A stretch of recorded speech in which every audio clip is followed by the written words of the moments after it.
I like that. Like what? I clicked the expand button, and now I can actually it's my whole screen is you and me. Oh, nice. And now I can see my face. I can see my face like in 4K. I don't know if I like this. I don't know if I can make it small again. No, man, it's fine. Everything's fine.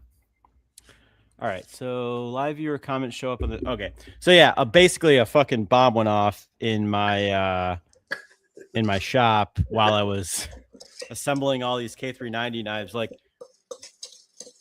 I was like literally going out of my mind assembling these because everything was not going well. And like I got everything ground, and then as I was grinding, like, here's how it all started. Like, everything was fine. And then I got how it all started. Everything was great. Everything was great until I got this stupid vision machine, and it was like, oh, all of your shit is kind of off in certain areas. And I was like, it'll be fine because our clearances are big enough that it'll be fine. And then I started to measure like the stuff that I was getting in from other people, and it was like fucking way off. And I was like, fuck. I was like, do any of these people have like measuring? No, they don't measure anything. They just, here's my tolerance. I'm just going to measure a couple and assume that everything's fine with like cutter comp and all that. But like, when you're making things on a Swiss lathe, you need to have infinitely perfect stock. So they sell centerless ground stock. Yeah. They literally hold it at the center and fucking grind it down. Yeah. So a lot of these people don't use that because it's more expensive to use centerless ground stock. So I'm like measuring these things on this vision machine, and it's like wildly out. And I'm like, fuck. So there's that. And then the company that I bought grinding wheels from for cup wheel grinding, they sent me one grinding wheel. And I was like, I bought two. And like, well, that's not our fault. And I was like, no, it is your fucking fault. I sent a PO for two. And they're like, yeah, but we sent you an order confirmation back, and you should have read it. And I was like, no, when I order two wheels, you don't put one wheel in the order confirmation for me to find out and say, oh, yeah, you accidentally put one instead of two. No, Alex, you're an employee of theirs, and it's your job to double check the invoices that come to you. You work for them. They don't have people that do that. Well, I was like, no. I was like, well, if you want, you can bring your fucking boss on the phone right now and we can talk about it if you want. And he's like, okay, yeah, let's do that. And I was like, all right. So then the boss got on the phone, and I was like, all right. He's like, well, yeah, so-and-so filled me in. And I was just like, yeah. So did he fill you in that I sent a PO for two? You guys sent me order confirmation for one. How am I, like, I don't understand. How is that on you? How is that my fault? And then he's like, nope, you're absolutely right. We'll get this next wheel in. And then they like rushed it. And if you rush a cup grinding wheel, it takes 4 weeks. That's the rush. Oh, shit. Because they got to mix the bond and all that. And they got to bond it to the wheel, and they got to machine the wheel and all this other shit. So it's like, it's not off the shelf type. No, it's like JIT. They make it to order basically. Right. So I'm like, okay, sure. So I'm basically like, I had to like redress a wheel that I already had, and then make sure that I had enough material thickness on there to be able to grind all these fucking blades. And that's when I was like talking to Tim and all this other stuff in between all that. And then I was grinding all these blades, and I was like having to do extra hand work on them. Like with this fucking mold polishing thing, and grinding everything perfect, and like making sure everything is good, and then like tumbling, and then if anything came back, going back and grinding everything to make sure everything was fine. And in the meantime, I had people in like the comments like, oh, Alex isn't a fucking real knife maker. He does shit on CNCs. He doesn't have to do any hand work. And I'm like over here, like dripping sweat because it's fucking a swamp here. I'm like, motherfuckers, are you serious right now? Hold on. What's a real knife maker? Right. Yeah. And that's the thing is like, because I don't do things by hand, I'm not a custom knife maker. And I want to get that through people's fucking brains that like, that's not what that means. Custom knife maker does not mean that you make things by fucking hand. If you are a custom knife maker and you do things by hand, congratulations. You're making handmade knives. You're making handmade knives, and you choose to do things a dumb way. I'm going to say that again. You choose to do things a dumb way because you're not trying to build up to get a CNC machine or anything like that. But most guys that I know are trying to build up to get a CNC machine, so they don't have to do everything fucking by hand. Yeah, exactly. So this guy is like in the comments, and I'm just like, and my buddy John is going back and forth with him because he literally just posted like a knife, and he was like, "Oh, these are CNC custom knives." And this guy was like, "Actually, they're not custom. Actually, they're not custom knives. Actually, yeah, and they're mid tech at best." And I was like, "I'm just gonna let him. I'm gonna let him talk, and I'm gonna be over here sweating my fucking balls off, fucking." Mold polishing all these K390 at 67 HRC, never been done before. Fucking bullshit, And then finally I was just like, hey man,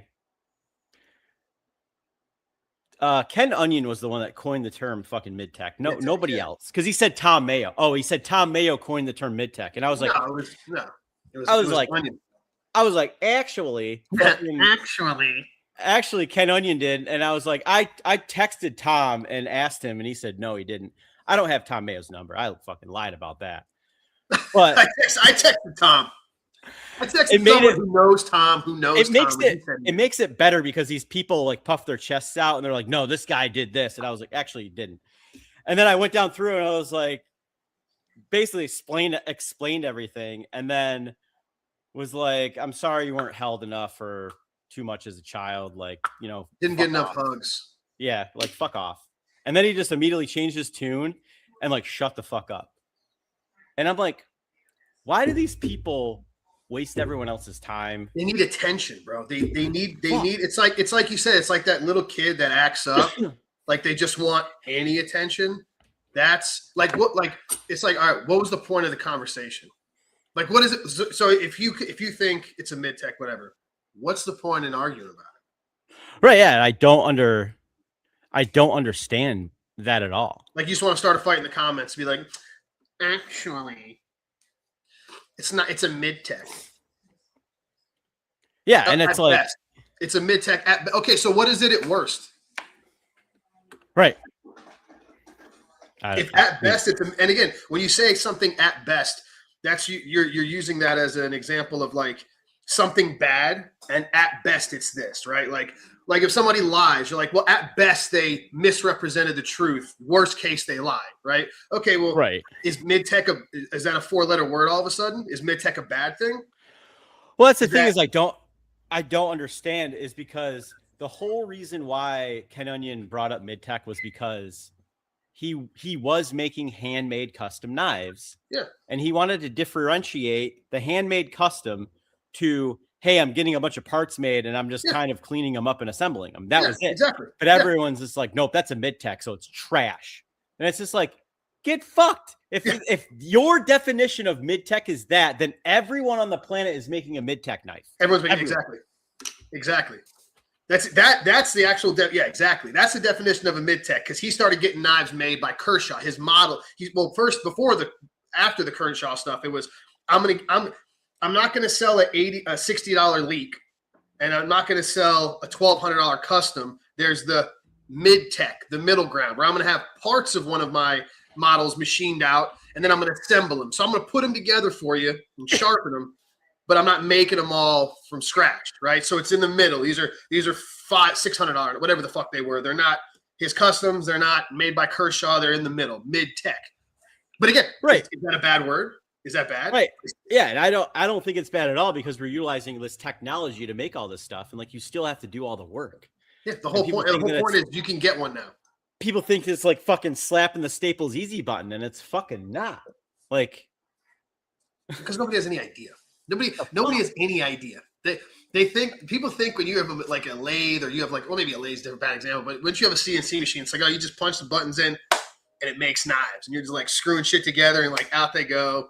Yeah, no. Everything's fine, everything's perfect. There's nothing else involved. It's just like push, and then like cookie cutters come out, perfect knives.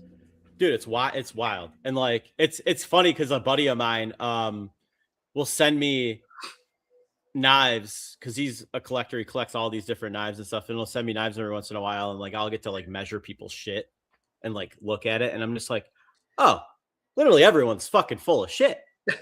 I'm doing this just like everyone else. Yeah. Except for like a couple of key companies like Chris Reeve Knives and stuff like that, like because they're doing things differently, and it's just like, oh, we're literally doing all the same shit.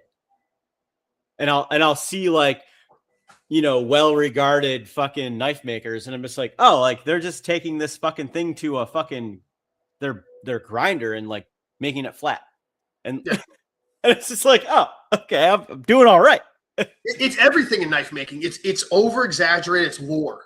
It's all lore. It's like all over. Everyone wants to make everything seem like it's so much because there's this. I don't know if it's like this because it's not like this really. I mean, maybe it is. It's not like this in like the restaurant industry. It's like if you go to like a Michelin starred restaurant, like nobody that's going there like not even like regular people that even have heard about like the Michelin Guide like, oh, those are like high-end restaurants, right? Like, and you're paying for this big experience. Like nobody but it's like for some reason in the knife world, like everybody feels like they have to justify why they're making what they're making or how much it costs to make what they're making, or you know what I mean? Like, and then the other half of that's nobody ever, makers rarely talk about it, which I get. The longer you do this, the more you don't want to talk to fucking anybody. Well, here's the thing is like, we're going to talk about it because that's what this is all about. And B, I promise you, literally everyone is doing it roughly the same. And there are no rules. For instance, I got a video the other day. Somebody sent me a video. So I had an issue where one of my detent balls popped out of I think it was like a Gen 1 or whatever. It popped out of the lock bar.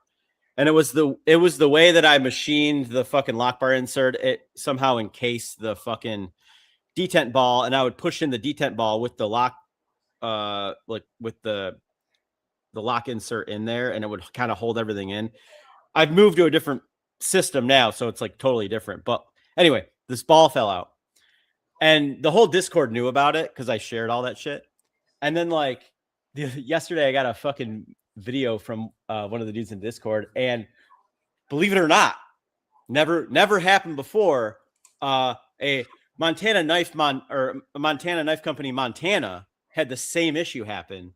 The detent ball flew out of the fucking lock insert, or out of the not the lock insert, out of the fucking the liner, the piece of steel liner that is holding the lock or the detent ball. And the guy said that he dropped it on the ground, picked it up, put it in his pocket, and then went to go cut something, and it just flopped, like the blade just flopped out. I think I saw that guy. I think I saw somebody post some. I don't know if it's the same guy or if it's like a reoccurring issue. I think it's the same guy because he's like notorious for talking shit about Montana Knife Company. But like, I think it's the same guy. But it's fucking hilarious. But I bet you their fucking retort will be like, well, it's not a production run yet. We're still in R&D. Yeah, we sell R&D knives. That's like their go-to. Everything's R&D for $450. Yeah, we're everything's beta tested until it's good. Then they're like, all right, guys, it's okay. Like that was it wasn't just a mistake. Something happened. We're in beta testing. Sorry. That's what comes with buying our knives for $450 that are, But to get back to the original thing, like I was just having a hell of a time fucking assembling all of these, and I hope everything's great. So far, so good. Everyone's happy, but fuck me.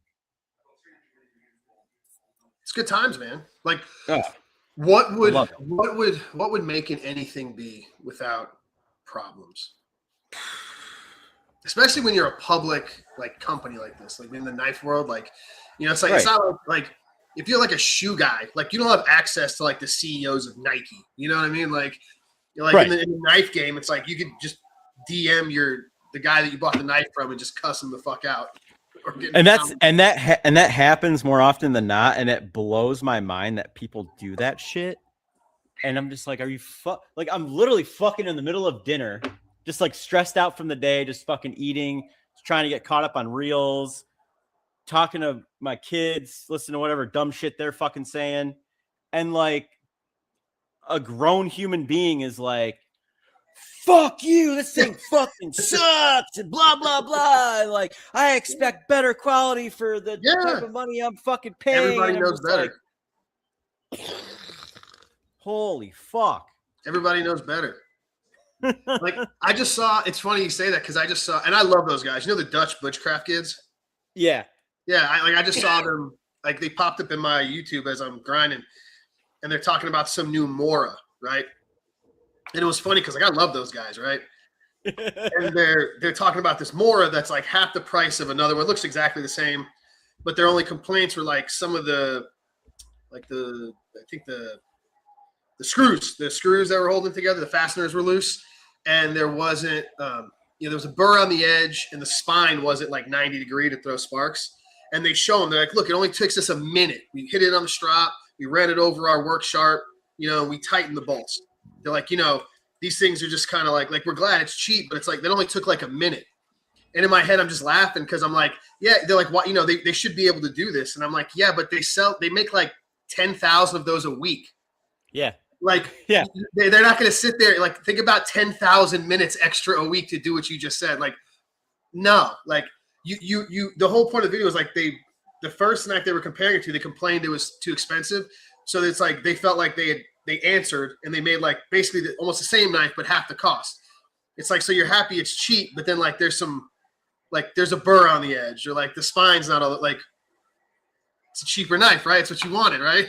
And then It's like, well, it only takes like a minute to fix all this stuff. Well, yeah, but you got to remember, it's Mora. They ship these things worldwide. They make like 10,000 a week. You know what I mean? Like, 10,000 minutes is a lot of fucking time, every week to have somebody fucking flushing out a spine. So it's like, on one side, I get it when you're like when you're like a knife guy and you don't, I guess, really think about it. But to them, I'm like, man, I know you guys have been to some of these factories. Like, you had to have seen like these productions, man. These things are spitting out knives like crazy, like Mora or a Victorinox. You know what I mean? Like those level, like these guys are pumping out knives, like pumping out stuff. Yeah, just go watch any factory video and you'll see that like these are the reasons why you have some fit and finish issues. And like, is it inexcusable? I don't know. It's not me to fucking answer, but like, it blows my mind when somebody emails me and they're literally, their first thing is like, oh, this must have been missed in QC, all passive aggressively. And I'm just like, missed in QC. I'm like, well, maybe, but like, also just like, why would you say it like that? Like, just say, hey, I have an issue. Is there something you can take a look at it? Yeah. But no, they immediately just blame you for everything. And I'm just like, yeah, I'm a one-man show doing everything. And then I had one guy that was like, oh, your QC person must have missed this. And I'm just like, you're right. QC guy. You fucking dick. I got an Asian lady. I pay fucking 3 breadsticks a day back there going through all the fucking. Oh, wait, that's China. That's Chinese QC. Dude, I thought about going to the shop down the street because they do hire a bunch of immigrants, and just thought about poaching them. Just immediately, just like a whole family, just being like, all right, you're working for me now. I'll pay you double whatever that guy's fucking paying you. Yeah. So I don't have to deal with this shit. You can fucking sand blades. You can fucking check fucking screws. Yeah. You can do all this shit, and I'll just fucking sit here high on the hog, just fucking. It's the aggressiveness. It's the aggressiveness that's always wild. It's like everyone's so angry, and it's like part of me is like, I understand. I don't, because I always try to think like, I always assume like I'm an average guy, right? I'm like a normal average dude. So like, how would I go about it? It's like, I've had issues, right? You spend a couple $100 on that, whatever it is, and something's off, and you're like, okay, well, obviously, like, shit happens, right? So let me just reach out, see if they can fix it. I'm sure they'll be more than happy, right, to fix it, because shit happens, right? Maybe it's because I was in the kitchen, I don't know, and stuff happens. You got to make people happy. I don't know, but it's always the aggressiveness that throws me off. Oh yeah, it's like, why are you so mad? So like, why can't we all just get along? Like, why can't we kumbaya? I'm sorry. And there's guys that I recognize their name, and I've sold a ton of knives to, and some of those guys will even do it. I'm just like, dude, bro, we talk every day. Why are you being such a fucking dick right now? You got 4 other examples that are great. Just be like, hey man, I have like this thing's bothering me. Can you just take a look at it and fix it? Yeah. Instead, they're just all passive aggressive about it, and just like I owe them something, and it's just like, fuck. There's one guy who was like, I'll just break this fucking customer relationship right now if you want to, because I don't fucking care. There's going to be another one of you down the road, and I don't fucking care how much money you spent with me. Don't be a dick to me. That's the thing that catches me off guard is when people come at me hot. I'm just like, why? Yeah. Like I'm not done nothing to you. I'm not like, do you think I intend? Because that's the other thing is like, this whole business is like you're building it. It's all from like your reputation, right? Where people you could message Alex, anybody, right? Like you can message them. Like it's all your reputation. So you want to put out the best possible thing you can. So if something's wrong, why would I like you must have not seen this? Well, obviously this wasn't intentional, right? I didn't send you something that I thought was gonna fuck with you or make you upset. Like, why so angry? Like obviously it was a mistake. I wouldn't like I gotta make good stuff so people buy it. Right, why exactly. So angry? No, it wasn't Troy, it was a different guy. But no, it's like it's just fucking hilarious. So like all like these guys are some guys are invested in you and like are really cordial about everything, and like I'll bend over backwards.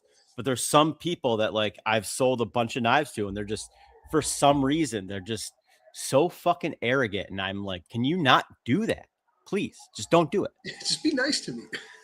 Yeah, be nice because my ADHD is like, I'm just gonna take this to the fucking next level and just be a fucking belligerent cunt. I'm gonna be an ultra dick. Yeah, and I'm gonna make sure you fucking know about it, dude. Like, ask anybody that knows me in real life. Like I've said this so many times, and not in relation to like customers, but like in general, I'll be like, you'll never out asshole me. Like no one's gonna out. Like if you want to get ignorant, no one's gonna out ignorant me. I'm gonna go 100x every time. I'm just gonna take it. I will slice my whole face off to spite it. Like yeah, exactly. Like people don't want to go there. Like people don't understand the lengths of sometimes, especially our cultural background, like Sicilians. Like we will spite you. Spite my fucking self. I will burn everything to the ground. Yeah, I don't fucking care. Yeah.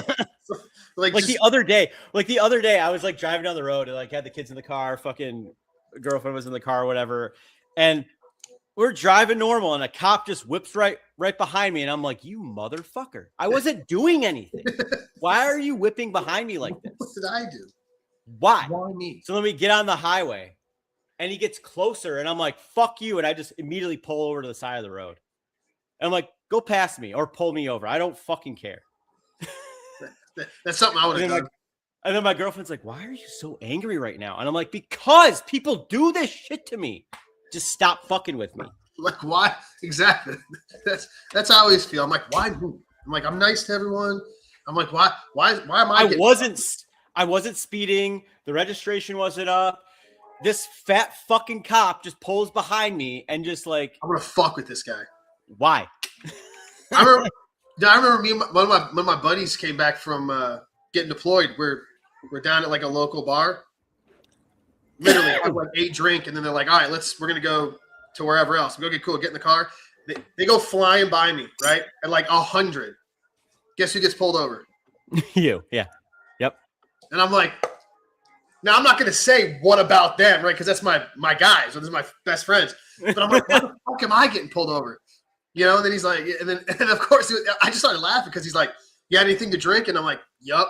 And he's like, how many? And I was like, God, this is so cliche. I was like, 1. He's like, oh yeah. I was like, yep, just 1. He's like, you want to get out of the car? You want to do sobriety test? I was like, I'm like, just give me the blower. You know, and I blew like 0.02 or something like. He was like, oh, I guess you're telling the truth. And I was like, yeah, I guess I was this time. But again, they go flying by me. I mean, literally, it was like, right at 110, and then 6 seconds later, whoop whoop. I wasn't even speeding. I was like, fuck, I do. But they see you come out of the bar, right? They just in Florida, they just wait. Oh yeah. They used to get in trouble. They used to take the meter maid fucking chalk, and they used to like hit cars with them outside the bars at like 11 o'clock. So then whenever they'd see somebody at 12:30 or 1 o'clock driving away, they'd be like, oh, he's been at the bar for 2 hours or whatever. And then they start pulling people over. Yeah, always me. Like what I do. Dude, it's ridiculous. Why is everybody mad at me? But that's why I think I know it's probably not because people are picking on me, but it's like that's how it feels. You feel it. Because all your life, that's all it was. You know what I mean? It's always like that. Yeah. Yeah. It's like I'll sit there like with the business, like and this is any decent knife maker, right? You've fixed hundreds of knives that had an issue that weren't your fault. People break tips, bust this, chip this. You just fix it, right? Because you want to just do right. You just like, I just want to make you happy. Don't charge them anything. You just you want them to be happy, right? And you'll do 1,000 of those, and then something will go wrong, and then dude comes at you, you know, at level 1,000, and you're like, why? You're like, I'm nice to everybody. Like, why?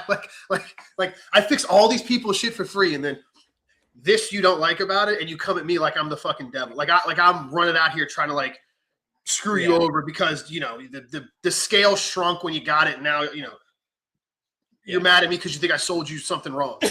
I let AI take a day off that day, and I'm just like, eat a dick.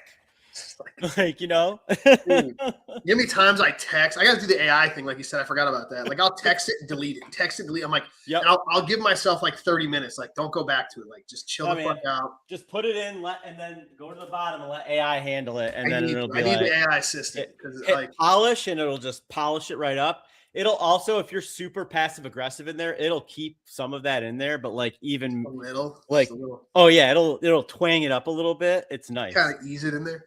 Yeah. Driving me nuts. It's just like, why me? That's what it is. Just because, and again, nobody knows. Nobody knows what the fuck's going on every day. I can't, because that's what happens. Is I sit there and then like I get mad, and then I'm like, well, he doesn't fucking know what's going on. And it's like, I fucking signed up for this. This is my fucking shit. What the fuck am I mad about? Yeah. And then I'm like, but why is he being a dick? Like, yeah, I've never been a dick to this guy. You know, I sold this guy. Like, this guy's bought 5 knives for me. They were all fucking great. And he's yelling at me now because the fucking, you know, the wood scale shrunk, and he thinks I fucked him over or something. Like, golly, bro. Yeah. It's like I've always been nice. We've been cool. We were cool this whole time. Like, you had examples. They were all good, right? Like, one thing happened. Relax. I'll fix it for you. It's like, chill. Yeah. That's probably why I have so many fast friends in this fucking hobby or whatever, because it's good for a while, and then all of a sudden they just come at you, and it's just like, what the fuck? It's like one thing goes wrong, and that's the thing. It's not that something goes wrong. It's that it's the insinuation or the flat out direct saying that you're trying to screw me. That's what bothers me. It's rarely ever, hey, something popped out, screw, whatever. Yeah. No, it's you did this to me. And you're like, yeah. It is not in my best interest to screw you over. So why would I? Right. Yeah. Why? You could just be like, hey man, this happened. Like, hey bro, I'll fix this on the house. Dude, don't worry about meanwhile, you spend $50,000 on a brand new car, and they're just fucking recalling the shit out of everything. And it's just like, what the fuck? Why are you mad at me? I don't know why. It's like, I don't know. It's just, we get the brunt of it, I guess. I don't know. People moral of this story is, don't be a fucking dick. Moral of the story is, none of us are trying. Well, I can't say none of us. There's plenty. There's plenty of people that like take money and dip, but most of us are not trying to screw anybody. So there's another thing. This guy messaged me today and was like, talking about cup wheel grinding and saying that he's heard a few times now that 5-axis machines won't cup wheel grind fine. Any idea why? And I was like, who told you that? Because that's literally what Tim does. Yeah, I'll say Tim uses a 5. Yeah, that's what I was gonna say. I thought he uses a 5. Literally, they still have 3, but they use the 5 now. Right. And then he's like, I think I heard on a couple of podcasts, not sure, interesting to know. And I was just like, what? Why? Here's another thing. Guys that do or don't do this shit, stop telling lies, please. Just stop lying. Bro. Stop. Bro. The lies. Bro. There's guys that are older than you and me that will still just fucking lie about how all this works. And the lie is this. The lie is they just don't know how. They couldn't figure it out, so they'll tell everyone it's not possible. Yeah. That's where like half of it comes from. Half of it's a fucking lie, and half of it's like, well, I couldn't figure it out. And for some reason, every knife maker I meet like thinks that they're like, they got an IQ of 190, and they're like, well, I couldn't figure it out, so can't be done. Right, yeah. No. And like we just said, meanwhile, the company that is cup wheel grinding the most blades in the world right now, that pioneered it. Like not even close. Chris Reeve Knives is grinding more plates per day than anyone on the planet right now, and they're using the 5 axis. So what are we talking about? They figured it out, right? They were the whole ones with the 3 axis, I think, that figured it out. Dude, there was somebody that I literally heard this on a podcast that somebody was like, "Oh, don't use a 4th axis because you'll have certain issues with grinding full flat or whatever." And I was like, that's not accurate. No, because like I'm doing it right now and it's fine. And Tim even said to me, he's like, "Oh wow," he's like, "I'm surprised you're doing that because I've told so many guys to do it this way, and you're the only one that's doing it this way." And I'm like, "Well, yeah, like why wouldn't I? why wouldn't I?" Like Everyone's making these fucking fixtures, and I'm like, "Fuck all that. Let me just spend 25 grand on this fucking this machine that I got to put into my machine. Why would I waste time?" And it's not like it's not like that right there is a perfect example of like how, like I said, the lore and the bullshit. Yeah. If when it comes to the CNC knife making game, if there's someone you might want to listen to, it'd be that guy, right? Like it's that fucking guy right there. That fucking guy and his old man kind of created the whole thing, right? So it's like if he says it, why wouldn't you take that? Because to me, advice is worth more than anything, right? It could save you so much time and, well, basically money, because time is money. So it can save you so much money when somebody goes, "Hey, this is what somebody that's got a track record," right? If I'm like, when I get mine and I'm like, "Hey, Alex, how do I do this, this, and this?" I'm not arguing with it. I'm going, right, yeah. Done. Thank you so much. How much do I owe you for saving me years of figuring this out? And it blows my mind because like I've watched every single like Chris Reeve Knife factory tour video, every single one they ever came out with. I've watched them religiously. And his dad is like, that's Tim. Tim's like, "Yeah, I'll fucking show you how to do all of this." Yeah. You still have to fucking do it though. You still have to do it. You still have to do it. And like that was his dad's mantra. It was like, "I don't fucking care. Like I'll show you everything. You still have to fucking do it." People don't understand that. Well, it's the same. It's the same thing in cooking, man. In professional cooking, like chefs. I remember being young and like I didn't understand. They almost had me believing it at first because like you'd work for these chefs and these sous chefs and they would keep like these things so close to the chest they didn't want you to know recipes or techniques. And you're like, and then the older you get and you're like, bro, if you think those techniques are what is keeping your job, then you should be fucking worried. Like if you really think that you're like, because none of this stuff hasn't been, you know what I mean? Like there's basically like 3 restaurants in the world in the last 40 years that like created any techniques, really one. And it's like they had hundreds of apprentices going through that restaurant every year to show them this. Because the guys that were teaching this stuff wanted it to get out, right? To see what it would do in the world. That was the whole point of creating it. So it's like I could show you how to run a restaurant. I could show you every single cooking technique I know, but you still have to do it. You still have to put in the 10,000 hours to do it right. Like it's not just I don't show it to you and you're like, boom. Like the same with knife making. It's like I get this all the time because I have knife makers hit me up and they'll ask me questions like the heat treat thing. This is the most mind-bending thing. They'll ask me about a heat treat. I'll just turn all my heat treat notes. I have it in a file and I'll just send it to them. Yeah. And they're like, "Oh my fucking God." And I'm like, "What are you?" They're like, "Thank you." And I'm like, What's the big deal? Like, bro, this is like, I'm like, yeah, it's like 4 years worth of stuff. Now you can fucking, there you go. You got a good, you have to go. You still have to go do it. Yeah. You still have to go do it. You still have to go do it. Like I'm not, and that's the other thing is like, if I like, I want the industry to be better when I leave it than I found it. So if I can save somebody, it's the same with cooks, right? It was like the idea was like if me at 32 could teach someone at 22 to be as good as I was at 32, by the time he's 32, he's going to be 10 times better than I was, and then the whole industry goes better. So all these other they want to like horror heat treat recipe, like it's this fucking mythical thing, or like all this gatekeeping, and then you ask them, and they're like, "No, I'm not gonna explain it to you. Instead, I'm gonna pretend that I'm a fucking metallurgist, and I'm gonna go on these rants on fucking YouTube, and then disappear and fucking pretend that I'm fucking the greatest. No, get fucked." Like it's not. I don't know. Maybe it's because of my time as a cook and a chef. Like it drives me nuts. It's like man, I could probably point out a dozen knife making videos on YouTube that I swear to God, those people aren't dumb. They're just showing you the wrong way to do it. Oh yeah, On purpose. it'd be like the American Red Cross being like, "Hey, we know how to do CPR. Yeah, we're not gonna fucking tell you how to do it. We're not gonna tell you to do it. So you gotta come here. You gotta fucking what? figure it out."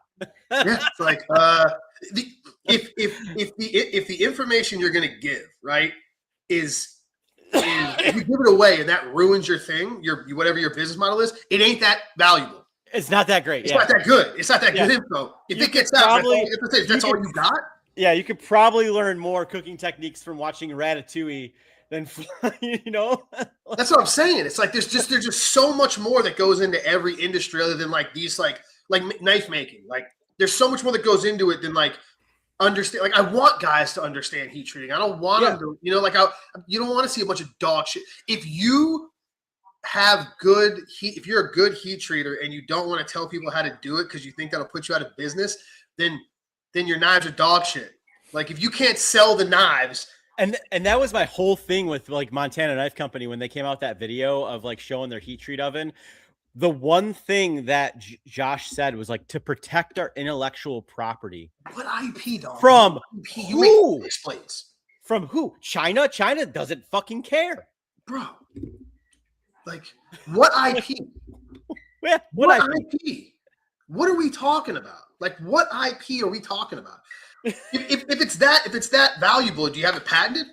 Yeah, they're 59 to 60 HRC MagnaCut.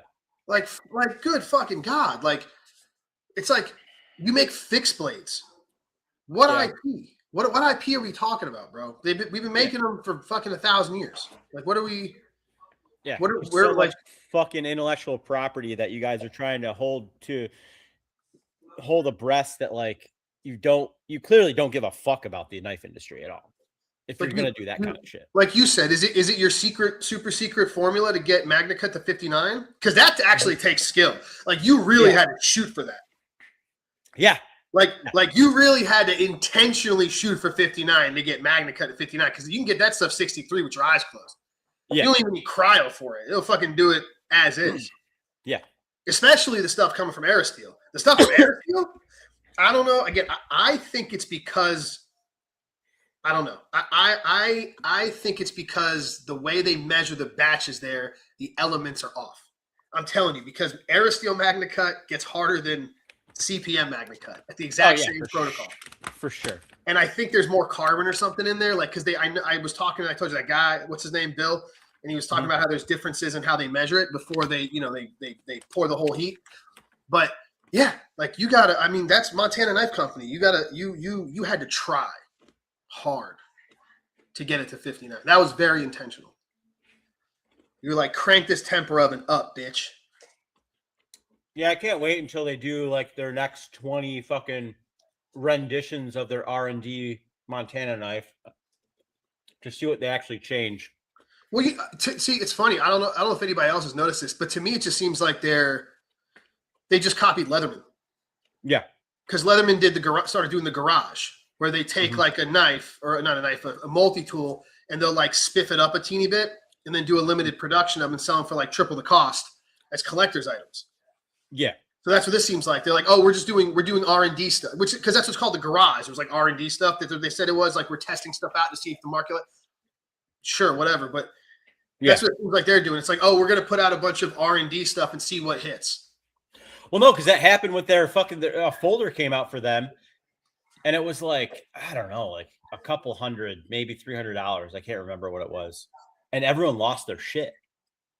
And now you can't find that folder fucking anywhere from Leatherman. I can't even remember the name of it. Oh, yeah. I know what you're talking about. It was like a button lock. Yeah. Yeah. Oh, everybody shit all over it. Their shit. Yeah, they shit all over it. Everyone shit all over it. But I just commented, what was it? The Best Damn EDC Kid. I saw one of his posts and he was talking about how, Leatherman's going, their prices are up and this and the whole thing. And I was like, and again, to me, it's just like painfully obvious. It's like, it's because of the Chinese. Right. Why Leatherman cannot will not ever be able to make a multi-tool for even close to what the Chinese can do it for. We Right. showed the Chinese took it. We showed them how to do it. Now they can have 7-year-olds do it with just as high QC or higher and bet just as good quality, right? Using the same. I mean, Leathermans are made out of 420. It's not like they're using exotic shit, and they can sell them for fucking $30. Why would Leatherman stay in that arena? They can't compete with it. So they're the only way. If they can't sell volume anymore, they're going to go for margin. They're going to make everything nicer, and they're going to go towards the higher. What the fuck you think Benchmade's been doing? Right. Benchmade's been losing market share to fucking these Chinese knives. Well, especially once nobody figured out, like, once their fucking Axis patent went out, all of a sudden, like, from then on out, everything went higher end. Everything went $400-500. Yep. Yeah. Why the fuck you think that? Because they're gonna make more money on every knife they sell because they're not selling as many because everything under $300 is basically owned by the Chinese now. Yep. They came in it's at like the $60 rate. Huh? It's like a G5 jet mentality. Like that company only needs to sell a few of them a year. Yeah. Well, it's why would you even try to compete why would Benchmade try to make a $200 knife? Right. No. They're never going to get the QC, right? It's never going to be as perfect as a fucking Chinese made knife because they just throw the bad ones away. They don't give a shit because it's all government funded. They don't care. They could chuck it. Plus their costs are nothing. They're not even, it's all free. The labor's free. The raw materials are free. It's Chinese manufacturing 101. Come in, starve everybody out, then raise prices. This is why a fucking Civivi is $75 now. That's made in the exact same facility as that orange $10 Walmart knife everybody lost their shit about last year. Yeah. It's made in the same fucking place. They sell that knife to fucking Walmart for $10 fucking. Yeah. And Walmart makes money on it. Yeah. And you're buying Civivis for fucking $80. What used to be 30.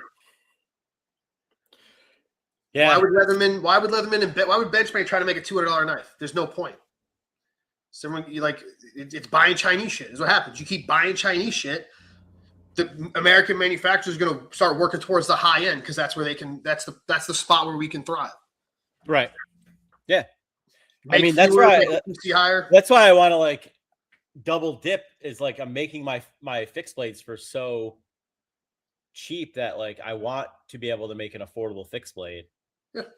Because I don't. It takes a lot of work to do that, but also I'm just just do the work and do it. And then you got not saying the poor group of people, but people that can't really afford a folder, they're going to be oh, well, I can afford this guy's shit because I got a fixed blade and it's, sub $200. Exactly. Whereas with Benchmade, you're spending sub $300, almost $400 on a fucking fixed blade. Yeah. Dude, I'll never get their fixed blades, bro. And it's not even machined. It's not even machined. You still have the fingerprints of the knife on the fucking spine. The fingerprints of the sole of the knife. The sole of the knife. The sole of the knife. Yeah, you know how many guys have hit me up and sent me that Benchmade 3-piece kitchen knife set? And they're like, dog, you're charging way too little because it's a $1,400 set for 3 knives. Yeah. They're like, bro, you're way underpriced. They're like, they're like, 3 of your knives would cost half this. We had this conversation before. It was you wanting to make a chef's knife, all CNC bevel ground, and then just swappable scales on it. Mm-hmm. I think you could still make it for just under what they're charging for theirs and fucking blow them out of the water. I think we could. You could undercut them 100%. And you would be fine.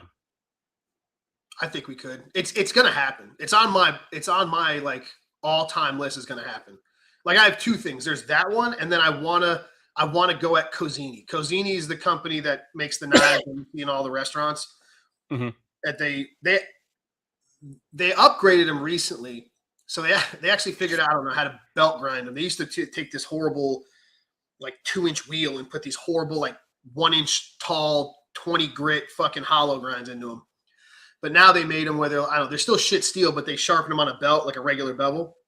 Mm-hmm. But it's $200 and they come and they swap them out every week, So I've always had the idea to make instead of having to swap them out, if I could make a chef knife that was all machined out for but of like do it with like 14C or like a good steel with that you can actually use and not wouldn't just be a giant wire edge the entire time.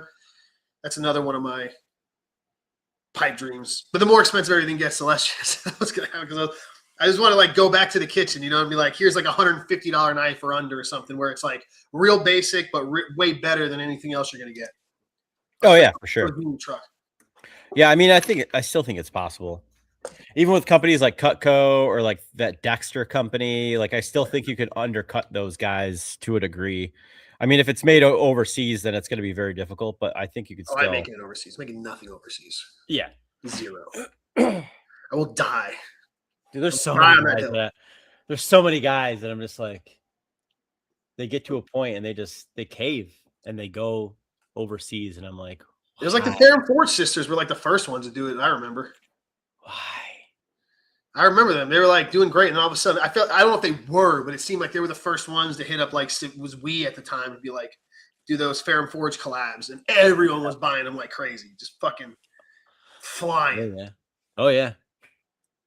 But there's so many guys now that are just like they could just do it here. There are companies here, White River Knives, or White River. Yeah, White River. There's a couple other companies, or even just piecemeal it. Like get some guys to machine some stuff. There's Nico, who's on the chat here. Fitzy. Fitzy. He's doing that at like a pretty decent scale. Like he's getting titanium frames machined by a company that they don't even make knives. They just machine stuff. And then he's getting, blades done here, and then having, I think Brian at Transparent Knives is doing the bevels on them and stuff like that. So like, it's possible. It's 100% possible. No, you're not going to sell 300 of them. I've done those heat treats. Huh? Yeah. I've done his heat treats. Yeah, exactly. So like you can do it. You just need to reach out to people and have the wherewithal to assemble shit. It's 100% possible. It's guys like him where they're like, well, how am I going to do it here? It's like, how are you going to do it here? Like I could point you to a bunch of people that can do it here. There's a ton of guys that have hit me up and like, I don't know anyone else that could do it other than you. And I'm just like, you could just go to any machine shop and they would do it. Yeah, you have to work with them. But I think there's a new thing now. It's like, have you heard of Send Cut Send? No. So it's like you upload a file and they'll cut it and bend it and whatever and send it back. But there's another version of this. I forget what it's called, but it's like with CNC milling, where you go to this thing and you just upload your file and the guys are like, I could do it for this price. Here's how many parts we can do. And then it gives you a breakdown of all the stuff. But like you could get a fair amount of like frames done from these people. And then like, just have everything fitted to off the shelf pivots and stuff like that. But like, it's possible. I think people just don't want to. They want it all boxed up. Well, they also don't want to put up the time or the money. Right. Because you have to pay for everything. Whereas when you go overseas, you just give them a design and they're either going to break you off X amount of, percentage of the knife or the whatever it is, depending on, if you got like a YouTube channel, you can get it for they're going to do, you got to pay for it. Now they're charging for the last while. They've been charging for like prototypes and stuff, but like, especially in the beginning, like you could, there was no money up front. Yeah. There was zero money up front. And that's the other thing. Nobody wants to work to save the money to even put it up. Because they ain't cheap buying it. Because you're gonna have to buy, if you're gonna get blades ground, it's gonna be like 200 of them or something. You know what I mean? Like, if they've got a burger grinder, it's like a 200 piece minimum. They're gonna make out scale. You know what I mean? If you're gonna buy a slab of titanium and get it machined out, it's gonna cost you a couple grand. Nobody wants to do that. Yeah, that's what it is. They don't want to build the brand and then get people excited about it and then actually be able to sell them, because then they go, oh wow, I got fucking $6-7 grand invested in this. I got to sell these knives to make that back and pay for, like nobody wants to take that risk. They just, oh well, if I go to the Chinese and I just give them a picture, they'll do all the legwork.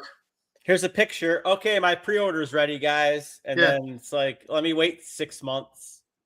Yeah, and even now, then they'll just Kickstarter it. I did 105 folders. Jeez. I did I did a pre-order, which I might get away from that because it kind of fucking annoys me sometimes. But everyone knows not to bother me when it's in the time frame of the pre-order, which is 4 weeks. I banged out 105 knives in less than 4 weeks. That's crazy. That's crazy. That's fucking wild. And people are like, I can't do that. I can't do it. Yeah. Start with 10. You could do 10 in a week. You know, 10 in a week is a lot. Here's a secret. My goal when I first started this whole folder thing, my goal was 16 a month. Yeah. That's what would pay the bills, right? Yep. Yep. Exactly. That's the amount of monies that the amount of knives that would bring up the monies to pay the bills. 16. Yep. I need 16. You just did 100. Yeah. I don't think people understand 4 weeks is basically a month. Yeah. So let's say 30, call it 30, 35, whatever you want to call it, 4 weeks. But, do 100 divided by 4. He's making 25 knives, a day, 25, 26 a week, Yeah. I can assemble 25 knives in a day. I could probably do 30 or 40 in a day if I didn't take a break, but like I'm taking breaks and like I'm fucking on my phone, like fucking off and stuff. But like it's a lot. Yeah. 100 fucking knives is crazy. Whereas like I'll see some guys is like, I got, X amount. Or even some guys that are just like doing pre-orders for China. They're just like, oh, there's so much work involved. Motherfucker. I don't know if you can see this. I don't have a chair in here. I purposely don't have a chair in here, so I purposely don't sit down. Don't sit down. Yeah. I'm the same way. Oh, it's so hard to ship all this stuff. Yeah, it's so hard to ship it all. It's so taxing. Getting these labels on is like all the peeling and sticking and peeling and sticking. Oh, fuck. It's like, are you fucking kidding me? I don't know, dude. That's crazy. 105 knives in 4 weeks is bananas. Yeah, I look back on it and I'm just like, fuck, why am I doing this? I could easily just do 50 every month and be okay. And like, we'd be fine. But like, I don't know. I'm also taking the rest of the 4 weeks to machine the next batch that I'm going to do. So it's like, I take a month to machine everything and make sure everything's like ready to go. Jesus, 100. Like I've got 120 S60V blades in here that need to go out for double disc grinding that are for the next batch. Love S60V. So glad you're doing it. I think we're at, what are we at with that too? S60V is such good shit. 62 to 63 HRC. Yeah, that fucks. S60V is everything like 20 CV wishes it could be. Yeah, I did a run of fixed blades in it, and it was probably like my favorite. I don't have the oh, I do have it. So I did it in the Sasquatch. And I have the blade sharpened at home, but it's like I never have to sharpen it. Like I don't have to reprofile it. I just strop it back. It takes such a good fucking edge, and the edge stability on it is so fucking good for as much carbide is in that fucking steel. And it strops. It's like Magna Cut strops back really fucking well and sharpens really well. S60V is like a notch under Magna Cut. Like it takes such a sick, nasty edge, and it's so easy to keep it. It's the first time I got a hold of some of it, I was so stoked. I was like, oh God, because it was old batch too. Yeah. Like the first stuff. And then I got a hold, I used it. I was like, what the fuck? Like, and I remember that I ran an M390 20 CV heat treat because they're similar enough. Yep. It's kind of like a blend of like M390 and LMAX. You know what I mean? Like it's kind of this weird blend. Yeah. And it came out like 64. And I was like, oh, well, fuck me. Great. Let's test it out. I'm using it and I'm like, why didn't they bring this shit back? Because dude, it's such a nutty steel. If you look at all the data, it was all like they couldn't get it past 60 or something. Because I assumed it was just the ovens back then were just shit. Like your average person, or they didn't know or whatever.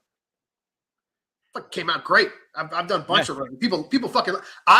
Matter of fact, I just made a 12-inch long a Tsujihiki, which is a sushi knife, but double beveled.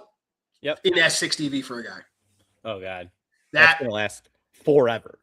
Bro, I told him, I was like, I don't know if this is the only S6DV 12-inch sushi knife, but if it is, if it's not, there ain't many of them. Because I don't know who the fuck would be making a goddamn S6DV sushi knife. Yeah, no one. Nobody. Yeah, dude, that was bro. That's insane. The straightening and the straightening and the. Oh yeah. Because I mean, it doesn't warp a lot, but anything fucking 16 inches long is gonna fucking yeah warp yeah, anyway. Yeah. And then grinding it, and it's fucking thin, and I'm watching it do this, and I'm like, I hate this. I'm like, why did I say yes to do this? I'm like, yeah, dude. I think after grinding these and like having them on the Lumia, I think I'm gonna be more stoked to buy more of it. It's awesome stuff. It's awesome. I love it. There's a bar of S6DV that I have that is going to be it's going to be a knife I make for myself. Like I'm not using because they don't make, they weren't making it anymore when Crucible was around. Now they damn sure ain't making it anymore. Yeah, no. So whatever you got is it. But I fucking love that shit. Shit's so good. Need to I don't know why Spyderco is not. I don't know. I know they made a blade in it in the 90s and once it dropped and shattered, they're like, nope, never again. I'm like, no. Why? That's why I don't like it. That's why I don't like about that company. They're such babies about shit and they won't touch Vanax for some reason. Like, come on. Why? Like, come on. Why? If you made a Vanax knife, you guys would fucking annihilate everyone. Dude, you know how fast that would sell? Oh yeah, they won't do it. No. Is this Vanax or Vancron? You sent me a side piece of was it Vanax? It was Vancron. Vancron. Yeah. I got 3 Vancron blades over here that I need to fucking finish. I think this is Van Nix. Can't remember. I gotta buy more of that. That's gonna be expensive. Brian from Knife Handle Supply randomly sent me. I think this is Van Nix. Is what this is. I used to hate stainless until I ran into Vanax, and I love Vanax so much. This stuff's incredible. This stuff grinds incredible. So this stuff finishes incredible. Takes a crazy fucking edge. Yeah. Again, it's easy to heat treat. Super easy heat treat. I gotta check my notes. I think this was like 61 and change, which to everyone listening probably doesn't sound like much. But if you look up, this is a nitrogen steel. It maxes out at 61. It maxed, yeah. I could only find it up to 60. So I thought maybe the Rockwell tester was wrong, and I calibrated it. And I was like, it was on. So I literally hit up Laren. I was like, Laren, I got this thing at 61. Is this even like legit? He was like, no, you can get it there. He's like, it maxes out there, but he's like a lot of the, some of the data that you're probably seeing is just some production stuff. He's like, no, it'll get to 61. I'm like, okay, because this thing it was like 61 and change, which doesn't sound like a lot, but for these it's like LC200N. Getting LC200N to 61 is basically impossible. Like it doesn't. It's a nitrogen steel. There's no carbon, so to get it to hit that high is like impossible. And it's wild too, because I think the same heat treat that you run on Vanax, if you run that same heat treat on AABL, will get you at 64. Yes. Yeah. 1975. Something like that. 1975. Yeah. Yeah. Because there's just no carbon in this steel. Yeah, but it's all such a good fucking steel. Yeah. It's I actually finally put this thing together. Finally, because I had the blank sitting there. I mean, I ground it like a fucking wafer. I mean, it's fucking. Yeah. You can see it flexing. It's super ductile. Yeah. Like it's got a lot of toughness, and it's also just unique. This is the only piece I've ever had of it. So I was hoping I didn't fuck the heat treat up. I took a little corner of the fucking thing. It was like an end piece, I was like, well, I'll give it a shot. No, yeah. I'm gonna buy more Vanax. I might buy double of what I It's such a cool fucking steel. Yeah. I might buy double of what I get next time, and then I might cut up one sheet into strips and just sell it to guys just so they can use it. Because I don't think well, 'cause Bike Supply really carries it anymore. yeah, and it is only in sheets. You can't find it in like a bar. I know it's super expensive, but who fuck cares? Come on, just buy it. Well, if you cut it into bars, people, I mean, I'll buy it. Like, Oh yeah, for sure. Price Yeah. of whatever you want, people are gonna buy it. If you sell fucking bars of it, guys will buy it. Yeah. I mean, whatever it costs, just because do they even make it anymore? Vanax, yeah. Oh yeah. Yeah. I know it's got a bunch of industry use. Yeah, they definitely make Vanax. Vancron, not so much. And the last time I talked to the guy, I was just like, why don't you guys make sheets of this? They're like, it's so expensive to make that it's not worth it. Yeah. Like it's super expensive. So they basically took my piece that I got, they cut it off of a block. Yeah. And they surface ground it to my. Oh, here you go. And they're like, here you go. This is $800. And I'm like, holy fuck. How big was that piece? What were the dimensions? It was like this. It was like, I think it was like 7x7 or some shit like that. I only got 3 blades out of it. That's so crazy. A lot of those steels are like whatchamacallit. Roman's making a chef knife out of Nitro 77. Yep. Me and him been talking about making a chef knife out of that stuff for fucking 10 years. I'm glad he's making one because it's like that's another like awesome banana steel, but it's just so expensive to make. Yeah. It's and it doesn't. If I remember right, it was developed for blender blades. Yeah. Back in the day, they did it so you'd have like these blender blades that would never wear out, but it ended up being that it's just cheaper to replace them with shitty, cheap stainless. And then the blenders got so throwaway that people just throw away the full fucking blender now. Back when they right when they developed that stuff was like at the crux of like the planned obsolescence, where back then it was like you bought like a KitchenAid blender and the glass was that thick and like your grandma still has one, that kind of thing. Contrary to popular belief, there used to be guys that would make shit that would just fucking last forever. And they didn't care much about money. Yes. But then it shifted to like, no, we need to make the most money possible. Like, oh, okay, I guess you can't have this fucking awesome steel. Yeah. Perpetual growth was not the idea. It was like, hey, if we make refrigerators and we live in this town and there's 20,000 people in the town, goddamn, it'll take us 30 years to sell everybody a refrigerator. And, by then I'll be retired. My kids can take the business and the town will get bigger and, we'll be selling fridges forever, Yeah. And then they were like, nah, it's better just to have them made over in China for cheap. And then they'll replace it every fucking 4 years. Right. But yeah, that was what that steel was made for. Is like ultra corrosion resistant, ultra tough for those blades spinning at that speed. And the crazy wear resistance, they were for blender blades. But it's again, it's a nitrogen steel, so it's so expensive to make. So they just stopped making it. Yeah. And the fucking Vancron is like anti-galling, like it doesn't gall. At all. At all. At all. It's got crazy wear resistance to galling. Yeah.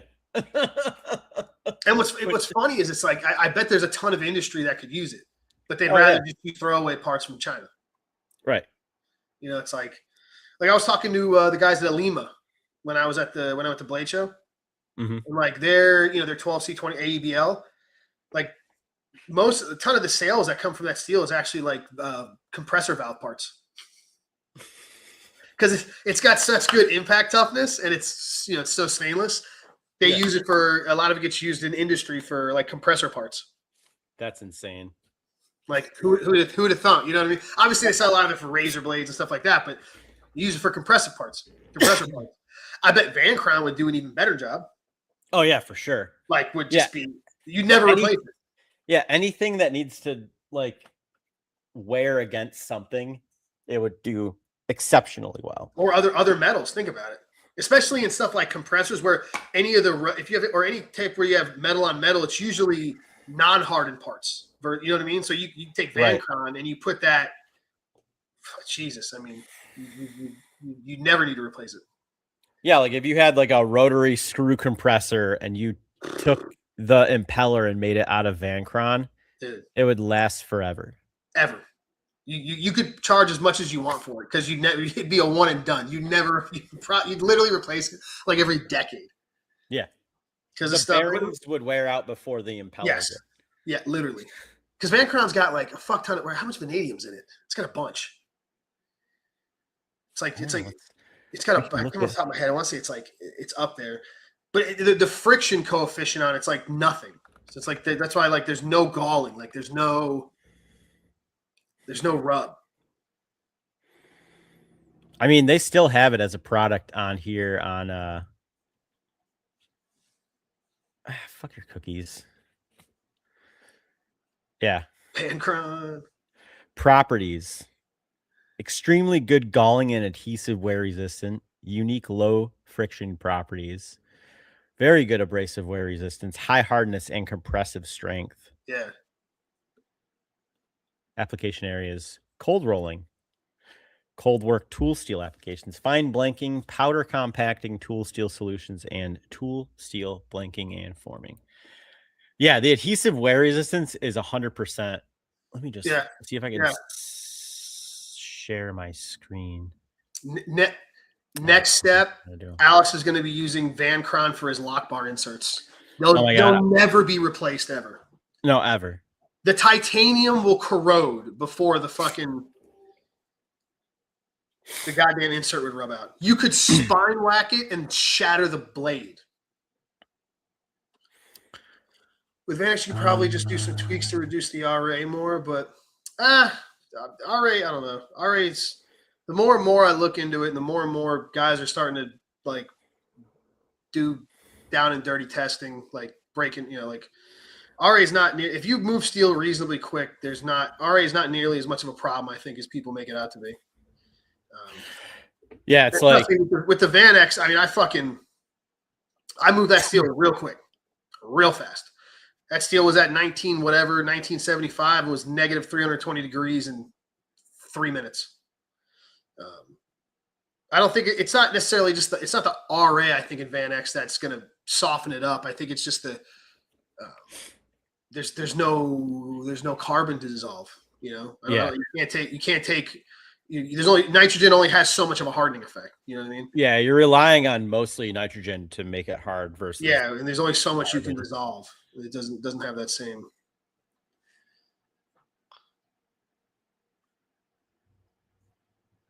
I'm trying to find protocol for S60V. Same protocol as you run as like M390. Like you could, I think I ran here. Let me look. I'll tell you exactly what I ran for it. Hold on.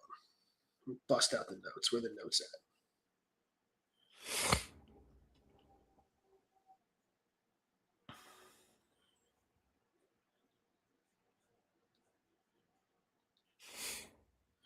Let's see here.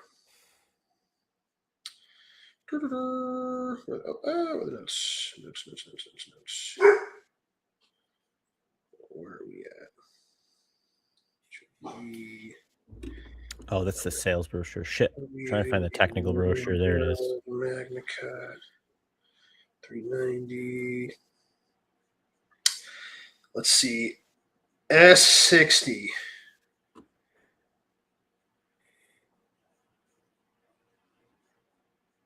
S60, if you run it 2100, plate quench it, liquid nitrogen for 2 hours, it's going to come out 65. So you can pipe it down from there. 2050 probably gets you around 63, 64. This is individual. If you're doing like a batch, that'll probably get you like 63.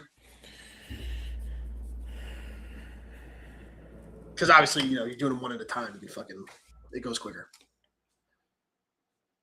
But which is the same. That's the same heat treat you can run for 2100 degrees and 20 at 2100 degrees. You could run for every single fucking powdered steel out there and get somewhere around 63 Rockwell. Honestly. Oh yeah, we got to run that test soon. Yeah, like you run any powdered steel, steel. At 2100, there's some of them like 10V and stuff that do better lower. But if you ran everything at 2100 degrees, and pick whatever tempering temperature and then throw it in some fucking liquid nitrogen, they're all going to be around between 63 and 66, depending on the steel. Like higher carbon steels will get harder, that kind of shit.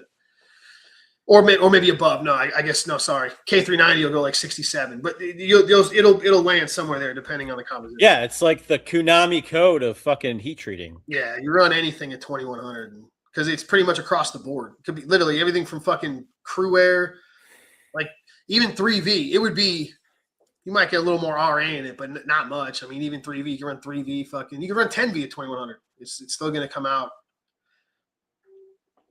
It's going to come out like 66, 65 or something like that. It's like, if you soak them in liquid nitrogen, you're going to be cleaning up a lot of shit. Yeah, that's what I'm saying. As long as you move them relatively quickly. I mean, even not.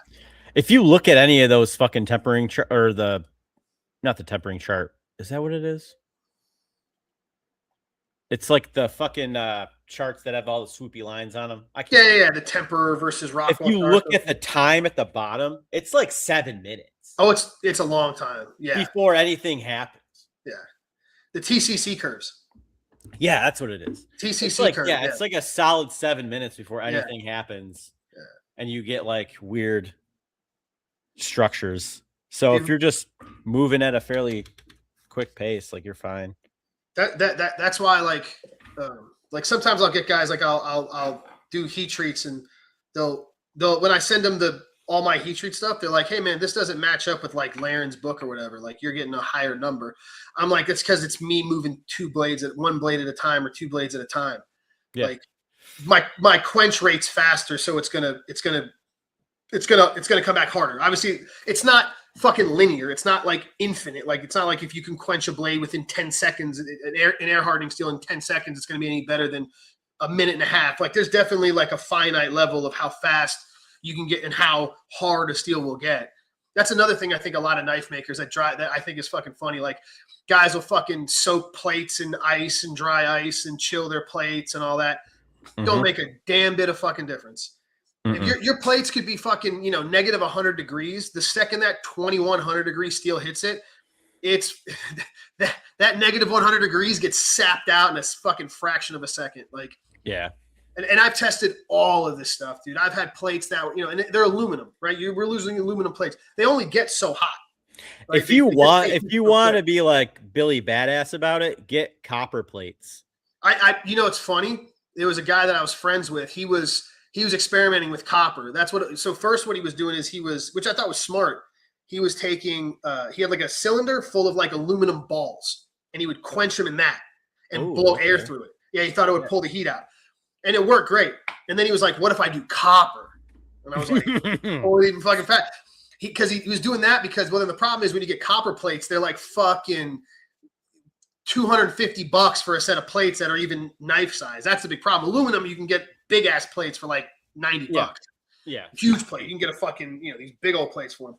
Hell, you can get ones big enough for knives for like $40 on Amazon. So and that's the other thing is like, I don't even know if copper would make like, because like I said, you want to go as fast as you like. The faster you go, the better the hardening response. But it is only to a limit.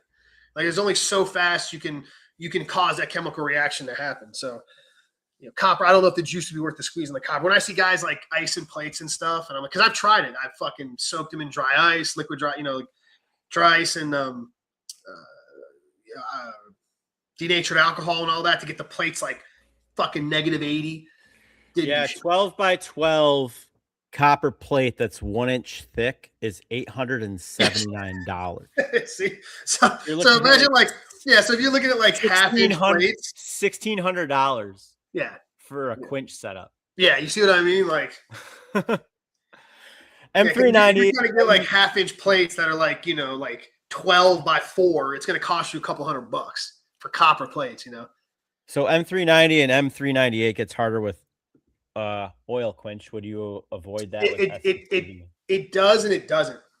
That's what I'm talking. So that's exactly what I'm talking about with the there's a curve of diminishing returns because I used to oil quench all the air hardening steels. I used to do oil quench with all of them. Same. Then I went, okay, well, let me see how fast oil quench versus plate quench. It's the same thing.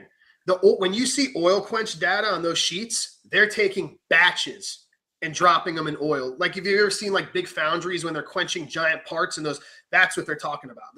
They're dropping shit like that in oil.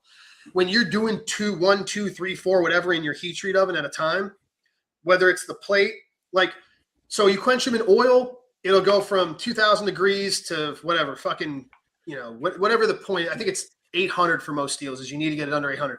It'll go from 2,800 in like I don't know, fucking 15 seconds or something like that, 15, 20 seconds. If you do it in plates, it takes like 60 seconds. So the difference between the plates and the oil is let's call it 60 seconds total, right? Let's say there was a minute difference.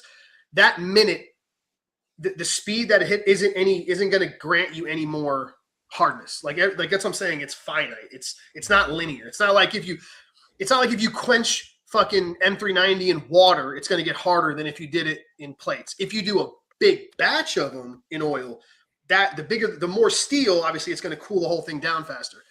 Because like when they air quench, when they air quench in a heat treat facility, they're doing hundreds of knives at a time. That's why they have different bars of pressure and stuff like that. And a lot of times those can take 4, 5, 6 minutes to cool them all down past that 700-800 mark. But I've tried every oil, fast oil, slow oil. I've done it with frozen plates, liquid, dry ice plates, regular plates. I've let the plates heat up after I've marked knives. I'll put notches in them. So it's like, okay, here's the first knife of a batch.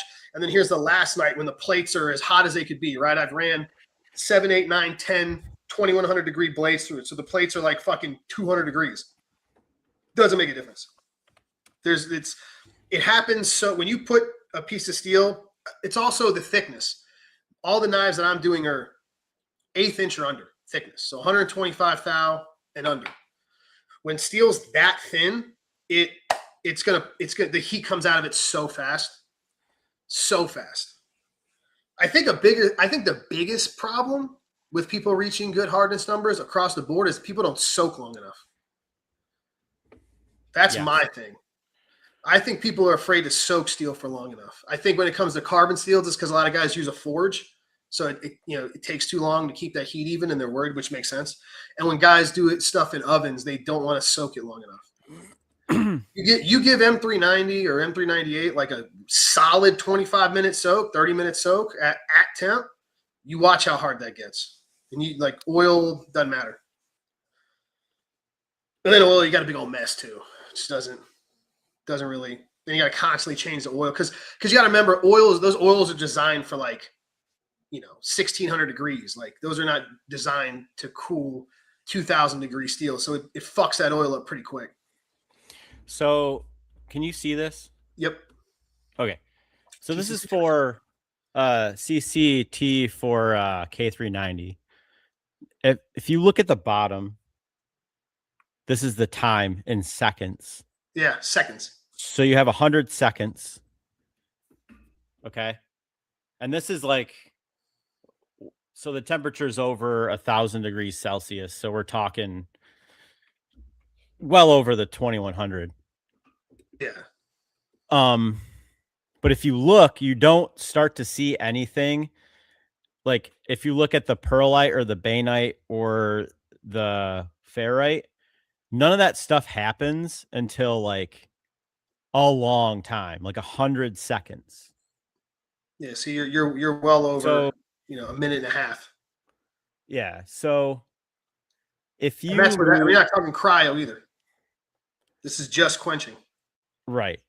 So if you're moving quick enough, which you can get everything under a minute easily. If you're moving quick enough, you're going to be fine with all of these things. And you're talking at a temperature. So you're going from 1,000 degrees to 100 degrees in a second, or, within 10 seconds at least.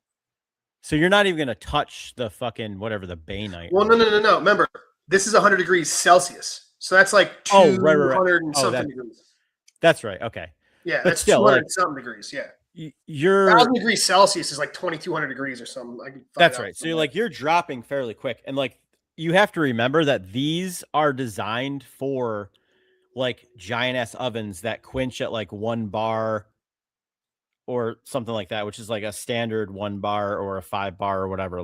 They're quenching relatively slower than what you're going to be doing in your garage.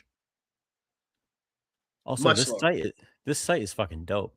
Steeldata.info. It's got fucking all this shit for all these steels. All the steel. Yes. Oh my God. What kind of steel you got on there? Yes. Oh, it's got Chinese, it's got Japanese steels. I can see all the Takeifu. Look, there's Venatus. Everything. Oh wow. Where has this been my whole life? I don't know. It's got some no Crucible shit. Rip Crucible. CPM? No Crucible. Anyway, but yeah, I mean, you don't have to quench these air hardening steels in oil. You can. It's not gonna make again, if you like obviously your plates are gonna be right next to your oven. They come out of the plates, they come out of the oven, they go straight into the plates. I mean, you can watch the steel. Like I do a lot of heat treating at night because then everything goes in the oven before I go to bed. It goes overnight. So it's like you can physically watch the steel turn black in 20 seconds. Usually when steel is black to the eye, you're under 1,000 degrees.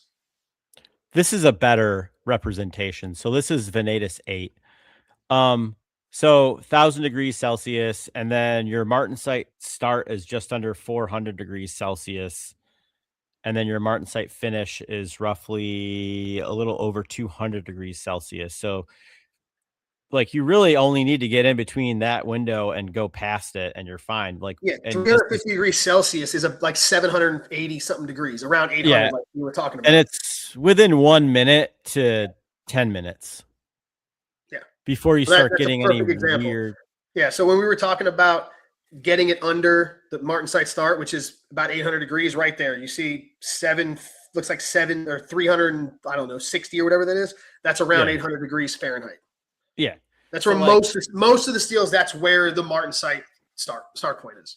So you have to remember that like you're taking it out of the oven, you're putting it between your quench plates, you're pressing it and you're spraying like cold air in there or whatever. It's going to get past that temperature fairly quickly within a minute. So you're going to be fine. That's what I'm saying. If you take a steel out of the oven and you put it between the plates and you watch it, it will be black. It will be black in less than 20 seconds, probably around 15 or so.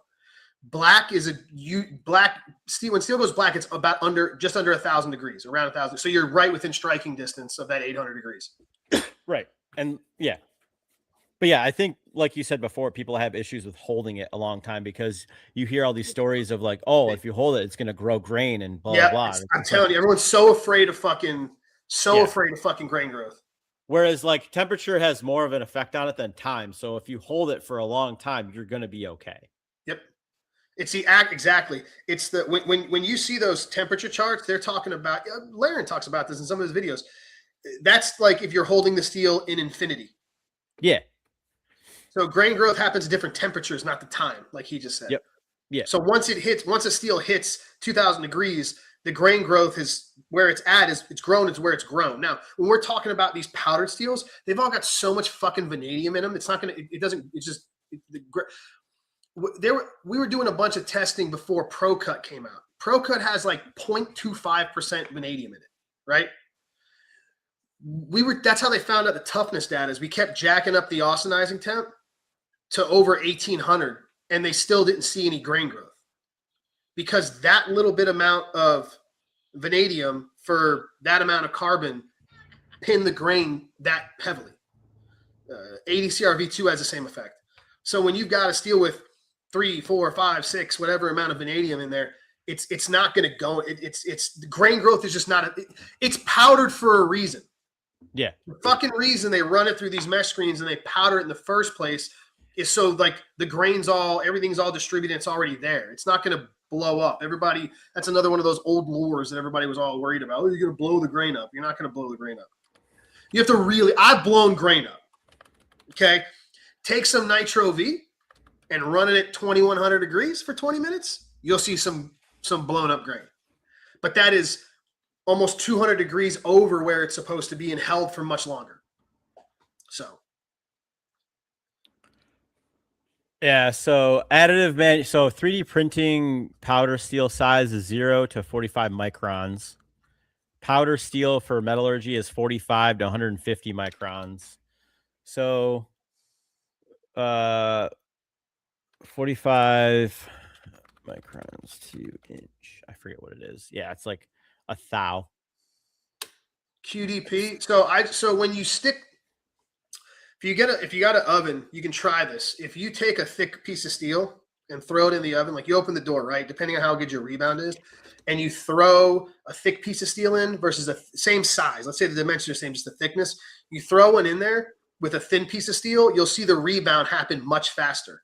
That's because the steel is soaking up the heat and the steel is coming up the temp as well. So once your oven rebounds back to temp, the steel in there is going to be at that temp. Start your time. Yeah, that's when you start your time. So add like 5 minutes. Yeah, you can add 5 minutes. And that's the other thing. That's why I was saying it, is I think guys are like, it almost doesn't matter. So pick 5, 10, whatever. You're going to soak it for at least 15 after that. Your grain's not going to grow. Yeah. You know what I mean? And the reason they talk about soak times being lower for higher temp is really to prevent decarb. So the higher the temp, the more decarb. If you're good, like here, I'll show you something. Hold on. And if you're doing like an argon purge or whatever, like you're getting super fancy with it, you're probably going to be okay.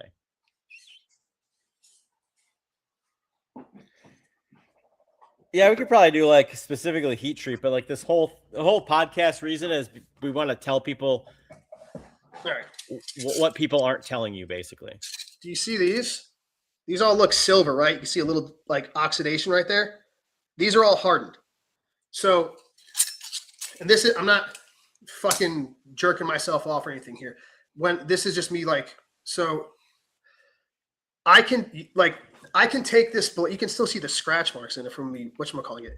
I could take this and run it under a Rockwell tester and test it. That's how little decarb's on this. Yeah. I can test it. I don't even have to clean it up. And I've done this 30 fucking times to prove this. The reason these all look like this and they look just like metal is because when I seal the the stain, there you go. See, when you seal the bag properly, stainless steel heat treat foil that you use to heat treat these knives has titanium in it. And the reason for that is once it reaches temp, it turns into titanium dioxide. It reacts with the oxygen and it causes a vacuum effect. Some guys used to put paper and shit in there. You don't need to. It burns up the oxygen on the inside and it prevents oxidation, prevents decarb.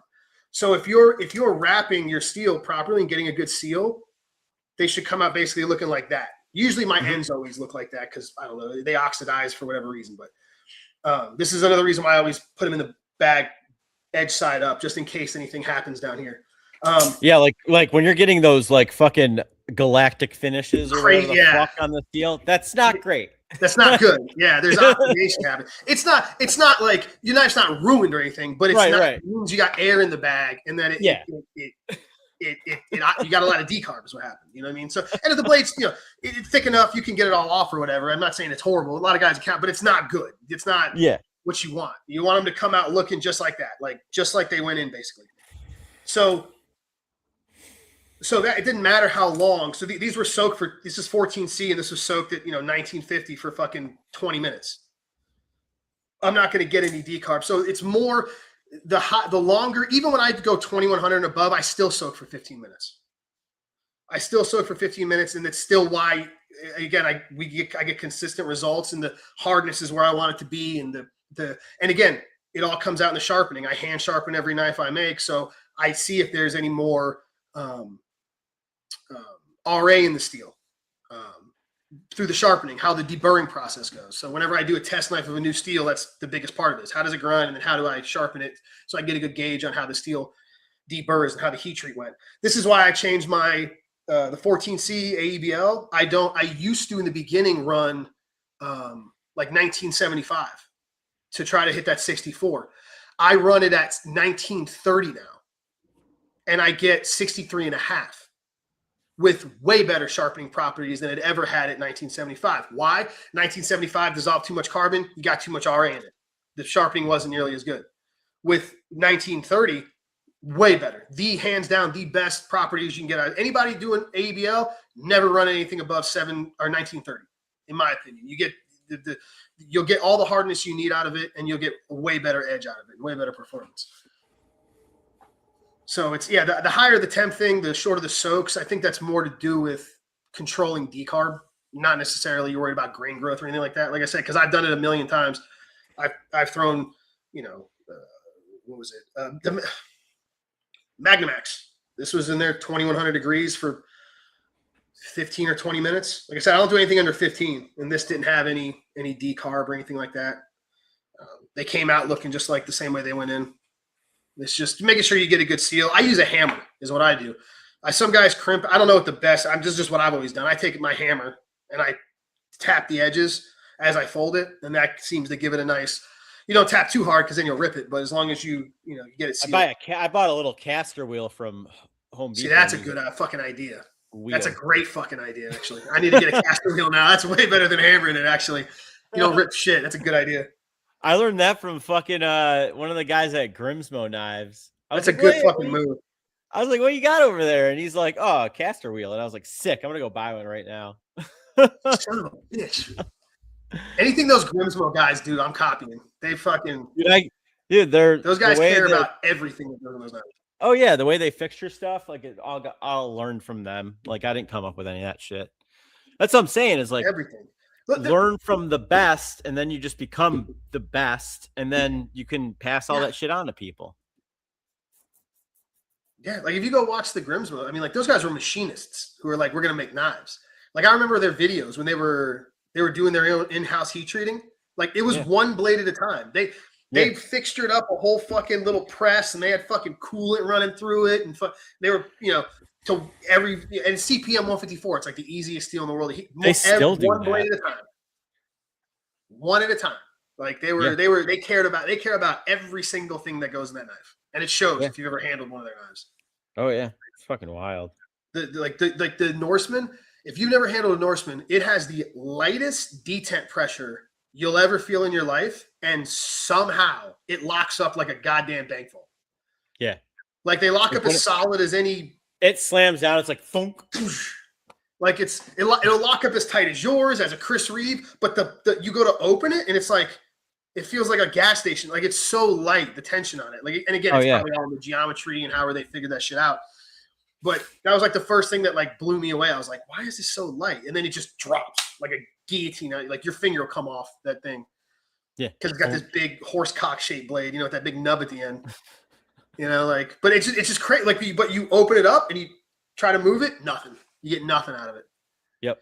Like they're like first in, best dressed kind of thing. They were kind of the first ones. But if you look at all their videos too, like the earlier on ones, like they had a ton of shit wrong with a lot of their knives, and they would go to Blade Show and people would be like, "You just got to fix this, this, and this." And they're like, "Okay," and that progressively just made it better and better and better and better. Yeah, it was funny. My buddy Corey, still doing it. He has his, and he's like a electrician, and he like takes his to work and stuff. And something was happening where it wasn't shut. Something was going wrong. It wasn't locking up or shutting, or something was going wrong. And he was at Blade Show, and they were there this year. And he was like, "Hey man, you mind if I, how do I send this in?" And they were like, "Give it here." And they're like, he's like, "The detent's on." He's like, "Nah." What's his name? He's like, "No, I remember this batch. This is the batch where we got the detents perfect." He's like, "Cool to see this one still being used." He's like, "We could do it right here if you want." And they fucking busted out the microscope. And he's like, "Actually, our guy here, whoever their friend is or tech that does all the repair work, fucking opened it up with the microscope. There was like a bunch of dirt compacted inside like one of the holes or whatever. And he was like, busted it all out. Brand new. Just like new. They cleaned it all out, cleaned the insides out for him right there on the spot. They're like, no, we know what it is. We know what it is." That's fucking awesome. They were so nice, but he was so confident. He's like, "Nah, trust me." He's like, there's something in there. He's like, "Nah, I remember this batch. I remember this number." He's like, "We were really excited because we finally got the detents like exactly where we wanted them. So I know this one's good." he was like super stoked to see it. He was so happy to see it. Like popped it all open and shit. They're like, "Oh, that's amazing." Yeah, they were so stoked. They're like, "We don't ever see these." He's like, guys don't usually, use them. Like, we don't really get them back ever. He's like, "So it's cool because this is like a 4-year-old knife or something like that at this point, 4 or 5 years old." And they were just fucking happier than pig and shit to see that thing. Oh yeah. Yeah, it's guys like nice. that. It's nice when you get guys like using shit and like just like this K390 is like so fucking good. So good. It's wild because the the finish on it is pretty good, but the fact that it's so hard, it wears out the ceramic ball Yeah, to make it flat, and yeah, it makes I the bet it does. action that much better. I bet it does. It's so good. It's It like funny. started out a little bit gritty, and now it's like glass. Yeah. It's wild. Talking about the face of the detent ball, right? Yeah. Yeah. It's funny. So you start working with, I mean, a lot of people, I mean, if you don't make knives, you don't know this, but like different steels finish different ways based on their composition, like how they react to tumbling or how they react to grinding or how they react to blasting and all that kind of stuff. So like he said, it's so wear resistant and so hard, it wore down, you know, probably put a small facet on that ceramic detent ball. And now it's just fucking glass. Yeah. Makes a better action. Yeah. It's Yeah. fucking so good. Yeah, it makes it harder, like or easier. It depends on the steel. That's why you see custom knife makers love CPM 154 or RWL 34. There's so much chromium in that steel, it just finishes really easy. You fucking you could hand rub that shit from like 36 grit. Now you'll never see him use K390 like that because good luck. Good luck. Hell, tumbling it fucking is hard. Somebody asked me about like hand finishing that, and I was like, I don't do it. Fuck no.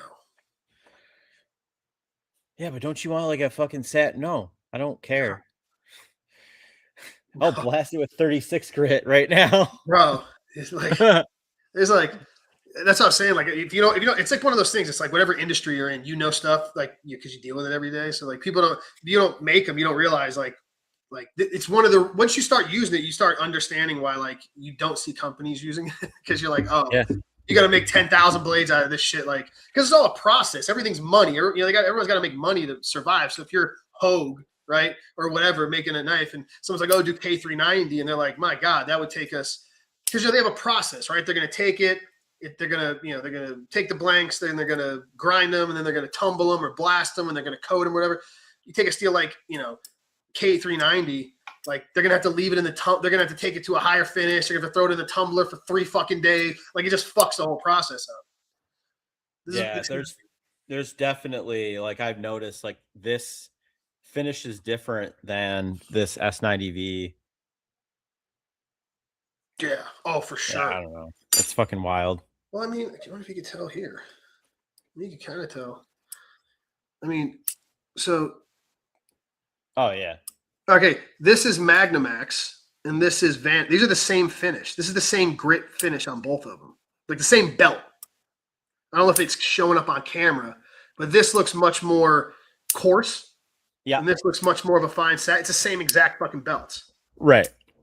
This looks way more fine. Why? Because this is a bunch of chromium, and nitrogen, and this has got a bunch of fucking vanadium and carbon. And what's crazy too is like to get a good, because like sometimes I'll have to like sand the flats down on these because I like fuck up the lasering or whatever, and then I gotta go retumble it. The only sandpaper that touches any of these super steels is the 3M Cubitron shit you buy from like Home Depot. Yep. That's the only shit that works on any of this. Like that Rhino wet shit doesn't work. Don't even touch any of that shit doesn't work. And the and Cubitron, if you don't know, Cubitron is the most expensive belt you can buy. Like, because the Cubitron, it's like a compacted, full coat, like triple padded grain, ceramic grain. It's like it's designed, like the belts are designed for like high pressure grinding. That's what they use them for. That's why you don't see a lot of knife makers use them, because like you almost need like something like a mechanism, because like you couldn't really lean into them almost hard enough to get them to fracture enough. So that's why that's the only thing that works on those, is because it's such a fucking hard close coated fucking grain. Fucking Rhino wet, you'll fucking take 2 passes, they'll fucking pancake the entire sheet. Oh yeah, the entire thing. The whole thing's fucked. Yeah, it'd be fucked in 2 seconds. Yeah. Yeah, it's the only fucking sandpaper I use for this kind of shit. And then I bought the Cubitron J-Flex belts because it's the same purple whatever. Yep. Those are fucking great. I used one of those belts. I cut them in half, so I get like a 1-inch piece. 1-inch belt, yeah. I used one of those belts to grind every single one of these lock faces of this K390, it's still going. Yep. It's funny you say that. I just grabbed, they're purple, the J-weight ones, right? Yep. I just grabbed some of those. Actually, that's this. This is how this got here. It was It's a so 120 good. and a 220. Yep. Usually what I would do is I would use these Deerfoss belts. So they're aluminum oxide, but they're kind of have a felt backing. I don't know what they do. You get, especially with these super steels, you get like 2 passes per side of the belt's done, right? Yeah. But it's like the magic eraser. Like it'll put whatever grit finish is on whatever steel within 2 passes. But you're gonna have to use one for every single knife. When I saw those Cubitron I was like, I didn't know Cubitron made a J Flex. I didn't know either. I just saw them. They had them at Pops. They had them at 120 all the way up to 400. And I was like, ooh, let me try a 120 to 220. Because I usually do like a 220 grit finish. Guys kind of like that. Yep. And I was like, let me try it. Holy shit. I think on those Magnamax, 65 and a half or whatever it was, I think I got like 2 knives out of each belt. 2 or 3 knives out of each belt, which was crazy. Because like I said, I'm used to using like 1 belt throw away, 1 belt throw away. Yeah. And I remember this is a 3.5-inch blade I'm running it across. So I was like, oh shit, I got a new favorite belt. So I use the 120 for sharpening. Yep. Like I use a 120 J Flex for sharpening. And same thing. I use one of those Cubitron J Flexes. I sharpen all of these knives. Yeah. 105 knives. They're fucking tits. I was so stoked. I didn't even know they were like, yeah. I didn't know they even made them. I didn't know either. And then I saw them on Pops because I was buying belts. That's where you got it for him on.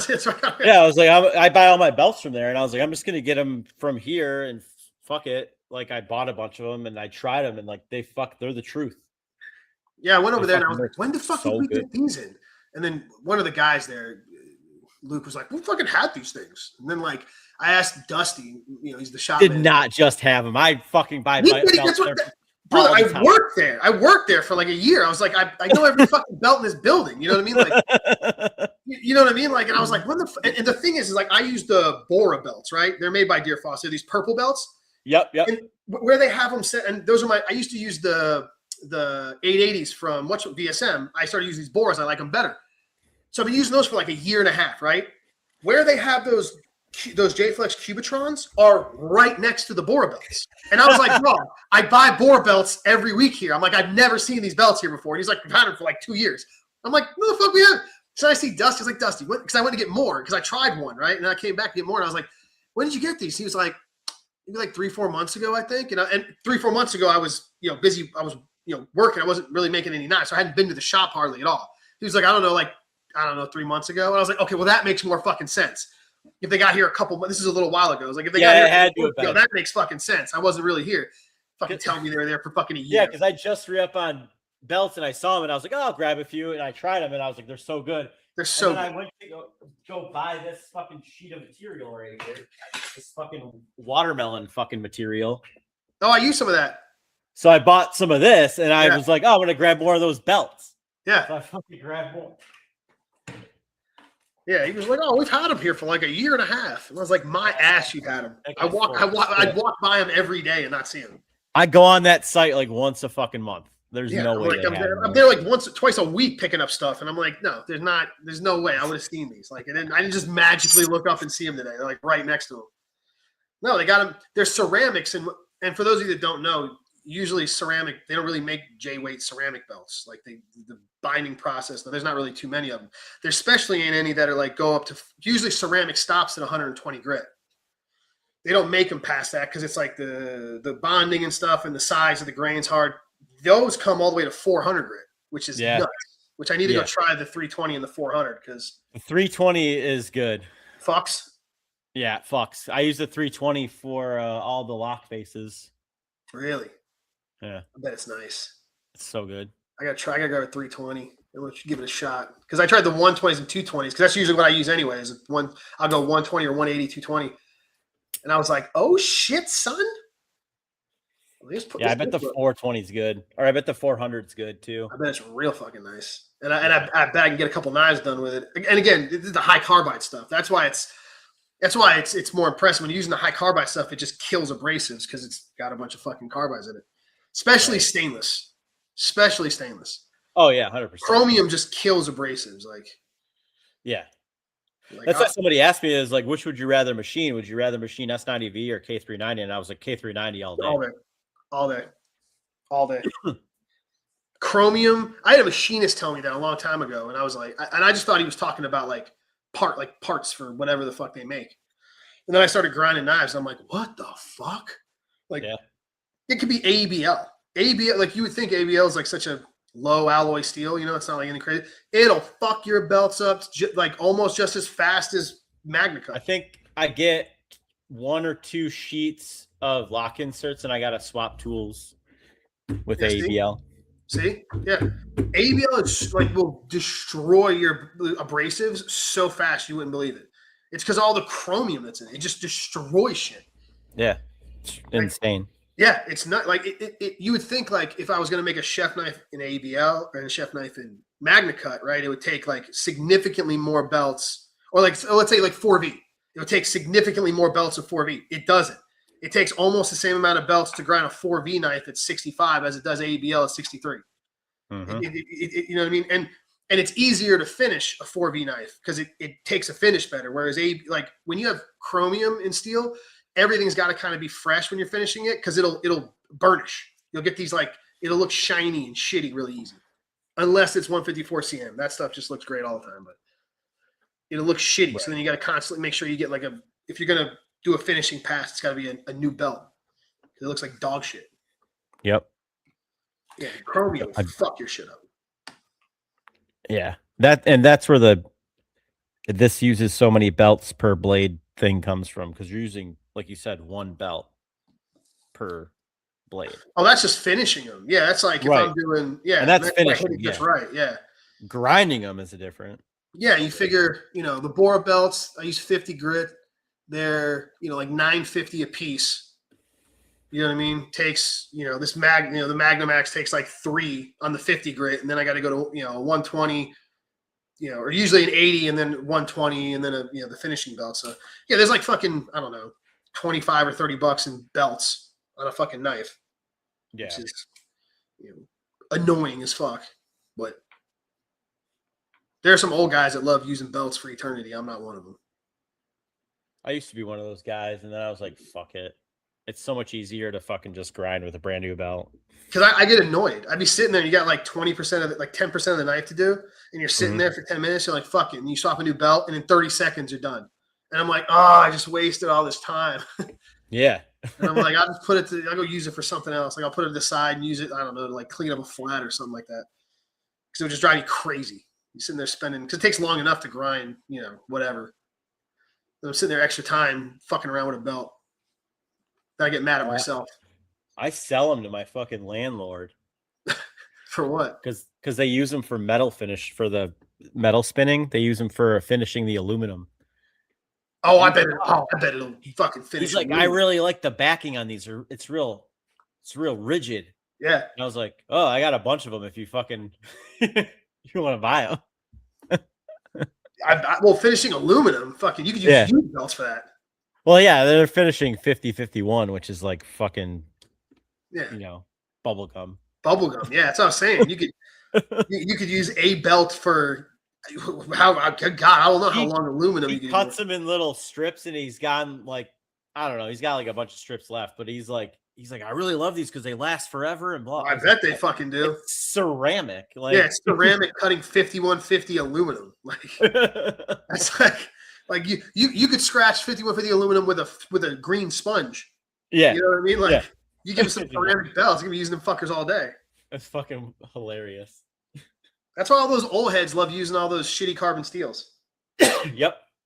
Because they can make one belt grind like 3 knives. Yeah. Where we're over here, I'm using 3 belts for 1 knife, like the inverse. Oh my gosh. I get a lot of guys that send me heat treat stuff. They'll do the pre-grinding thing too, which is always annoying because then if it warps, right, it's hard. It's hard to finish. It's hard to fix it when it's that thin, Especially when they send you thin stuff. Like it's so thin. What do you give a shit? It's 100 thou. Like, what are you gonna?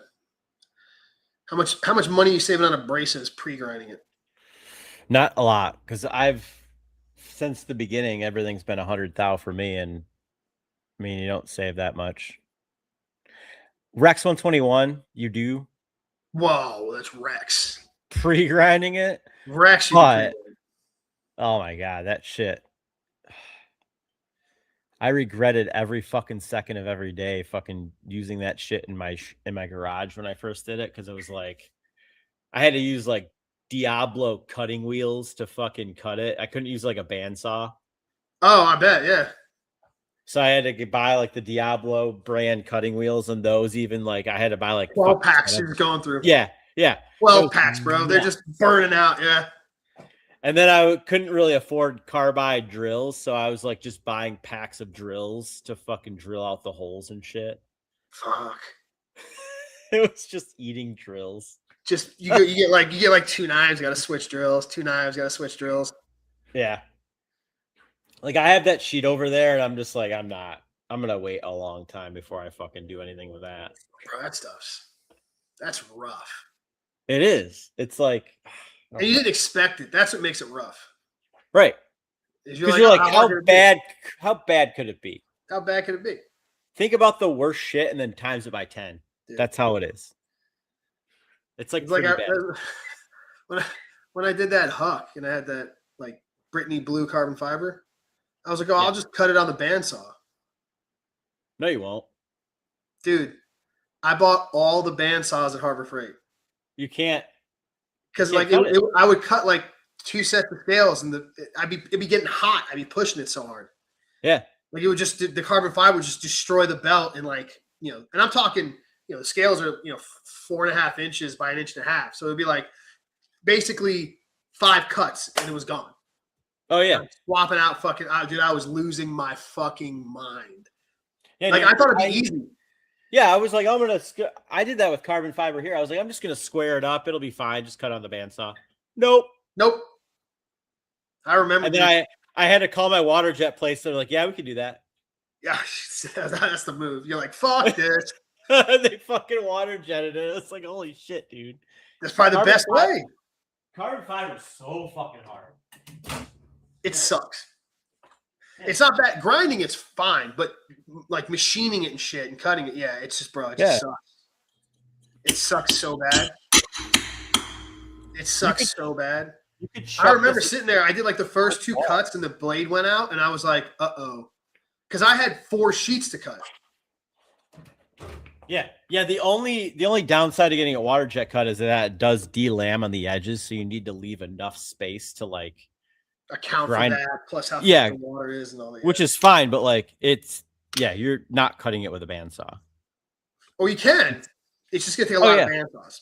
Oh yeah. A lot of bandsaws and a lot of pissed off. Same thing with Rex 121 is like you're not cutting it with a fucking bandsaw. Fuck no. I don't think people realize that. Like when you buy powdered steel, all the carbides are there. They're in the steel. Even the steel's not hardened, but the carbides are still in there. Yeah. So the whole point, you make the steel hard by austenitizing it, and then usually it's usually chromium. Then that bond breaks, and the carbon goes into the solution of the steel, and then when you quench it, that's how it gets hard. When it's annealed, all those carbides are in there, which isn't usually a problem. But when you have Rex 121, that's like 35 or whatever % carbide, almost all tungsten and vanadium. Because you're not melting any of that carbide. No. None of that's going to solution. When you make the steel, it is because it's getting so fucking hot. They have to melt the vanadium. But as it cools, it goes back into carbide. It goes back into homeostasis. So as you're cutting it annealed, you're running into those carbides. Yeah. Yeah, the steel is soft, but but again, it's usually not a problem. Like you're thinking of cutting mild steel, or even when you have 25% carbide by volume. I think it's 30. It's like way up there. It's like 30-something percent. That's what I'm saying. Cutting any other steel, it's not that big a deal. Like you'll feel going through carbide sometimes, but it's usually not enough to really make that big of a deal. Rex 121 is like 32 or something percent. Yeah, like I'll send you a fucking tungsten carbide end mill and try to cut it with a bandsaw. Yeah, it's not gonna fucking happen. Yeah, there you go. Exactly. Yeah, try to cut a tungsten carbide. You can grind it with the ceramic. No, like It takes a while though on the Yeah, ceramic yeah, to grind an end mill, but like you can do it. yeah. Eventually, Yeah. But like a bandsaw, it'll just rip all the fucking teeth teeth off right out. Yeah. and it won't leave a mark on the fucking tungsten carbide end mill, No, not at all. which is nuts. Bandsaw blades are like M42 steel. They're like a high speed steel, you know? Yeah. That's like, I don't know, it's like 1% carbon or something. They're probably like 60 Rockwell or something, 62 Rockwell, which again is harder than all the annealed steel you need. Like annealed steel is like 25, 30 Rockwell. Yeah. It's low or lower. Like let's say 20 Rockwell. But when you've got 30% of it as carbide, you're every third of a whatever measurement of distance you want to measure, you're running into hard ass carbide. Tungsten. Yeah. You're running into tungsten. Steel has tungsten carbide and vanadium in it. Yeah. It's no fucking bueno. wild. Yeah, no fucking bueno, dude. Like, especially tungsten. Tungsten's like, Oh, God. you can buy really sweet tungsten platins that'll last your entire life. I know I'm trying to find one for the fucking Ameribraid. I still can't find What about it. that dude from England that's been selling them? Yeah, I went on his site, but like I can't. He's like always out of fucking stock. He is, yeah. And then I tried to like find tungsten carbide like things online to like see if I can actually just make one. Yeah. Can't even find that. Because I don't know where he's the only guy. I went. It's funny you say that because I went looking for exact same thing. And I was gonna see if I could find one of the machine shops here to be like, hey, can you just machine this like a fucking 8-inch by 2-inch piece? Yeah. And then I'll drill tap some. Well, I don't know how I tap it in, but do they make? Yeah, there's no tapping. Do they make diamond taps? They don't. It's all. They don't even make carbide taps unless you do a thread mill. You could probably thread mill it. But the way I was gonna do it is just like I don't know, like drill a hole and then chamfer it heavily so I can like just bolt a chamfered bolt. Or just put a bolt through it. Yeah. But I can't find any carbide like slab. Countersink it? Yeah, like countersink it a bunch. Yeah.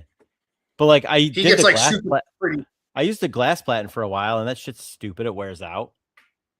Yeah, I actually need to go buy a new platen and put a new piece of glass on mine because the corners are like this now, because the belt running over it. And then I'm using the case hardened A2 platen from Ameribraid, and that thing fucking sucks. Yeah,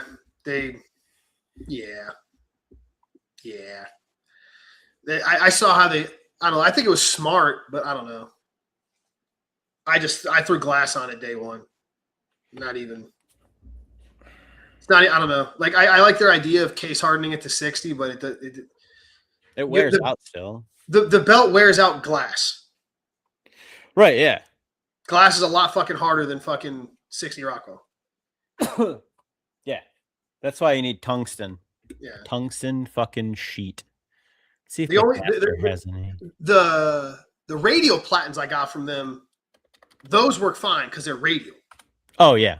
Those have a curve to them. So you're only going to make the curve. The curve's just going to keep curving. Like it's not going to go anywhere. That's fine. That I thought was dope. Those are also case hardened to 60 or whatever. Those are dope. But the flat platens, dude, if you need a flat platen, needs to be flat. Like it's just, it's you're pushing an abrasive into it, and 60 isn't going to cut it. Ooh, here we go. Go to WM Carbide. WM Carbide? You just found it right here live? Tungsten carbide. Yeah. They got a round bar. They got plate. Here we go. Some plate. Oh, shit, son. Hold on. What's the website? Ooh.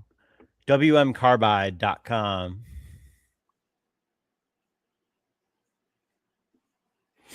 WMCarbide.com. We're all learning stuff together here, guys.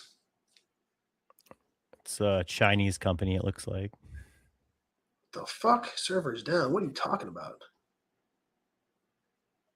WMCarbide.com.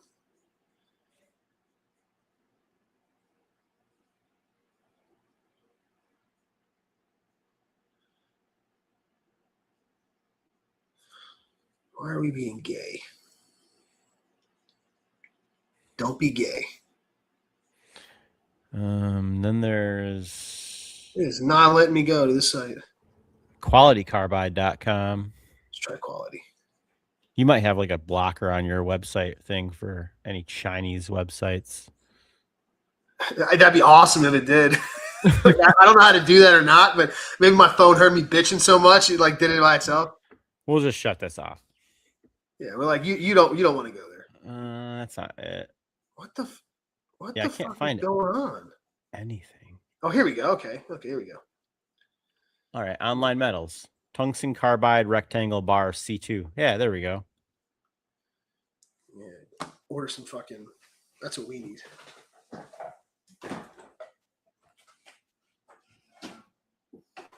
Six-inch by 6-inch. Whatever. Go buy some. See if I can find somebody here to just fucking flatten it. Yeah, you just take it to a grinding company. They don't fucking care. Get it double disc ground. Where Pops is located is a whole industrial park highway, so I know there's cutters around there that'll do it. There's somebody around there I'll find. Like pay him to fucking double disc it or whatever the fuck, or I'll find somebody to do it. Flatten it. Just need it flat and cut. Also, if you guys have not bought anything from Pops, you need to, because they got fucking everything. Not a sponsor of the show yet, but yet. Work on that. Yeah. Also, if you're a new knife maker, it's the greatest place in the world to call because everybody there's a knife maker. Yeah. Like everybody. They all make knives. The owners are knife makers. The employees are all knife makers. So if you have any questions or need direction or whatever, they'll tell you. They literally have all the good shit.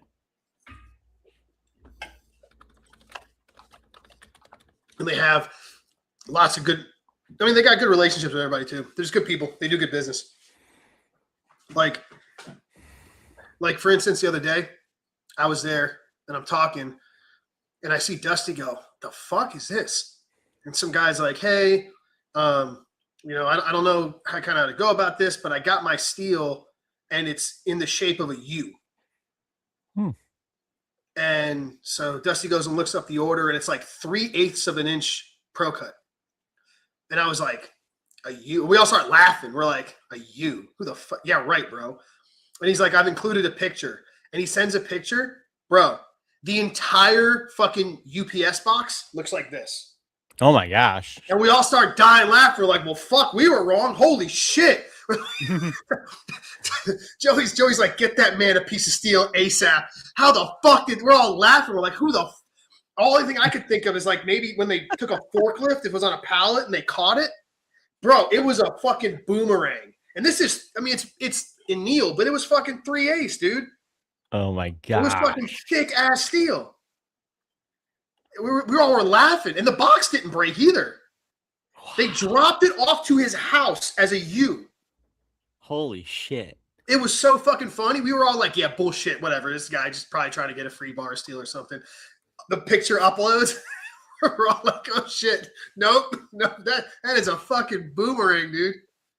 And they fucking, shot him out a piece of steel right then and there, went and boxed one up. But we were all laughing. But again, that's just the type of people they are. Like, stuff goes wrong that's not even their fault, and they cover it. More than you could ask for. It's not their fault. UPS decided to bend a piece of steel into a U. That's the thing. They have literally everything here. Well, I was just saying they literally have everything here, and they'll take care of you. Everything. Like, I don't know of any other company that will do that. What I thought it was is sometimes when you get when they buy their steel, if it's not most of the time it's sheared. They'll have the steel sheared, and then certain steels they'll have, if it has to get laser cut, it'll get laser cut. But usually it's sheared, and sometimes the steel will have like a little bit of a bow in it, but nothing you can't literally straighten with your hands. When we saw the email, we thought that's what it was. Like, it had a little bit of a bow in it, and maybe the guy just didn't know you could literally just straighten it out with your hands. Nah, bro. Fucking bell curve. It was like, yeah, bro, it was hilarious. And like I said, I mean, they shipped him out a new bar of steel like right then and there. They went and grabbed a new one, threw it in a box, and because it was before the post office got there. The UPS gets there at like 3:00, so it was before that, and they fucking threw it in the bin. But Dude, it was fucking hilarious. But yeah, they take care of you for stuff like they know what they have everything. Every sandpaper. I mean, bolts, drill bits. I highly recommend if you're to buy their drills. Those high speed drills. So, like if you're getting into knife making, when you're drilling your handle scales and stuff like that, if you buy drills from like Home Depot or whatever, they're all kind of different sizes. They're not specced out. Whereas the ones they sell there are machinists drill bits, so they're a much tighter tolerance. For instance, if you want to do like a 1/4 inch hole, right, you can buy this is like an F bit, so it's instead of it being 0.250, it's like 0.252. So it gives you about a 2 thou play, so you can get the pin in there nice and easy, but not have too much of a gap, And I think the 11 is like a 0.251 or something. It's a little bit tighter. Yeah, and they'll tell you all that. You can ask them, and they have knife making classes on the weekends and stuff. And like I said, all those guys make awesome knives. They'll give you a shop tour anytime you go down there. But they have everything you can. Most every steel they carry, every kind of belt you can think of. Sandpaper, carried tape, drills. Fucking Walter Sorrells tools. Fuck. Oh, Walter. Well, yeah, it's so funny. Yeah, Walter and them that's how I found Pops. I was watching a Walter Sorrells video. I didn't know they were, at the time they were in Brazelton. And I drove by that place every day going to work. You just couldn't see it. I want to buy the Sorrells brick, and I want to buy the Pro Set. The brick is the greatest fucking jig idea ever. So I saw that, and I was like, this thing's so sweet. Because Anthony Marfione also does something like that with his little setup to grind his blades. They have that much nicer one that's got all it's the aluminum, it's got all the machines, it's got all the drills in it and everything. Yeah. But he's got but I want to get the Pro Set bevel thing because it looks like his is just made a little bit better. And you can do complex angles. And it looks like you can have the file guide in between there. Is it the work rest or are you talking about the other one? Can't remember which is which. It's the bevel grinding jig, the Pro Set one. Yeah. It's like the more expensive one. It's not the brick. Yeah, that's the other thing. Yeah. But you can add like complex. So like you can leave your platen flat.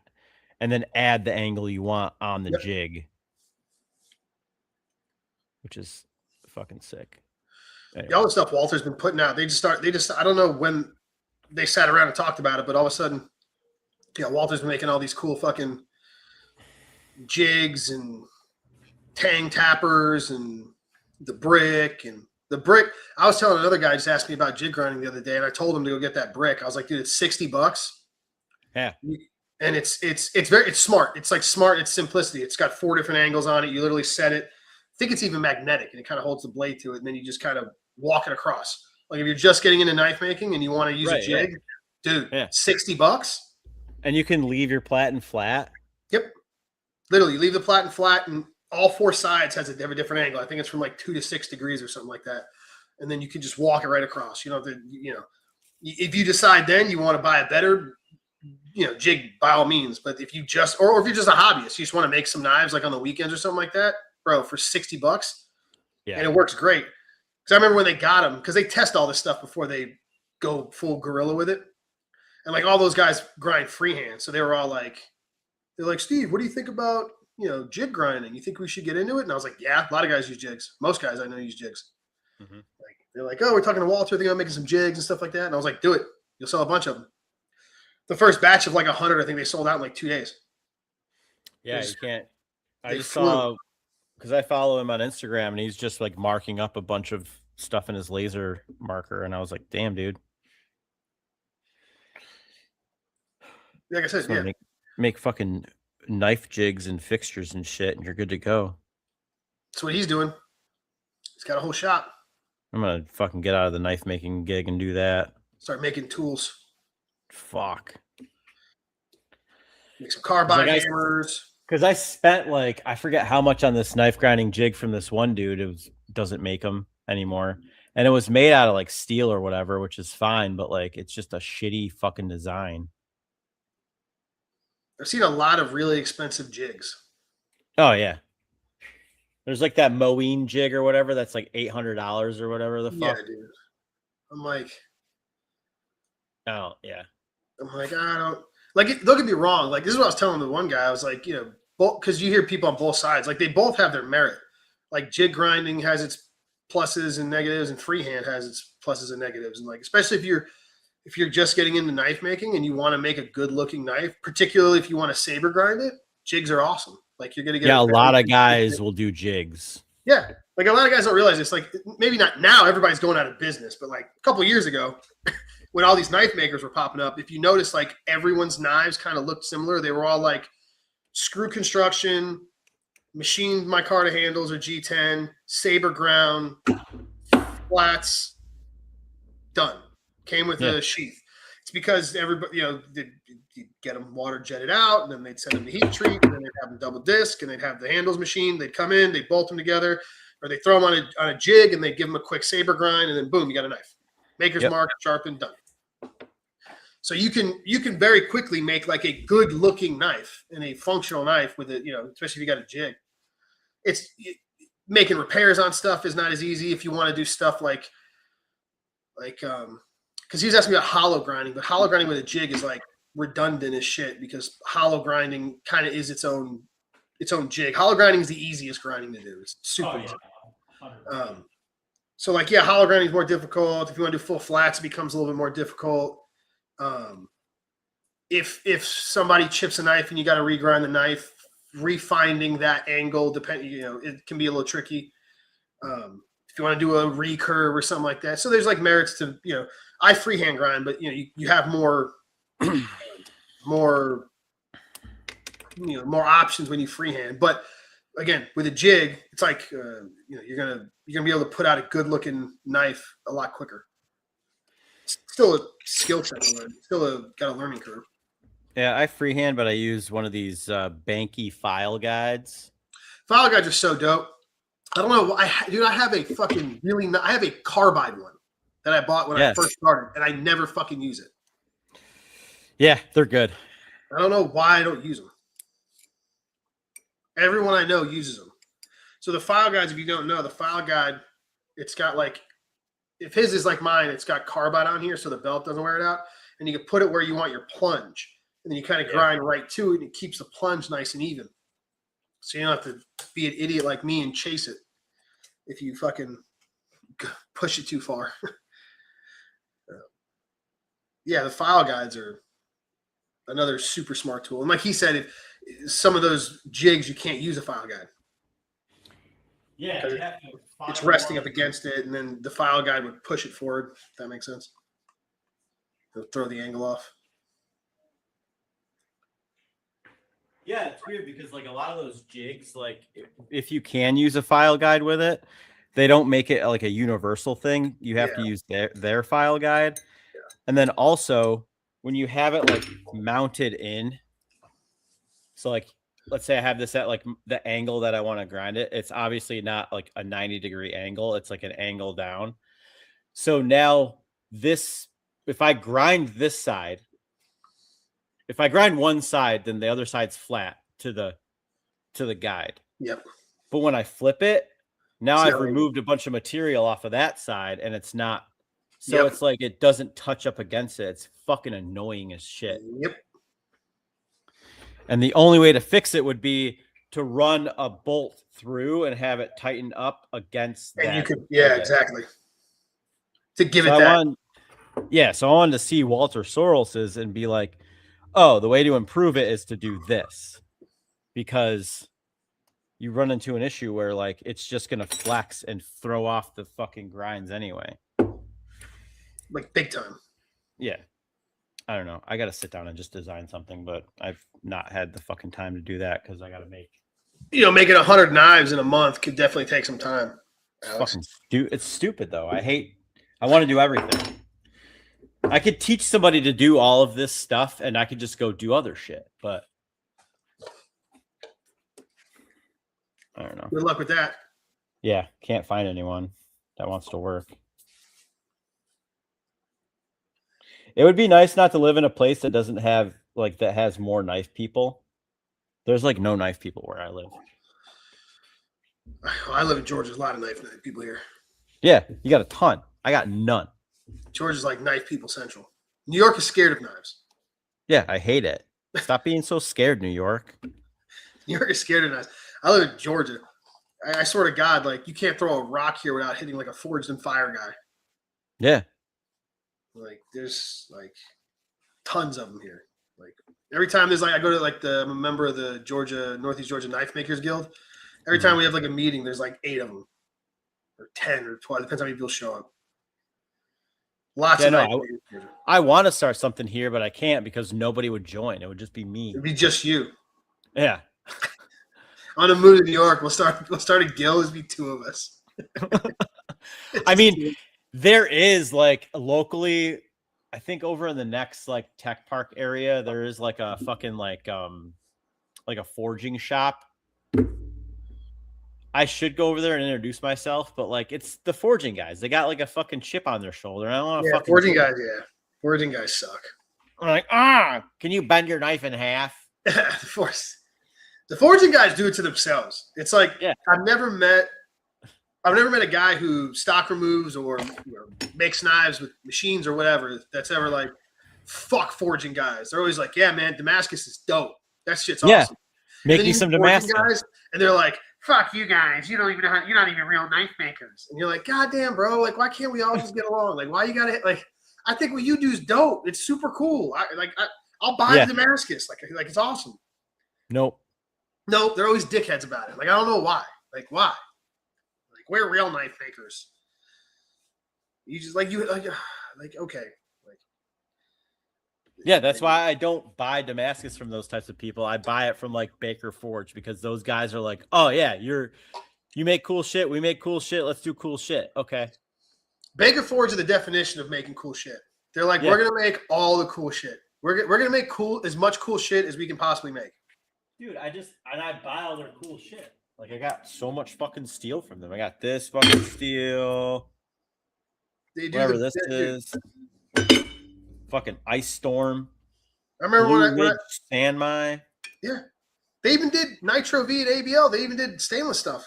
Hitachi number 2 core. Yeah. No one's doing that. Fucking New Jersey finally found someone to buy some of that goddamn Hitachi steel off their hands. Yeah. They fucking and then I thought they would have done it years ago. Baker Forge is like, oh, we'll buy it and then we'll weld it to something else and make it cooler. Go to Japan and tell me how much mono steel, paper steel you see. Like none. It's all Sanmai. Yeah. The whole purpose of Sanmai is like they take this much steel and turn it into a knife, right?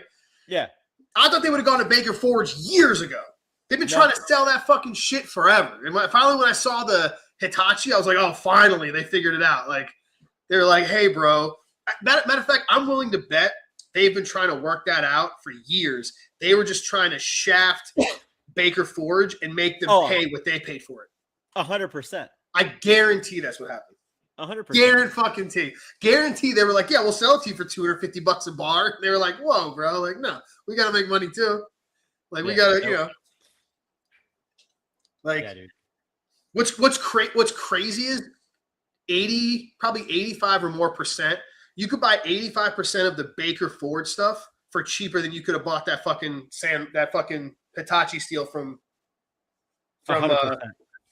From whatchamacallit. 100%. New Jersey. Like you could like, and it's the other thing. The guys at Baker Forge will roll it out for you too. Yep. They have a roller. They'll roll it down to like thin too. They'll grind it to thickness if you want, anything you want. Anything and then you want. just get it and you can just make a fixed blade. You can sell it for $1,300. Bro, you can get like 1/8 inch stuff and be like, I need it down to 32, like 30 second, 100,000. They're like, cool. And they'll send it goes from 1 foot to fucking 18 inches, comes to your house. Here you go. Yep. Oh, you need to cut into 3 pieces? Sure. Yep. Like they'll do whatever. They'll do whatever for you. And never seen a void. I'm sure it's happened. What I'm saying is like, you don't see problems with it. D-lams, voids, cold shuts, never hear shit. Dude, I've machined it heat treated it, got it double disc ground, brought it back, and fucking nothing. It's Perfect. fine. Perfect. Yeah. That's with the copper shit too. Yeah. Which to this day, I don't understand how they do it. I don't know. I don't understand either. I don't understand how you forge weld copper without it just melting. Yeah. This has a copper shim in it. Yeah.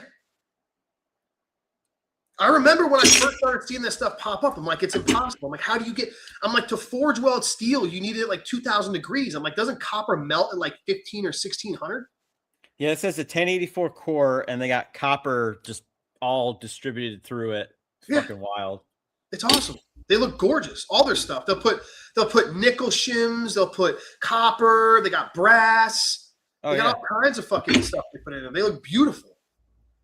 And they pattern it out. So they hammer it out, or they'll drill it for like raindrops. So when you get it, you don't have to hit it or bang on it. It's already got the Yeah, pattern. it's good to go.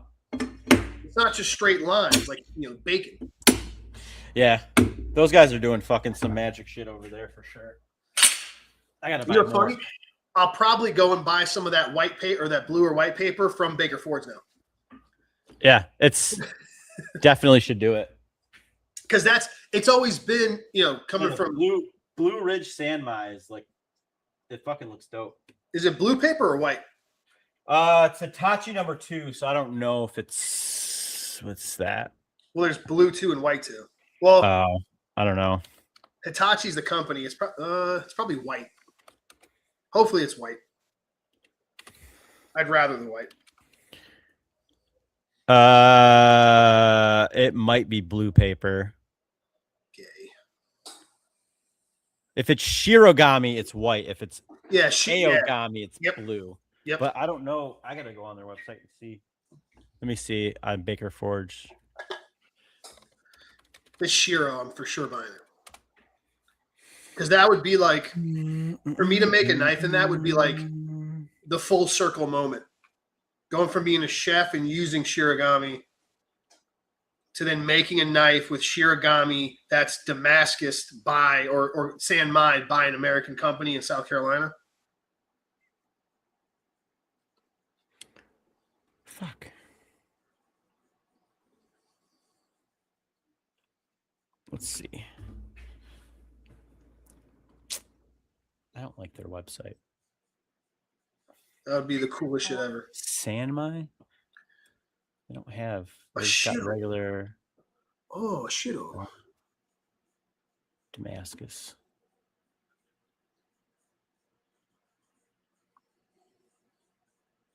Hang on. Let me just type in Sanmai into the fucking search. Oh, they don't have a search. Are you kidding me? What? Get it together, guys. Come on. All right, here we go. Steel, Sanmai. Got it. Okay. All right, here's that. Drum roll. Hitachi number 2. So blue number 2. It's blue. Yeah. Do you have any white? Or is it just blue? Just blue. Fuck. Yeah, it's Hitachi blue paper number 2 with 410 stainless cladding. Can a brother get some white steel? I don't know. I guess I'll settle for blue. It sucks. What the fuck? What are we doing, guys? Come on, Baker Forge. I'm gonna call him up and be like, "Yo, where's the white stuff, dude? I want that crispy." Or you can get the stainless Gomai with the nickel shim, and it's got an 80 CRV2 core. Yay. No, thank you. Blue Chew. Blue Chew. It's the only ads I get. I get Blue Chew ads nonstop whenever I go online. I'm gonna buy those and see how much of a boner I can get by eating them. Oh, bro, I bet you could get. I've always wanted to do it. Like just slam like fucking 20 milligrams of it and just see if I can get like a massive boner. My wife would hate me. This is what you do. You get this pure wrought iron fucking ship chain 1084 core. Oh, they use that naval chain shit? That wrought Yeah. iron. That stuff looks Yeah. cool as shit. Oh my god, dude. It looks so cool. $94 for the wrought iron Sanmai, and you could probably make like $1 billion off of this fucking shit. How big's the piece? A foot? 9.5 by 1.8. What's the Almost a thickness? foot. 179, or you can get it at 121 for 14 inches long. I was just that's obviously I was about to say if it's 1.7, you roll it out to 1/8 inch, it'd probably be about 15. Yeah, that makes sense. Yeah, you get it at 1/8 inch, 14 inches, you can make a good knife out of that for $100. Yeah, it's so the 14 by 2.5 by 121 is $199. $200. Yeah. So then people are like, Steve, why don't you use that stuff more? Nasty. Huh? That shit looks nasty. Oh, I bet it looks nasty. I should buy it. I mean, I'd have to sell the knife for like $600, but fuck it. It'll sit here and look really pretty in the house until it does. All right. Get me some of that gator. Well, I got gator piss actually. Blue Wrought iron looks cool as shit though when you fucking. It's got, what does it have in it? It's got all this stuff in. That's another thing. Like forging wrought iron is not easy. No. Like how Especially they- fucking ship chains. Bro, like that's what I'm saying. How they do that at scale blows my fucking mind. Like the copper and all these metal, and they put in the Sanmais, the Gomais, which is just 5 layers instead of 3. And then you got like wrought iron, and they do it at scale, like all day. How do Yeah, they do it? and you could buy an RM1 rolling mill if you want. They sell a rolling mill now. They probably got a new one. Well, they sell a rolling mill that you can buy for your shop. Oh, what? They're making rolling mills? They're not making them; they're getting them made. They're built in Austria by Tobin Machine, and they're $12,000, but they're selling them on their website. It's pretty sick. So if you want to like roll out shit, you can get it for your mill, and it'll fucking roll it out. I wonder if that's owned by that Tobias metallurgist guy. Maybe. Yeah, it's a Tobin RM1. It's pretty sick. It's chain driven. That's awesome. It's like some steampunk shit. It looks fucking beefy as shit. I bet. I don't know. Do you got a fucking? I want to see how it works. I wonder if you can. I wonder if you can put like a cold piece of steel in it and roll it still, or no? I probably that's got to be hot because I think they roll all their stuff hot. Oh yeah, you're right, because it's got dyes inside of it and shit. Oh, like put patterns in as they roll it. Thickness. Let me see. High thickness reduction is common, blah, blah, blah, especially for forging of Damascus steel. Often requires blacksmith to reduce material from +2 as low as 100 thou. The best machine to speed up is a rolling mill. Offers quick, precise way of reshaping, being free of noise and vibrations. That's how Oh, they yeah. roll it out when you buy it. Yeah, they put hot steel in there, and then you just fucking set your thickness and it just rolls it. Yep. Damn. It's Yeah, probably hoodie? exactly what they use when you ask them to roll it out for you. Nice. They got a Baker Forge hoodie. I might buy one of those fuckers. I'd buy one of those. Get a hoodie. Like I said, I don't understand how they do this shit at scale. It's wild to me. It's crazy impressive. Yeah, I mean, it's just a bunch of guys that are like, they don't take no for an answer. Yeah. Like They're like, no, we're gonna do it. Like what they're doing is so hard. Yeah. And they do it I can't get over that. Like they do it at scale all day. It's fucking wild. Like making Damascus is not easy. It's very time consuming. A lot can go wrong. Again, I don't understand how you fit brass or copper in there. Like I said, to forge weld steel, you're north of 2,000 degrees. pretty sure copper melts at 15 or 1600. I don't know how they do it. They do custom shit too. So like if you wanted to get like custom billets done and you tell them the pattern or whatever, they'll do it. Yeah. Oh, I'm sure they will. I've also considered cutting a chunk of Rex 121 off of that and sending it to them and be like, can you wrap this in a fucking jacket? Bro, that might be where they tap out. That might actually, like, they'd be like, sorry, bro, we tried. This thing Rex 121 core. Can you imagine how hard that is even under a hammer, even under like a roller? The Russians do it. What are they? Who? Hang on a second. I got to remember the guy's name. Who? No, there was a Rex 121.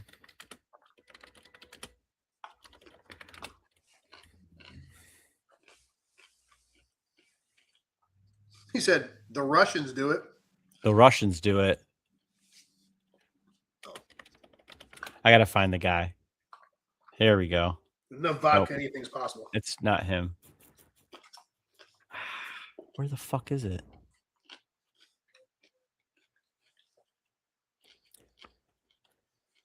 Rex 121. Blue Chew. Blue Chew.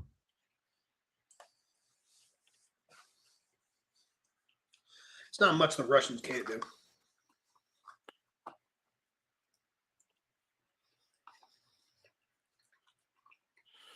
Yeah. Messer Selber Machen.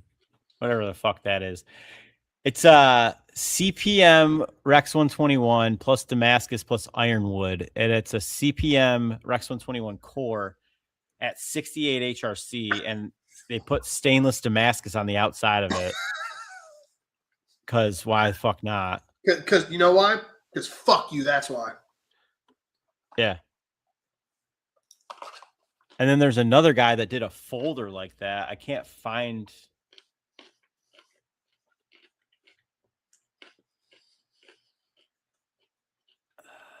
It's not that. There's another guy. I follow him, but he rarely posts fucking knives. So every time he does, I got to like figure it out. Anyway, it was on Facebook that this fucking one guy. It's from 2025. Yeah, this guy. CPM Rex 121 core Damascus knife with ironwood and a leather sheath.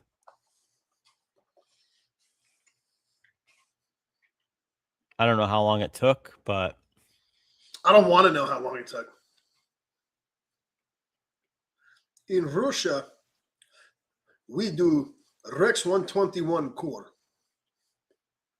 Yeah, by hand. Just don't fucking care. They're just like, it can definitely be done.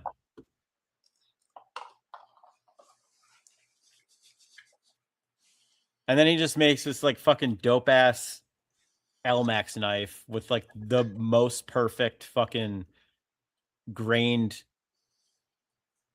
finish on it. Like the hand rub grain finish. Guy's fucking nuts. He's like, oh, I found all these logs in the woods. I'm gonna fucking make knife handles out of them, bro. It's probably they have all that cool shit there. We don't have any of that. Well, they got the whole, Siberian tundra. So it's like handle made from 10,000-year-old tree with, grizzly bear bolster, grizzly bear molar bolster. Yeah. They're Russians. I mean, but the point is that I got some Rex 121. Take it down to Baker Forge, see what they can do. Dude, we should make a trip. They can I'll do a trip and they can make a whole documentary about it. Like, oh yeah, we're gonna fucking forge this first time in America. I think I'm like 5 or 6 hours away from there. Totally make a trip, go up there, show up. It's in North Carolina. I think it's North Carolina. It's okay, Scout. It's okay. It's okay. God damn, why did I do that? I knocked. Quiet down, you fucking muscle hamster. The muscle hamster. Oh, you missed. I don't know. Was it before? I think it was right when we got on. So like, post office guy came by. He's like, it's crazy. He's the friendliest fucking dog I've ever had in my life. People, other dogs, nothing rattles this dog, right? He's not even 2 yet, right? But nothing rattles him. Like he'll be at the dog park and dogs will bite him, and it doesn't even faze him. He'll like laugh at him, right? Like dogs they'll want nothing to do with him. But if he determines that you're gonna be friends, he'll just keep coming up and pawing him and nudging him, and they'll bite him. And he's like, oh, so there's a chance. Nothing phases this guy. But now all of a sudden, if we're at home, some strange dude walks up to that door, bro. Unless I'm like, it's good, he's gonna kill somebody. He's like, you get in this house unannounced, it's gonna be a fucking problem. It terrifies my wife. I'm gonna eat body parts if you bro. don't. Like it terrifies my wife, but I'm like, it's kind of what he's here for. Yeah, like he's great with everybody. Like if we bring him into the house, we're like, this is a good. He's like, cool, we're good. If he sees us together, or if we're outside the house, great, sweetheart. But if you come into this house or around this house unannounced, we got a fucking problem. He's like, I'm taking something that they're not going to be able to put back on. Yeah, it's mine. It's going to be an arm or a head. Dude, he's like, it's fun. Yeah, he's just, I feel like it's funny as fuck. Like my wife's worried he's going to like go through the window one day because he gets up on that window and he's like all bowed up. Like, I'm going to fucking get you, bro. It's so funny. Because he's like, and then like I said, you see him out in public and like he loves little kids. Little kids walk up and pulling on his face and stuff. And he's just licking them. He's just happy as shit. You know, other dogs loves him. Every dog, little dog, big dog, doesn't matter. They were the nanny dog back in the day. Yeah. He's like, well, he's like 50% large American bully, like 20 something percent American pit bull, and then like 15% Rottweiler. Oh, so he's like a weird. Yeah, well, when I got him from the pound, he was like 15 pounds. He's literally the dog from Man's Best Friend. Yeah, that's what I'm saying. He's like the nicest. He loves. And he's got 10% chameleon, 40% snake. Yeah, dude, he's like, he's hilarious. I thought he was a pit bull when we got him. He was his little dog, and I was like, oh, it's just a pity because the Humane Society, they'll just say mixed breed now, right? They don't put it because then you can't your homeowners insurance or whatever. Yeah. I was like, oh, he's a pit bull. Well, he was fucking 55 pounds at 5 months old. And I was like, that's not a fucking pit bull, dude. That's not pit bull. Well, I was like, what do you mean? I was like, they top out at like 50. I had pit bulls as a kid. I had 2 of them. They top out at like 50 pounds. Like this he's got something else going on. He's a little bit, he's like almost 100 pounds now. Holy shit. Yeah, I haven't weighed him in a minute. He was over 90 like 3-4 months ago. So he's probably close. He weighs more than both of my kids put together. Dude. He weighs as much as my 13-year-old daughter, or more maybe. I don't know. Kai's maybe 100 pounds. Holy fuck! Yeah, he's just dense. He's just big and dense. He's not fat or anything. He's just big and dense. He's filling out now, and that's the thing is I got him from the Humane Society, so he's neutered. So like if he had his nuts, bro, he'd be fucking 20 pounds bigger. He'd be fucking. Yeah, and he would have already went through the door. He might have, yeah.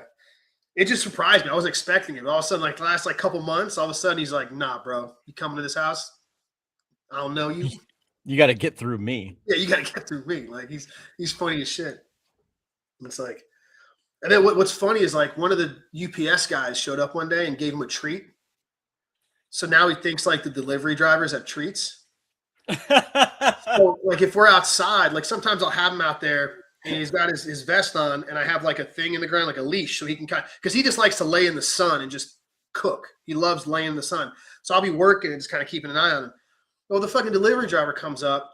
He goes running up to the delivery driver thinking he's got a treat.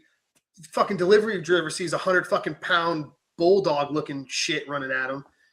You know, if I don't get up there fast enough, scare the shit out of the poor UPS guy or the postal guy. He's like, you got to pay the toll. Come on. Oh, man. dude. Yeah. Well, he's just running up to him. And the delivery driver's like, fuck this, like for good reason. He doesn't know he's running up because he's happy. He thinks he might be like trying to rip his fucking leg off.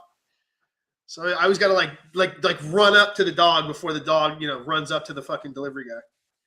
It's hilarious. Like, don't kill the dog. Like I was at Pops like last week and, the postal woman came. I didn't see her. And all of a sudden I'm looking, I'm like, where the fuck is Scout? Fucking, all I see is his ass go around the corner. And like, before I can make it around the corner, runs, and this poor little black lady like freezes because here comes Scout, just trotting right up to her, jumps right into the fucking USPS van, wagging his tail, like waiting for a treat. This poor woman's like, and I'm like, Scout, get out of the fucking van. You can't go in the van. He's looking at me like, what? I know she's got something. It's funny, actually, the UPS driver could be your brother. He looks just like you. Like, dude, he's like, I'm telling you, he's like tall dude, the pepper beer like you, Italian guy, super nice dude. He's the one that started with the fucking treats. We do that. Cool dude, great guy. But now every time he sees one of those guys, Scout goes running up to him, and I'm like, you can't do that to some poor old little lady. This black lady was like 4 feet tall. You know what I mean? Like she looked like she's like 55.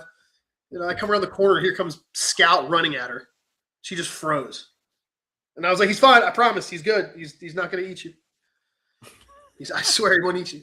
He like jumps in the fucking USPS truck, the van. I was like, you're going to get like a federal charge on me, dog.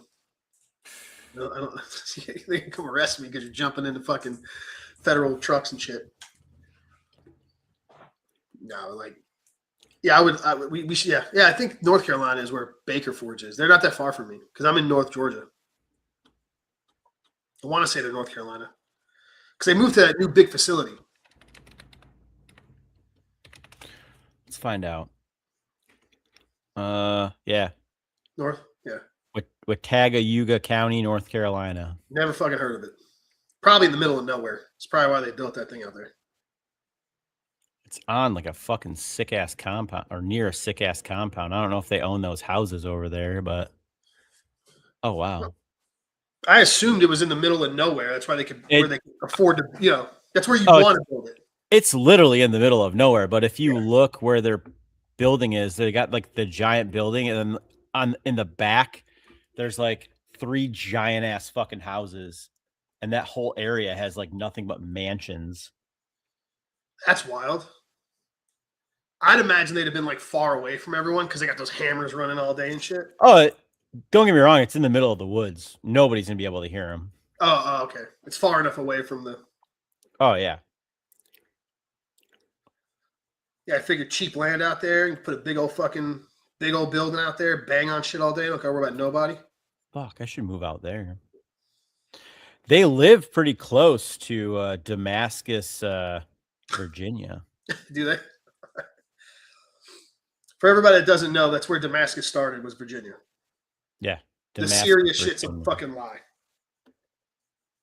It was actually in West Virginia. You heard that from me. If anybody asks.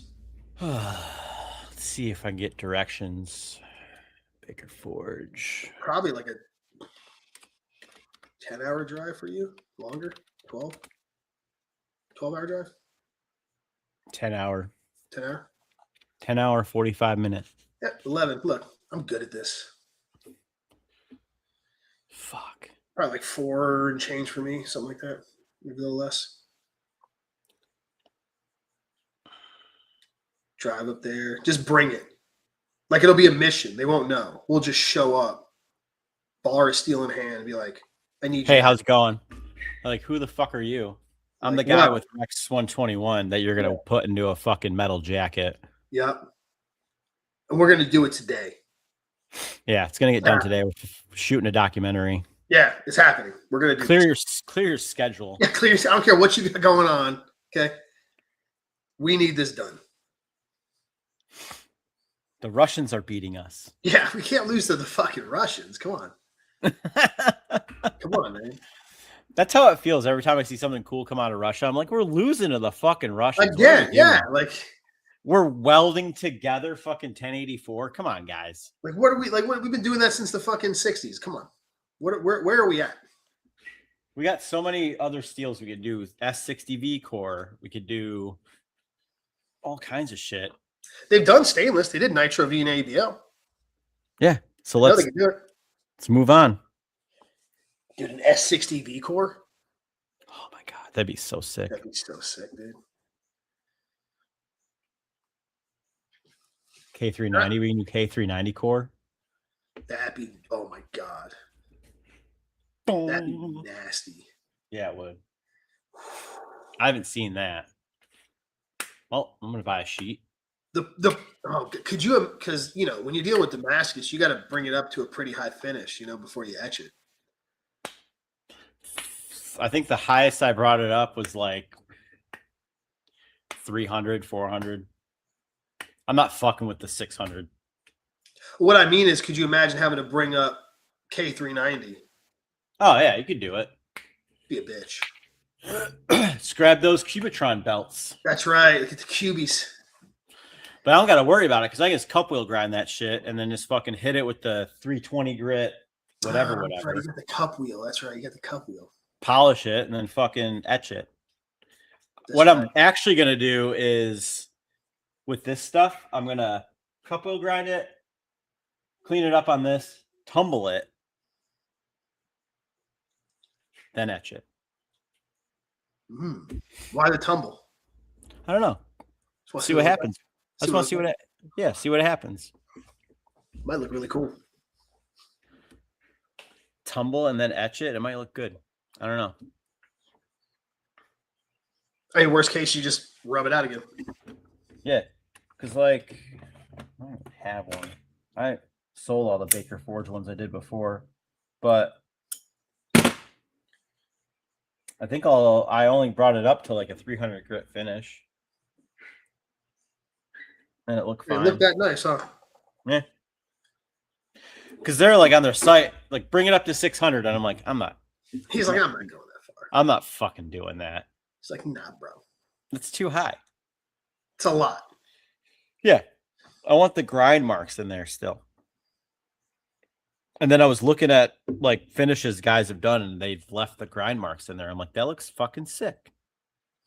Well, I don't think you're really going to see it much in the actual like Damascus part. I don't think you do. No.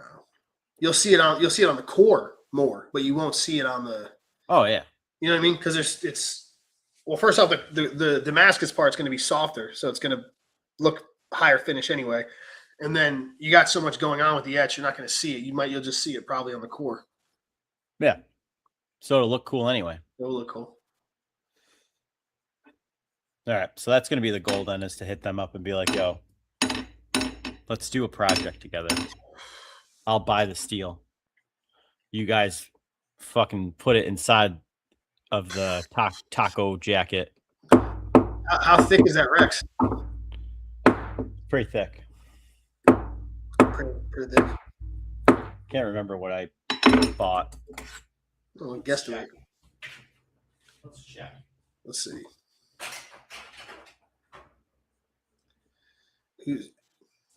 Who would buy a knife in? Oh, that's 160 thou. Oh, that's thick. Yeah. That's a thick boy. It's like 3/8, huh? Or Yeah. just under? Mm-hmm. Oh, that's plenty thick. They could roll that shit out.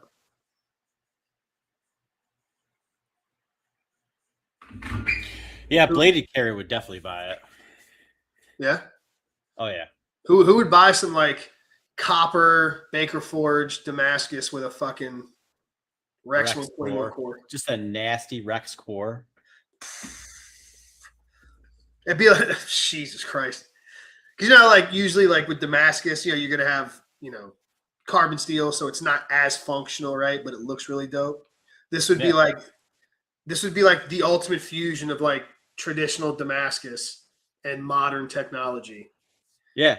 Like it'd be a Damascus knife that would cut till your grandkids were grown up. And that's Rex 121 from Crucible. He just me, I'd buy. That's right. That's right. This is extinct. This is Rex 120 Crucible. This is 6PM Rex 121. It doesn't exist anymore. No, you can't get this. No, you can't get that. Yeah, I think I'll talk to I'll send an email to Coy. You really should.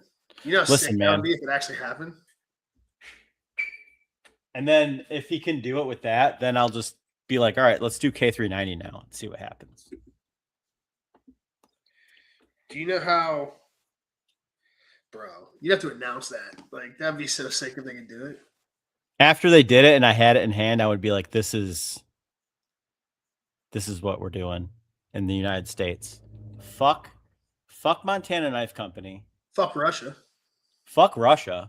Fuck them. We're doing this. This is how we do.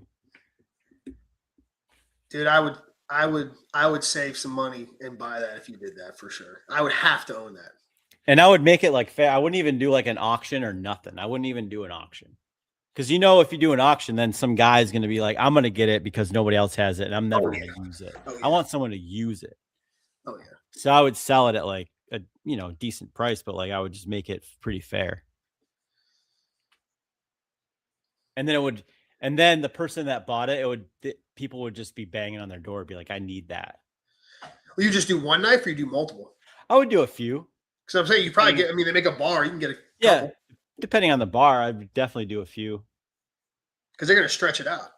But I'm going to hit up, I think here shortly, I'm going to hit up Niagara Specialty Metals again and see how much another sheet of Rex 121 is. Because I know they got more. Still got another brick? I'm sure they got more sheets of it that people aren't buying because it's so expensive. But like, if you break it down, it's worth the money. Yeah, for sure. But then if you break it down even further and you give it to Coy Baker of Baker Forge. Yes. And they slam it inside of some other fucking steel. Like some cool ass copper Damascus or something, or some nickel shim or whatever. I don't even give a fuck what is around it. But if they make the core steel is Rex 121, I think that dog. Yeah. That's what I'm saying. You make some of those, like I don't care how much they are, I'll figure out a way to buy one. Because that's what I'm saying. That's like, because Damascus is like so ancient, right? Yeah. It's like the most modern form meets function kind of thing, right? Like it's going to be this beautiful ass blade that can cut, 7 lifetimes. Yeah. And the Russians are doing it and everyone's just like, but they're in fixed blades. I mean, I got to find the fucking guy that does it on my Instagram. I don't know how the fuck he's doing. Well, it's the Russians, dude. They got a lot of time. Let me go to my Instagram and find this fucking guy. It starts with an M. They got a lot of time in Russia, A lot of time, a lot of vodka.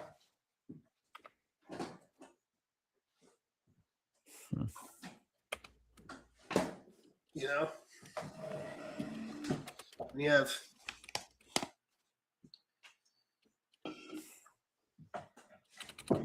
that much time. It's either, fuse Rex 121 or do Crocodile. Oh, yeah. Fuck. Why can't I fucking find this guy? Fucking guy. Because those Russians don't post often. No, I know. He'll pop up every once in a while, and then I'll be like, oh, there he is, and I'll fucking share it, and then I forget that I need to, like, just follow the guy. Like I suggested to you. I know it starts with an M.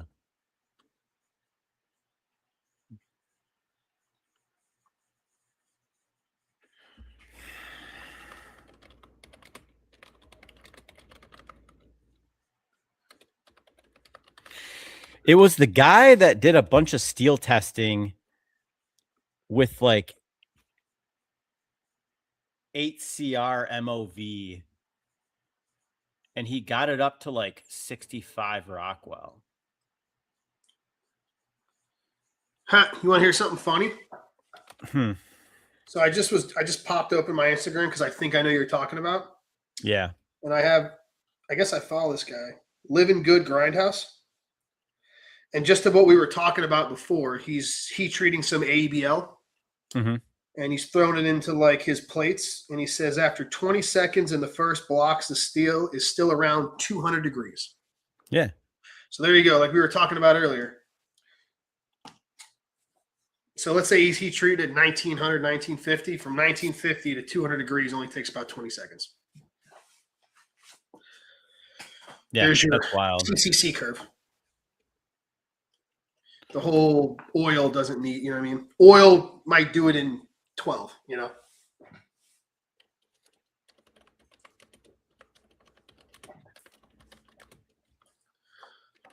That's regular plates. So I don't think the whole copper thing would be worth the squeeze. Is it this guy? No. Fuck. No, the I'm thinking of it as a Z in his name.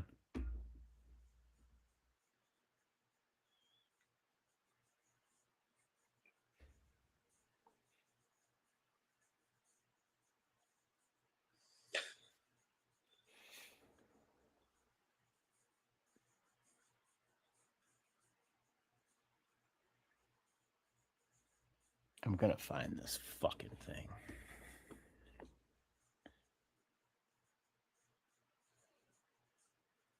He's like, I'm gonna find this fucking guy. Nah, this guy's not his name. Because like when the guy made the knife, like I saw it and it was like he did it in like a green color too. Like the fucking handles were like in a green color. I was like, fuck. I like want this green.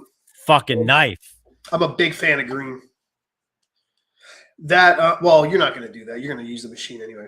I was gonna say that watermelon rind stuff burns real easy, but you're probably gonna cut it on the whatchamacallit. Oh yeah. He's like, you fucking basic bitch. You think I'm gonna grind this thing? Well, yeah, who do you think I am? It's cool looking shit though. I like it a lot. It patinas really quick in the sun actually too, which is cool. Ooh. I had them sitting outside in my my shop, not in direct sunlight or anything, just under there. It was there for a couple of days. I was working on the knives, and when I took the two scales apart, one of them had darkened already. So you could for sure play with that. Obviously, once I ground them, it went away. But yeah, it actually patinas pretty quick.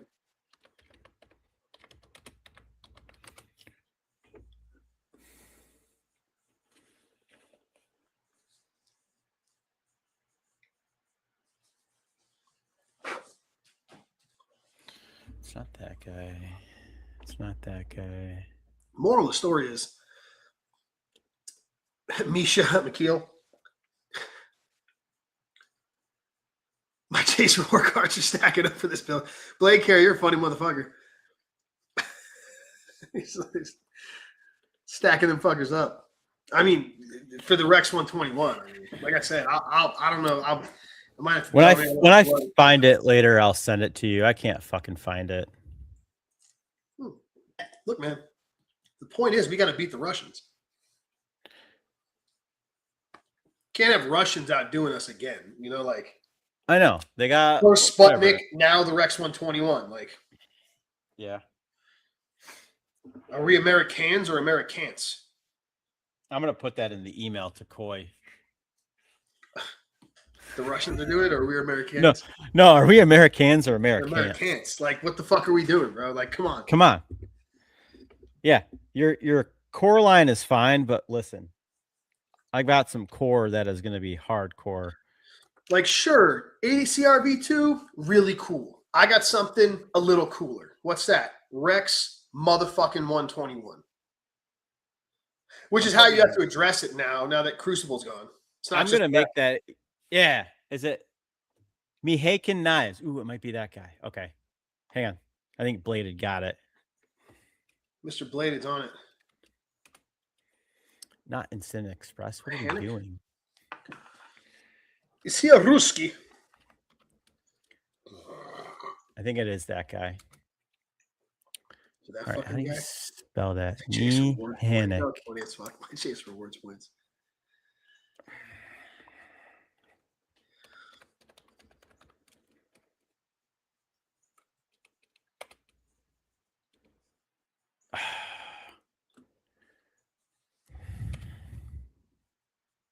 Yeah, it is that guy. It is that guy. It is that guy. That guy. But all of his knives are fucking insane. All right, so let me. How do I share the screen? He Share makes knives out screen. in woods with Entire hammer. screen.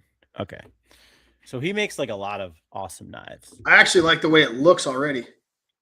Like follow this guy. Yeah. He makes insane fucking knives, but Those look dope. yeah, they're fucking awesome.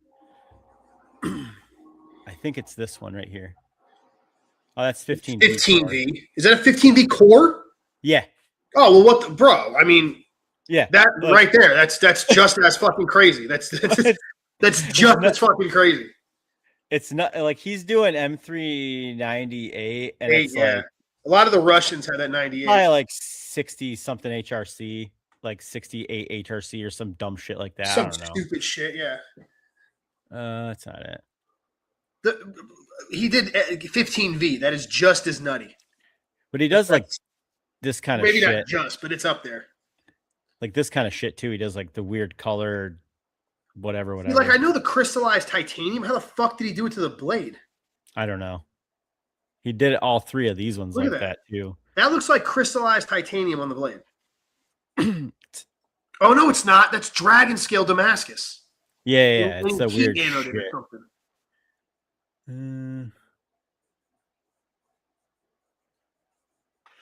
mean, I like the design of the knife. It's cool looking. He's got a bunch of weird blade shapes too. We're getting close. That's the guy. He looks fucking Russian as shit. He's like, I just do this in my shed. Yes, this is how I get pussy. I show them my knives. And in Russia, knife maker, very attractive. It's true. Here, not so much. Here in America, not so much. I don't think that is the one. In Russia, pretty knife gets you blowjob very fast. In America, gets you cops. Yeah, he's working with, CPM S125V. The only place I ever saw, there it is. Orange with laminate Rex 121. Like, what in the fuck? And he's got nickel shim in there. I don't even like that. Damascus looks wild whenever he did do it. Yeah. It's a wild looking Damascus. Yeah, I just made this thing. Bro, how? In Mother Russia, you don't ask. In Russia, Rex 121 forges you. This is his brother's first folding knife. Bro, fuck the fuck off. Fuck all the way the fuck off. Eat my all ass. the way. You didn't. That's not your brother's first knife. Fuck off. Fuck all the way. Here we go again. Here's another laminate. It's that same crazy pattern. CPM Rex 121. Like years ago, I saw this guy like do this, and he was doing a bunch of testing on fucking ADCR, or not ADCR, the fucking whatever the Chinese steel is. 8CR. 8CR. The other CR. And he was taking it to like stupid hardnesses. Here's another one. I reheat treated my look at that Rex 121. Yep. Made to order. With that same crazy, that's a different one, or is it? Whatever that is a crazy looking Damascus. It's a different one. I reheat treated my my Ontario Rat 1 and Aus 8 to like 64 and change. Fuck. Because I wanted to see, which shocker, it actually makes a great knife. Yeah, I mean, fuck, dude, it's so good. All right, but yeah, so we saw one of them, but there's another one that like it's fucking insane. There it is. This one. That's a sick looking one. Same thing. That's a fucking sick. Stainless Damascus, Damascus fat carbon. Fuck. Made to order. Yeah, 2021. They're just cranking those out. Yeah, this is 280 weeks ago. This is a couple years ago. Oh yeah, it was 2021. And then he's like showing the blade here. All kinds the of Russians don't want us looking at this. Another one, Rex 121 core. This was in 2020. This is CPMS 125.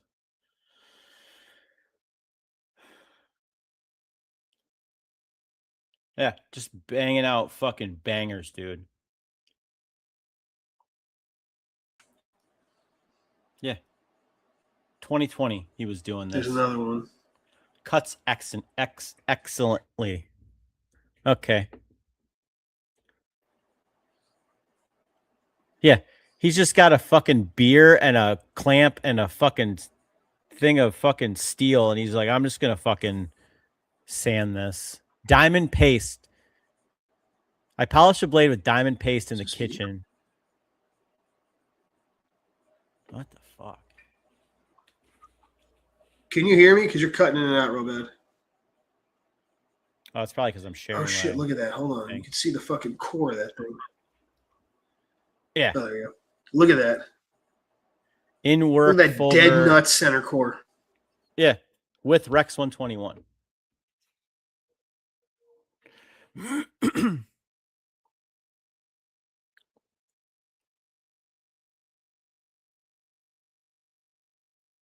There's the one that I saw. Look at that. My first friction folder. That's nuts. CPM Rex 121. Yeah, Fuck 2020. off.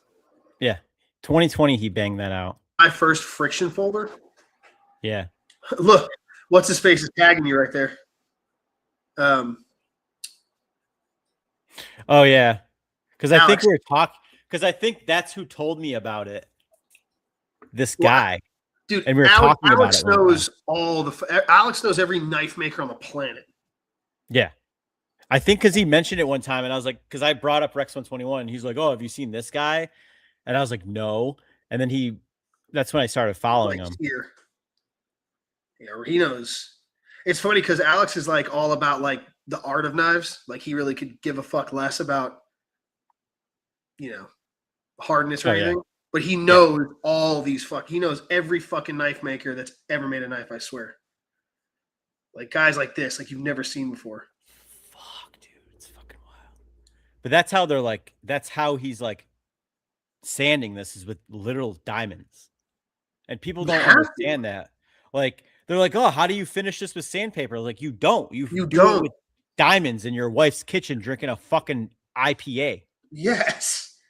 You literally buy diamond. I don't even think sick powder would work. No, it wouldn't. I don't even think it's hard enough. Oh, here's my boy. He is grinding stuff for me. Yes, this is what we do with child labor law in. He is Russia. making a clip for me. But yeah, it's titanium. guy, Don't burn. This guy just cranking out fucking dope. This fucking thing's dope. That's sick looking. That's a crazy fucking looking. That is wild. That is cool as fuck. I'm copying that. And you attach it with like spanner bits or whatever the fuck those are. Yeah. That's a fucking cool looking axe, dude. Gosh. Like if you're gonna make a crazy looking axe, then that's a crazy looking axe. He mirror polished the whole thing. Yeah. Oh yeah. I just like to do this. This is what I do. It's this or kill people. This is much more, how you say, therapeutic. Those guys are both in a fucking gang. Both, bro. Bro, both. Both mob. You got baby Kalashnikov in the mirror right up above there. You see that in the mirror polish? Yeah. This is how we check.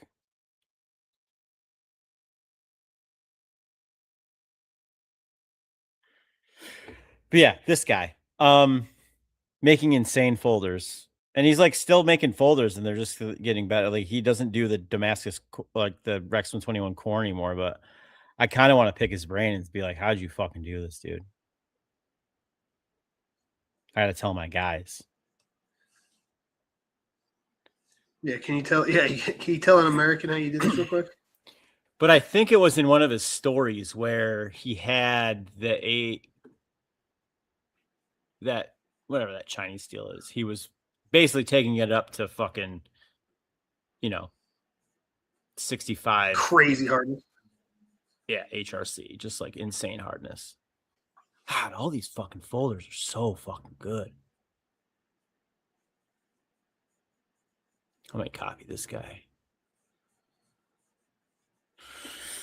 How far back you are and all his work looks still that good. There's that crazy axe. This is 2016. 10 years ago he did that. Yeah. He did that 10 years ago. This is 10 years ago he was making knives like this. This is 10 years ago.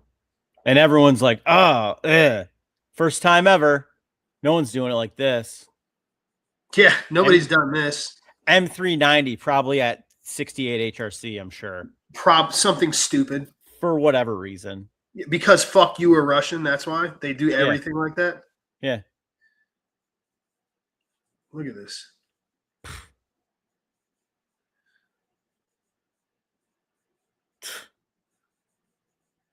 Whatever, bro. Yeah, 10 years ago. My brother's first folder. You can make a knife. He never made knife before.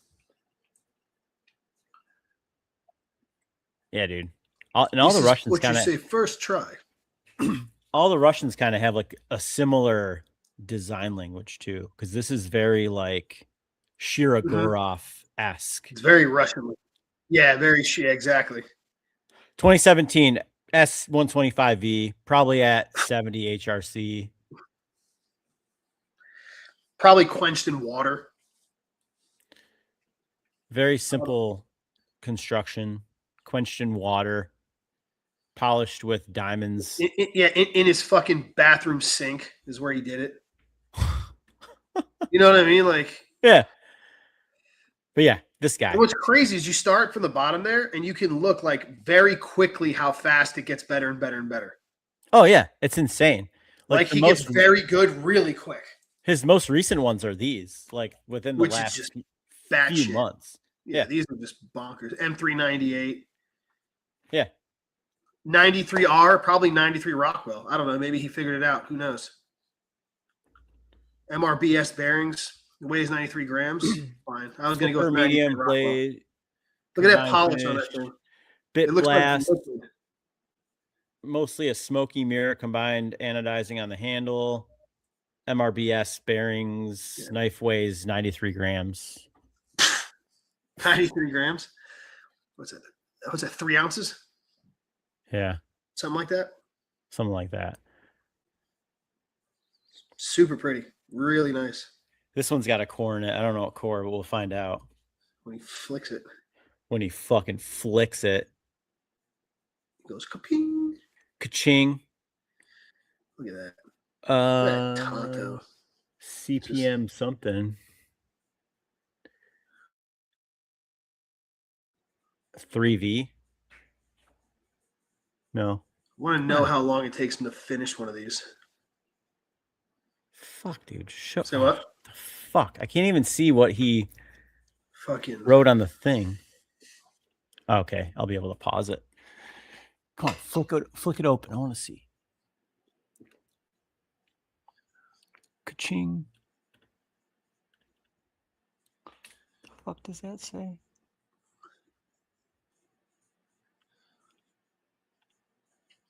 Probably Rex 122.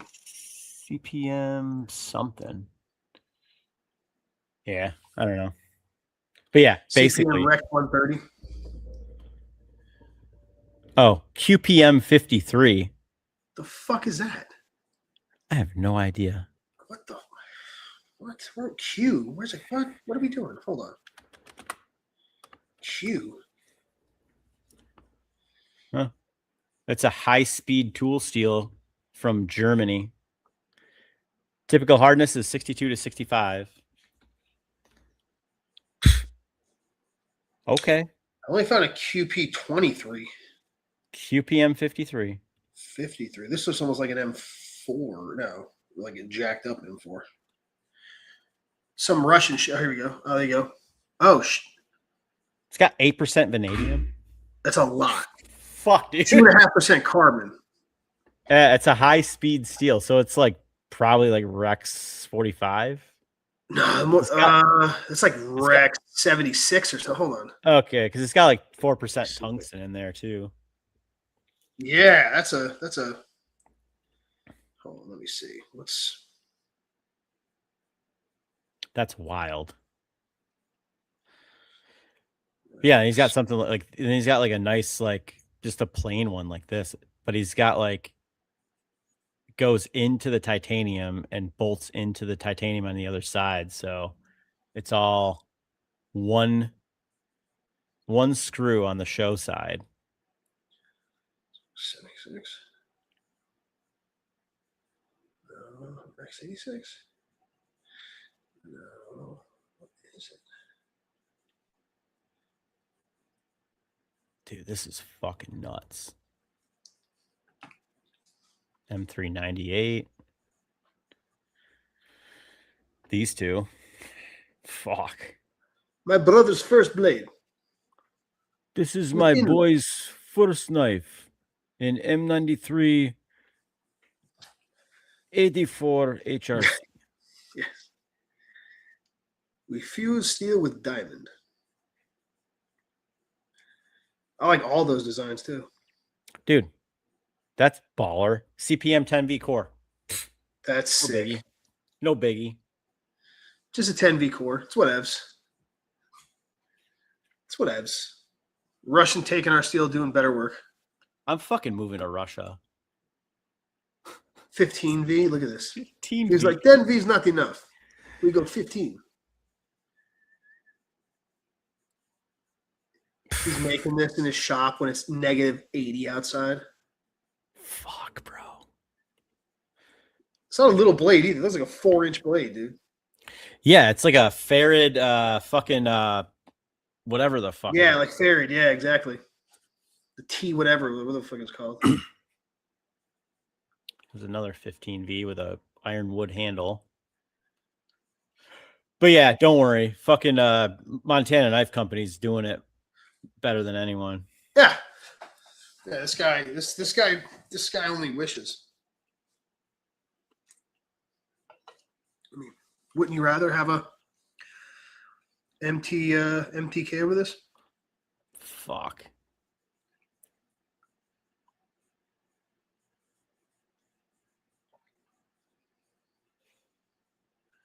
It's really nice. Handles like heavily chamfered. Fuck. Those like bubbles. Like this thing. Look at that. Fuck.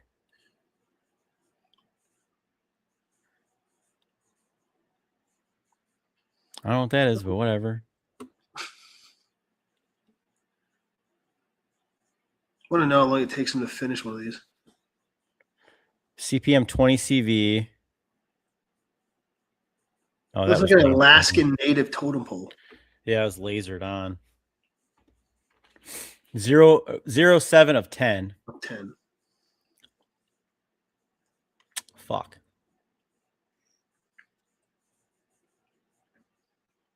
We also make chains. Yes. Russian mobster chain. You don't know? You want one? Machined from one piece of titanium. Yeah, literally. Dude, that Tonto is nasty. He does a good job with those. I like him. That is a nasty fucking Tonto. Fuck any Tonto. That one's the one. That's the Tonto. It's Tonto-licious. Dude, fuck off. Fuck off. That's pretty fucking nasty. It's so crispy. Oh my god, dude. Are you fucking kidding me right now? Getting that line like that's hard. That's really hard. That's so crispy. Damn. Grinding that is tough. Fuck. But yeah, you don't hear about guys like this. He's got like what, like fucking 1,700 followers. Yeah, 1,000 followers. Only if you like knives do you know about this guy. But like he'll pop up every once in a while. I'm just like, whatever this dude makes is just fucking insanely good. Anyway. That is bonkers, dude. Fuck. I had no idea he existed. Yeah, I followed him years ago because Alex fucking mentioned something and I was just like, yeah, I gotta follow this guy. But yeah. 15V core, 10V core. Come on. Rex 121 core. Rex 121 core, no big deal. No big deal. Just hand making knives, putting fucking cemented carbide basically in a core. Yeah. What the fuck? Baby's first folder. Yes, your baby's first phone. You got to show that to fucking Coy and be like, bro, we can't let this happen. Yeah. Like, this is what I'm talking about. We're getting shown up, bro. Like, we can't let this keep going. Meanwhile, we're over here like, oh yeah, let's make skeletonized fucking titanium folders. That's all we have. That's all we have to fucking bring to the table. Skeletonized. Want the skeletonized titanium folders, guys. Meanwhile, over in Russia, there's a random guy out there making in a shed, and he's got a fucking entire machine shop in there for whatever reason. He inherited or whatever from the Cold War. Yeah. He's making these knives on 100-year-old machines. Meanwhile, we're over here like, let me just hollow out this titanium and make a skeletonized one and sell it for more money. He's drinking a fucking IPA in his wife's kitchen with diamond dust sanding out fucking blades. Literally sitting there with diamond dust, fucking. Yeah, and a metal rod. For hours. Probably watching fucking reruns of Seinfeld in Russia. Seinfeld reruns.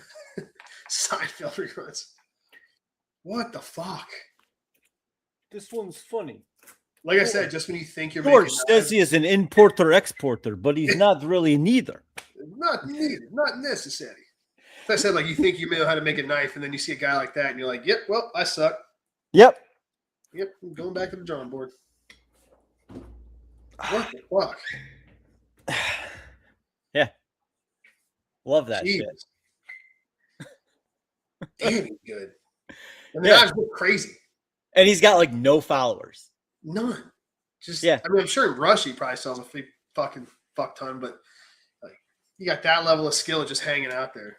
Yeah, but then you got fucking, Sergey fucking whatever the fuck his name, Shirogorov guy. They're like the fucking Chris Reeve knives of fucking Russia. They're banging out bangers, and then you got this guy like fucking just. Well, then you got me over here being like, you're like, hey, we should do a Rex 121 core, and I'm like, bro, I don't know, that'd be rough. And you're like, oh, by the way, here's this guy that did it 3 years ago. Yeah. And he's done it like 6 times. Yeah. And it's perfect. 6 different drops of it, mind you. Yeah. Probably done 30 knives like that. The perfect center core. Yeah. His core, his core's dead nuts. Like dead nuts centered. The piece of Rex is like less than a 16th thin. Yeah. It's like fuck, you know what I mean? It's like fucking 50 thou, the whole thing.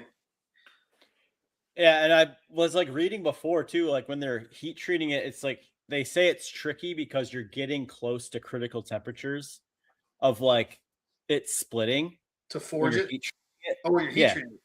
So when you're heat treating it, you're getting up there in temperature. Yeah. And then you have to quench it, and then you got to get it into cryo. And if you do all of that stuff like too quickly, it'll fucking delaminate. From whatever core you got? Or from whatever jacket steel? Yeah. Because you're changing temperature super fast. So there's like a process you got to do to heat treat it as well. Whereas like with this Baker Forge shit, I just chucked it in and fucking just dunked it in a fucking tank of oil that I had here and fucking tempered it and it was fine. I wonder if you would have to like for that Rex and stuff like you'd have to go on like the lower end of the Ost temps. I think so. You know what I mean? Like go on the lower end. Because, I mean, that kind of shit's going to hit fucking 67 regardless. You know what I mean? Like you're going to hit high 60s even on the low end. You know what I mean? I think he was at 68 HRC on that core for that. Yeah. So, because that'll go over 70, no problem. So maybe what you got to do, like you said, is use the lower end where it's like 2100 or something. Like, and then you quench it, you play quench it, and then you probably got to maybe wait till it hits room temp for a couple minutes and then go to the cryo. You don't want to go straight in, or else you can get DLAM. Yeah, maybe. Yeah, I'm guessing because it's just so. because it's so aggressive. You know what I mean? The temperature change. But it's just I mean, it's still going fucking- to be amazing regardless. Like, you know, yeah. regardless. But like, you probably can't, I guess, go for like max hardness on something like that when you got such different materials. Yeah. You know what I mean? And the Like, thing is that the thing is too is like I see other makers see guys like this and then they'll be like, "Oh my god, this is so cool," and they'll forget about it. I never forget about this guy. I just constantly. I'm never going to forget about I think that guy. about it all the time, and I'm like, "Fuck." I didn't even know he I want- existed. I want to fucking do this. I didn't even know he existed. Now all I can think about is like, fuck, this guy did this like 2 years ago. Yeah. Yeah. I'm over here like, oh no, man, that'd be tough to do. No, been done. Russian guy in his basement.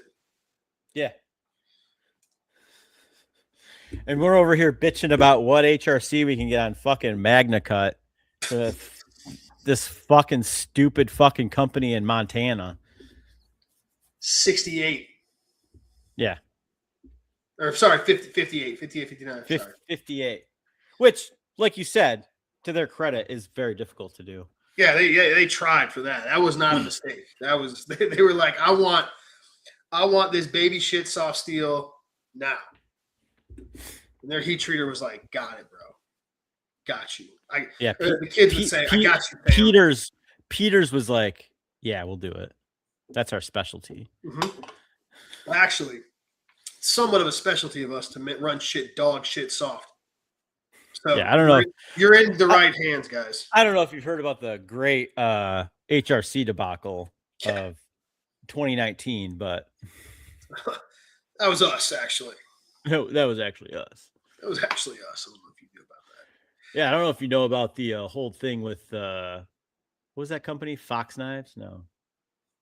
Fox, yeah, the Italian one. Yeah. Didn't they do the fucking heat treat on one of those or something? Oh, they did it because a couple of them. There was a whole I big. can't remember. That was God. There was like 18 months of just. It was like that, and then the Benchmade bailout thing. It was 2018 ish. Yeah, 2018, 2019. It was like everybody was. It's like Peters was not looking too good. Montana came to them and they were like, "Hey, we want to do 62," and Peters was like, "How about 59?" It's actually a specialty of ours. Yeah. It'll increase toughness. And they were like, We have- got it. And then Josh was like, toughness. I'm part of the American Bladesmith Society. Yeah, we know toughness. we know toughness. That's somewhat it's kind of our jam, actually. So you're telling me I can bend this bitch in half? That's what I was about to say. Josh went to him and was like, "Look, I need this 3-inch fixed blade to be able to bend 90 without only cracking a third of the way up the blade." Yeah. And they were like, "Fam, don't worry about it. I got you, twin." And then they turned around and said, "Here's your 59." They're like, does it need to bend back? And he's like, no, not at all. No, just permanently like this. Like if I wanted to cut around a corner. Yeah. If I wanted to ship steel UPS, The fucking bend. That's what I need. I need that kind of heat treat. They were like, "Got you, bro. Like we can do soft like nobody else." yeah, I got stuff heat treated by them one time and never again because it came back and I was like, "Did you take a blowtorch to this?" And they're Yeah, I like, was gonna say, as a matter of fact, we did." Yeah, that's how he straightened them. Duh. I was like, "Oh, well, I'm never sending this here. Let me max out my credit card and buy my own heat treat oven." You're like, never mind. I'm good.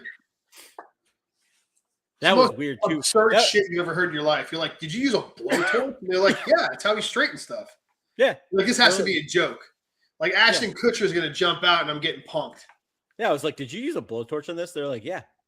I was Matt like, "Oh." gas, actually. Yeah. You're Yeah, like, that was like it was weird too because I ordered my heat treat oven, and then COVID was like, I was like, No, fuck. So then I messaged them, and they're like, "Oh, well, fuck COVID, we're still gonna work." And I was like, "Cool." And then they shipped it out. And then during this whole time, I also bought a hardness tester off eBay, and this guy in Jersey was like, he's like, "Bro, give me a minute." He's like, "I'll take care of it. Like, we'll get it shipped to you. Don't worry about it." I was like, "Cool." dope. And then he basically hired a guy in a van to drive it all the way out here. Really? and like basically didn't charge me at all because That's fucking wild. he felt so bad because of COVID because everything was shut down. Yeah, it happened so fast too. Yeah, Everything happened so quick. he's like, I got you, dog. Don't worry about it. I'll get it. Don't worry about it, bro. I'll get it fucking shipped out to you. Even if I have to do it my fucking self. I'm getting it up there. Don't worry about it. I got you, kid. I got you. I got a guy. I That's know literally what he said. He's like, I got a guy. And he fucking came out. He's like, man, that was a long drive. It's like all the way from Jersey to Rochester. I've never heard of Rochester before. I never heard of Rochester. Where are we? In the sticks? It's like It's a major city. And then Never I took been here before. he's like, you got a forklift in there? And I was like, nah, I don't got a forklift, dude. And I brought my fucking my lawn cart out and fucking just like set it on the lawn cart. And I was like, bye. And he's like, bye. Drive I back fucking to Jersey. brought it in. Yeah, I fucking brought it in. Yeah, those were wild times fucking during COVID. Trying to get all this shit done and everyone's just shut down. Bro, it was so fast. Yeah. That was the shit, it was so fucking fast. Like everybody went from normal to everything shut down in like a week. Yeah, because like the day that I found out that I was like I had to stay home from work, we were all at like a Halloween party, or no, we were at someone's birthday party. We're doing like a fucking one of those dress up Halloween or birthday parties or whatever, where you dress up in costumes because we're doing like some, I don't know, some fucking thing. And they're like, hey, by the way, nobody has to come into work forever. And I was like, okay, Forever. cool. And then I was just like, did the math really quick when I got home the next few weeks. And I was like, I can make way more money doing this anyway. And I was like, yo, this is my 2-week notice. And they're like, what? And I was like, yeah, I'm not coming into work after all this bullshit happens. And they're like, okay. And they're like, is there anything we can do? And I was like, no, I'm just not doing it anymore. It's been real. It's been nice. It's been real nice. And then I had an exit interview and I was like, later, peace. Deuces. I would clock in and pretend to work and answer emails, and I would just make knives. Really, from home? Yeah, for like those 2 weeks that I gave my 2-week notice. I did no work. Good. I was like, what do you do? Fire me? And they're like, well, we really need you to work on stuff. And I was like, no, I'm not going to. You can send it my way. I'm just not going to do it. Yep. COVID was the death and the birth of a lot of business. It was fucking wild. And then I was like, and they're like, hey, we have all these shots we want you to take. And I was like, I'm good. No, I'm not doing any of that. You guys keep those. And I went in to get like my stuff laser engraved. And I think this is what happened because this kid was like a huge lefty. And he's like, yeah, bro, I got my COVID vaccine. I'm good to go. He's like, did you get yours? And I was like, no, I'm not getting one. And he's like, oh. And I was like, yeah, here, laser engrave this stuff. And then he did it. And then I came back to get it. And then I would try to hit him up again to do it again. And he's like, mm-mm. And I was like, why? Like, why? He's like, you're not vaccinated. And I was like, all right. You're going to give me the cooties. I was like, cool. Fucking turd. He was like, you're going to die.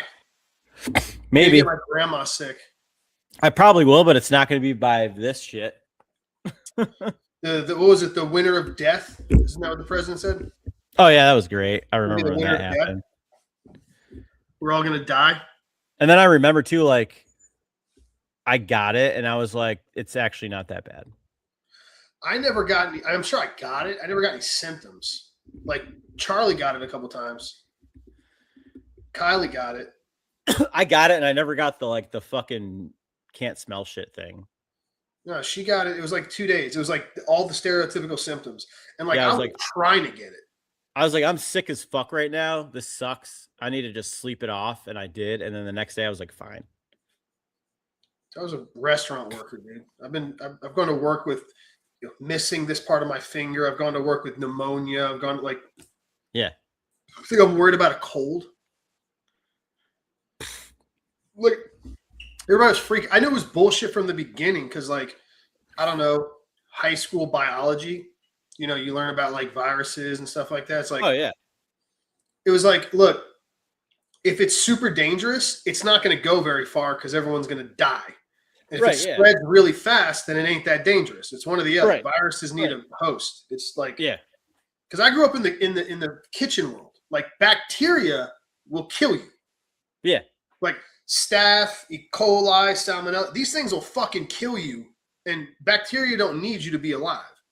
So like Right. my whole life has been spent like keeping people from dying from bacteria. Bacteria will fucking kill you. Don't give a shit. A virus. Like, Yeah. huh? A virus is different. Yeah. Yeah, virus needs you to be alive. Like that's why it's like either it's really dangerous and then a lot of people die really quick and don't go very far, or if it spreads, then it ain't that bad. So once it was like they were like acting like, oh, what if it gets to America? I was like, bitch. I remember I think I posted about it. I was like, I looked up how many flights just direct from China to the US there were a day, and it was like fucking 4,000. And I was like, dog, it's already here. Well, it was wild too because like when I was like working, like the guy that would sit next to me in our cubicles, like he was like directly across the aisle or whatever. He was like a army vet. I think he was in like Iraq and shit, and like all his buddies were like contractors for like the fucking CIA and shit. Oh yeah. And he comes over to me. He's like, "Hey man," I was like, "What's up?" And he's like, "You hear about this fucking virus that's happening in China?" I was like, "Yeah, on the fucking news or whatever." And he's like, "Yeah." He's like, "It's about to get a lot worse." He's like, "Just I'm letting you know." He's like, "My buddies told me they're in the CIA. They said it's gonna get a lot worse." And I was like, "No shit." And he's like, "Yeah." I was like, "Thanks for the heads up, man." And I told my girlfriend, she's like, "All right, cool." And I was like, I saw it happening. I was like, "Holy fuck. I didn't think it was gonna be like this." Dude. I remember being at the gym and I'm like, and like every day I'd go, it'd be less and less people, and it was like all over the news, and like a case in Georgia, a case in Florida. And I'm like, this is not real. I'm like, it's had to have been here a long time ago. Like, there's no way it just got over. Like, this is silly. And then like it was funny because the only people that were left in the gym were the old people. Yeah. Like the old people that like at age, they're like fucking working out. They're like, fuck this shit. I survived World War II. I don't give a fuck. Yeah. And finally, then like the gyms closed, and it was just like you couldn't go. I'm like, what are we doing? And then I was working for PFG at the time, and they gave us like, you know, the letter that says we're like essential employees or whatever. And I'm like, if I get pulled over by some Gestapo ass sheriff asking me for papers, I'm gonna throw this in his face. It was so because I was, you know, I'm a sales rep, so it was like so touch and go. It was like 2 weeks of all this, like we couldn't go to any of our customers, right? Because they were all closed. Yeah, it was like wild though. It's like everything else was open. Like Home Depot was open. They had a fucking line out the door, and like Wegmans was open, but like fucking Shirley doing hair. Nope. Whoa. Walmart's open, but Walmart's open, Domino's is open, but the corner store, the corner restaurants that mom and pops, they're closed. They have to close. Yeah. Now here it only lasted those 2 weeks. After the 2 weeks, they were like, all right, do whatever you want, you know? No, here it lasted forever, and it got even worse at one point. And I was like, I'm not fucking doing this anymore. And I would just like would go to the store without a mask on. I'd be like, sorry, your mask. And I was like, whatever. Yeah, I'd walk right through. I didn't give a shit. There was one, I think it was the 2021 is when I proposed to Charlie. So we were in Savannah, and it was like a weird, like, you know, because Georgia's like weird. It's like half and half kind of. So it's like cool. Savannah's like the, you know, left leaning because kind of, yeah. So like we walked into one and store, shit. and some lady was like, "You have to have a mask," and I was like, "Okay, bye." And then I remember I walked into a cigar shop, actually not too far from where I go here. I used to go because there's a knife shop next door, and I walk in and some lady screeching, "You gotta wear a mask!" I was like, "All right, bye." It's like I never went back to that cigar shop again. Actually, they were having a Knifetoberfest at that knife shop, and I was in the line for the food truck and getting water. And this lady behind me goes, "You know, they actually have water for free in the cigar shop." And I said, "I'll never walk in there again." And she's like, "Why?" I was like, I mean, if you want me to be honest, back in 2021, I walked in there to go buy a cigar, and some bird screeched at me like a wench that I needed to put a thing on. And she's like, "Well, I'm the only woman that works there, so it must have been me." And I was like, "Well, you're the reason I'll never walk in that fucking place again." And she's like, "That's probably something I would do." And I was like, "Okay, I made it up then." It's like, and then she got mad and like stormed off. And then the guy behind her was like, I don't know what she said, bro, but I'm glad she's gone. And like walked up in line. Yeah, it's like the only 2 times I really had anybody like yell at me about it. And it was like, yeah, it was here. Like I said, after that 2 weeks, everyone was just kind of like, all right, we got to go back to business because. Yeah, dude, New York was wild. It was like, and they would post signs like on those fucking like billboard signs that light up signs on the highway. 2 weeks to flatten the curve. Yeah, 2 weeks to slow the spread, bro. And I was like, cool, whatever. And then after 2 weeks, it was like another 2 weeks, and I was like, what almost the there. fuck are we fucking doing? Remember, it's like, oh, we're almost contained. We're almost there. We're almost there. And then they're getting to the, and then in New York, they were getting to the point where like, oh, you need your vaccine passport to get into vaccine fucking passports restaurants. And I was like, fuck you. I'm not Dude. gonna go out to eat then. Nope. I don't fucking care. And it was so wild here because so PFG, where this OpCo, it's the largest OpCo in the company, but it was originally Milton's. So the president of the company was like the 5th employee that Milton had back in like the 60s. So he's just this good old boy, right? So the dude was really awesome because we had this big sales call and he's like, look, everyone, whatever your last commissions were, because we're all sales reps on commission. He's like, we're just going to keep that for the time being because we couldn't go to any of our customers. So if you're commission based and you're not selling anything, everyone's going to go broke. So he just kept all of our commissions, which was crazy. All the drivers, he pulled every phone call, every string he could. He had our drivers driving for Publix and Walmart and whatever. Had the drivers working, everything. Not a single person got laid off. Not one. Then once you started hearing like they were going to go through OSHA to make it like an OSHA violation, you had to get back. And it was crazy because they never, ever, ever talked about the vaccines. Every sales meeting, we were waiting. Everybody was waiting because the company, it's in here in Georgia. So you're talking about like, at 150 sales reps, 149 of them are fucking Bulldog fans. And like, these are just regular blue collar, country guys. So like, everyone was wondering when they were going to say something because nobody was going to take that motherfucking vaccine. Oh, yeah. Like anyone that wanted it, some of the women in the office or whatever, like did it already. But like as far as the sales reps went, it's mostly dudes. And none of them were going to do it. So we were all waiting, like, when are they going to like try to spring this on us? But like they kept riding it out, like until like it felt like they were waiting for the government to be like, you have to do it or we're going to close this place. Because then eventually the Supreme Court thing happened and then they were like, oh, you can't make it mandated. And then nobody talked about it. Like it never actually got, remember, there's a Fortune like 200 company. Nobody ever brought it up. It was like everyone was just waiting for it because we're all like, we're going to fucking put our fucking 2 weeks in. Like, none of I'm taking Dude, everyone here was just down your throat the whole time. And then they're getting to the point where they're like trying to pass legislation here where they're like, if you don't get a vaccine, we're going to fucking put you in a concentration camp, basically. Yeah. And I was like, are you in Australia? Serious right now? Like in New York. And I was like, this is so fucking gay.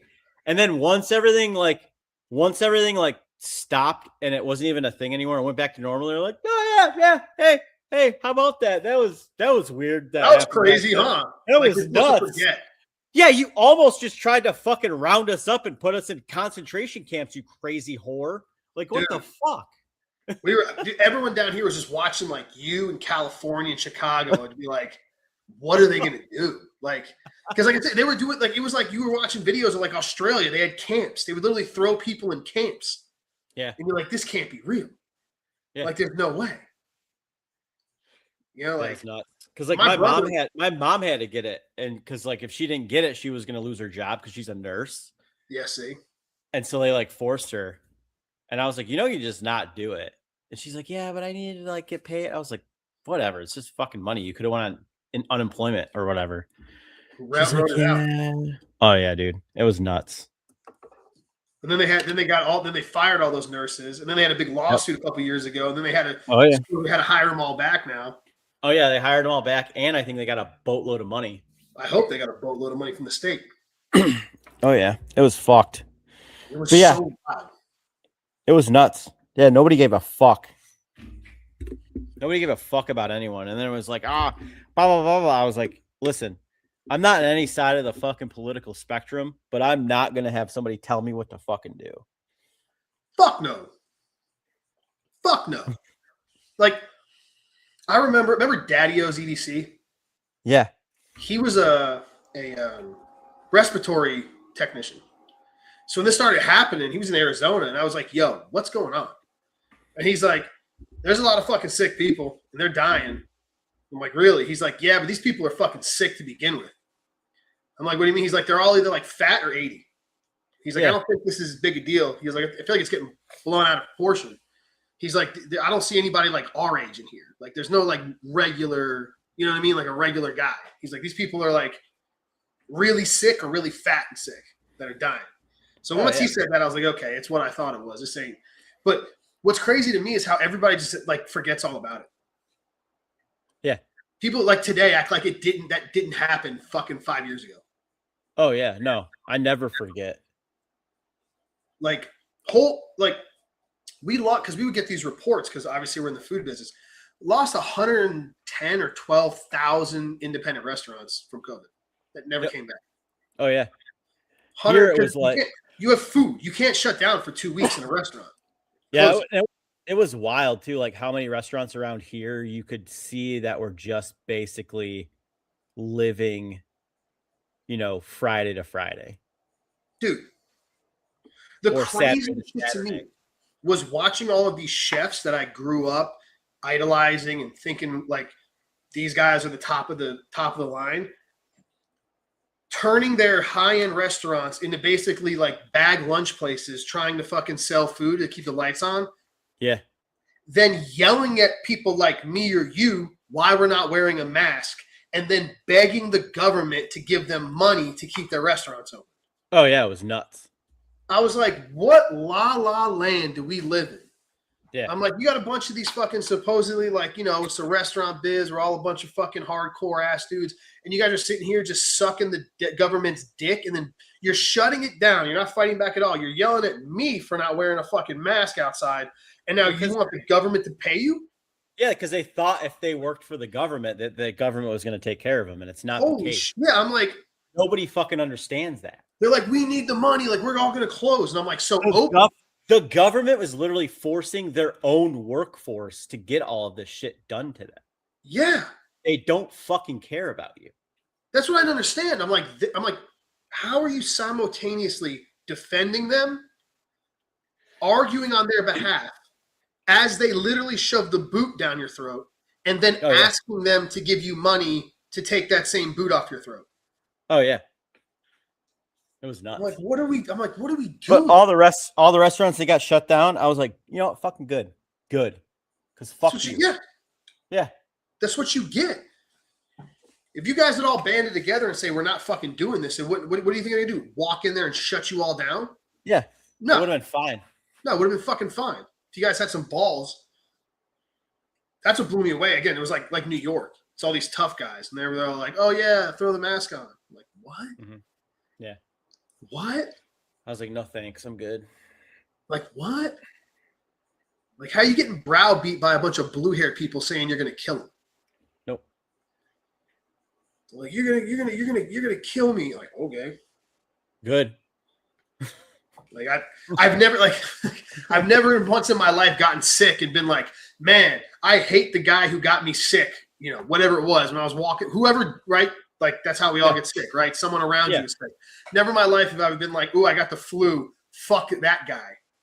Yeah. No, it's you're a human being. Like, you get sick. It happens. Who the fuck cares? All of a sudden now it's like a public fucking, like, everyone's responsible for everybody all of a sudden. I'm not responsible for you.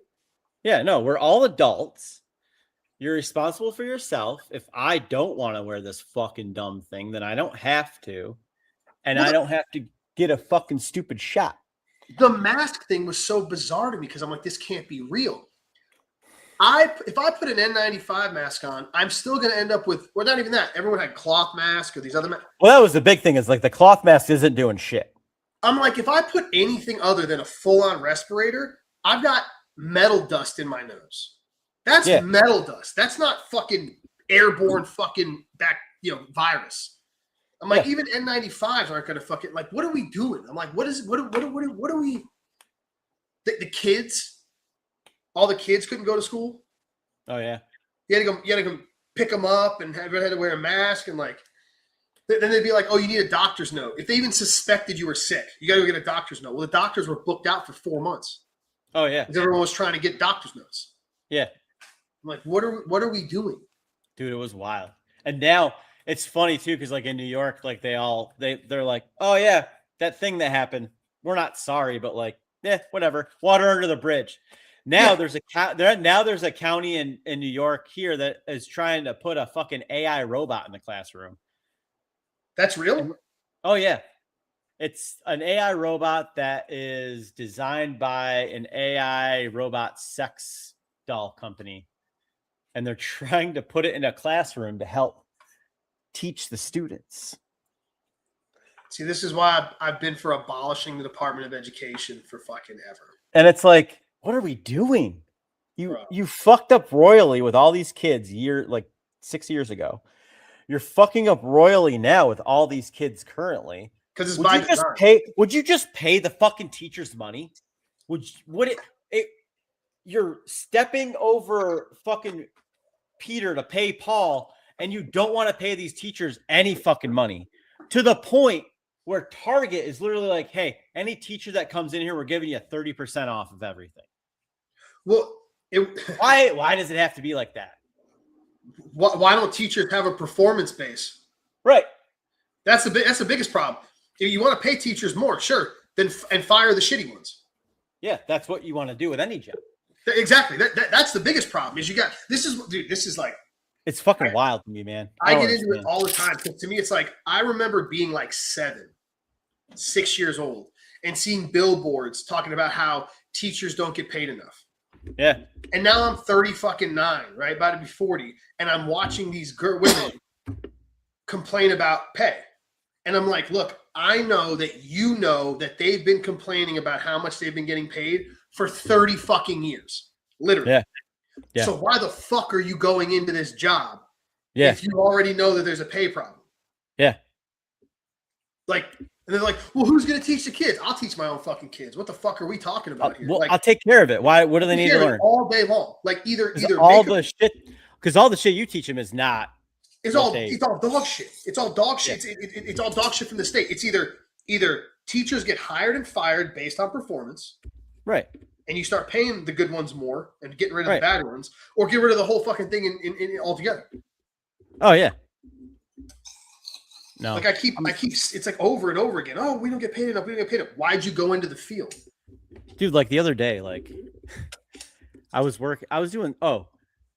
my boys and I were launching off potatoes from our potato guns. Potato guns are and the one grabbed a fucking pair of channel locks and was like picking up the potato and then like fucking putting it in the thing. Here's a potato, and I was loading it up. And then they both were like, Dad, can you buy us a pair of pliers? And I was like, you guys just want pliers? Want pliers? And they're like, yeah. And I was like, all right. So we went to fucking Home Depot and I bought them pliers. And now they go around the yard and they just like fucking are breaking rocks with pliers and shit. And it's just like, that's the best $17 I spent in my life. Ever. Because now they're fucking learning how shit works. Which is 1,000 times better than being stuck in a fucking classroom learning how to do addition the third different way. Right. Yeah. Yeah. I had this conversation with every last 2 years. I keep having this conversation at the open house. It'll be like the math teacher, right? My daughter's in 7th grade, and I'm like, why are we doing this? They're like, what do you mean? I'm like, why are we learning 3 different ways to do long division? Well, it's supposed to help them think better. I'm like, yeah. I'm like, when I was a kid and you were a kid, they used to tell us that we had to learn this shit because, you're not going to walk around with a calculator in your pocket. Well, now they do. Everyone's phone has a calculator. So why are we wasting time learning long division? She has a calculator. Not to mention, you want my daughter to go be like an engineer or work for NASA, right? You expect me to believe that they're fucking launching rockets doing long division on paper? No, they're using fucking computers. They're using calculators. No one's ever using long division. No one's ever using math on paper ever in any career, ever. They're all using calculators because they're more accurate. We all know Right. this. They've been doing this for 50 years. Now they got algorithms. What the fuck are we wasting time doing? Like, you taught her subtraction, addition, subtraction, multiplication, and basic division, right? What the fuck are we wasting time? Like, what are we doing? She's got to spend fucking every year. She's learning algebra. Like, why? Why isn't she learning it on a calculator? Why isn't she learning it on the computer she's going to learn over there? Well, she needs to know how to do it. Why? No, You think my daughter's going to be an engineer? Like, does my daughter have any interest at all and look like she wants to fucking be an astronaut? The excuse when I was in college, they're like, "Well, I want to show you what the calculator does." I don't give a fuck. Care. I don't care. You know what? Also, I just need this math class so I can get a credit so I can go do the shit that I want to do. Do you know what I had this epiphany? Like, I'm sitting there and we're this. Okay, when you take your kids to school, they have whole packets now that go home with the parents, so the parents can learn the math to help their kids. I'm not doing that. Right? So I'm like, so she's doing like division, the first regular division, right? And then Charlie's laughing and she's sitting there and she's like Googling it real quick. She's like, how the fuck is this supposed to go? And I was like, do you understand what you just said? She goes, what? I go, you haven't had to use this division since you were in 7th grade. Yeah. Yeah. No one has. No one has.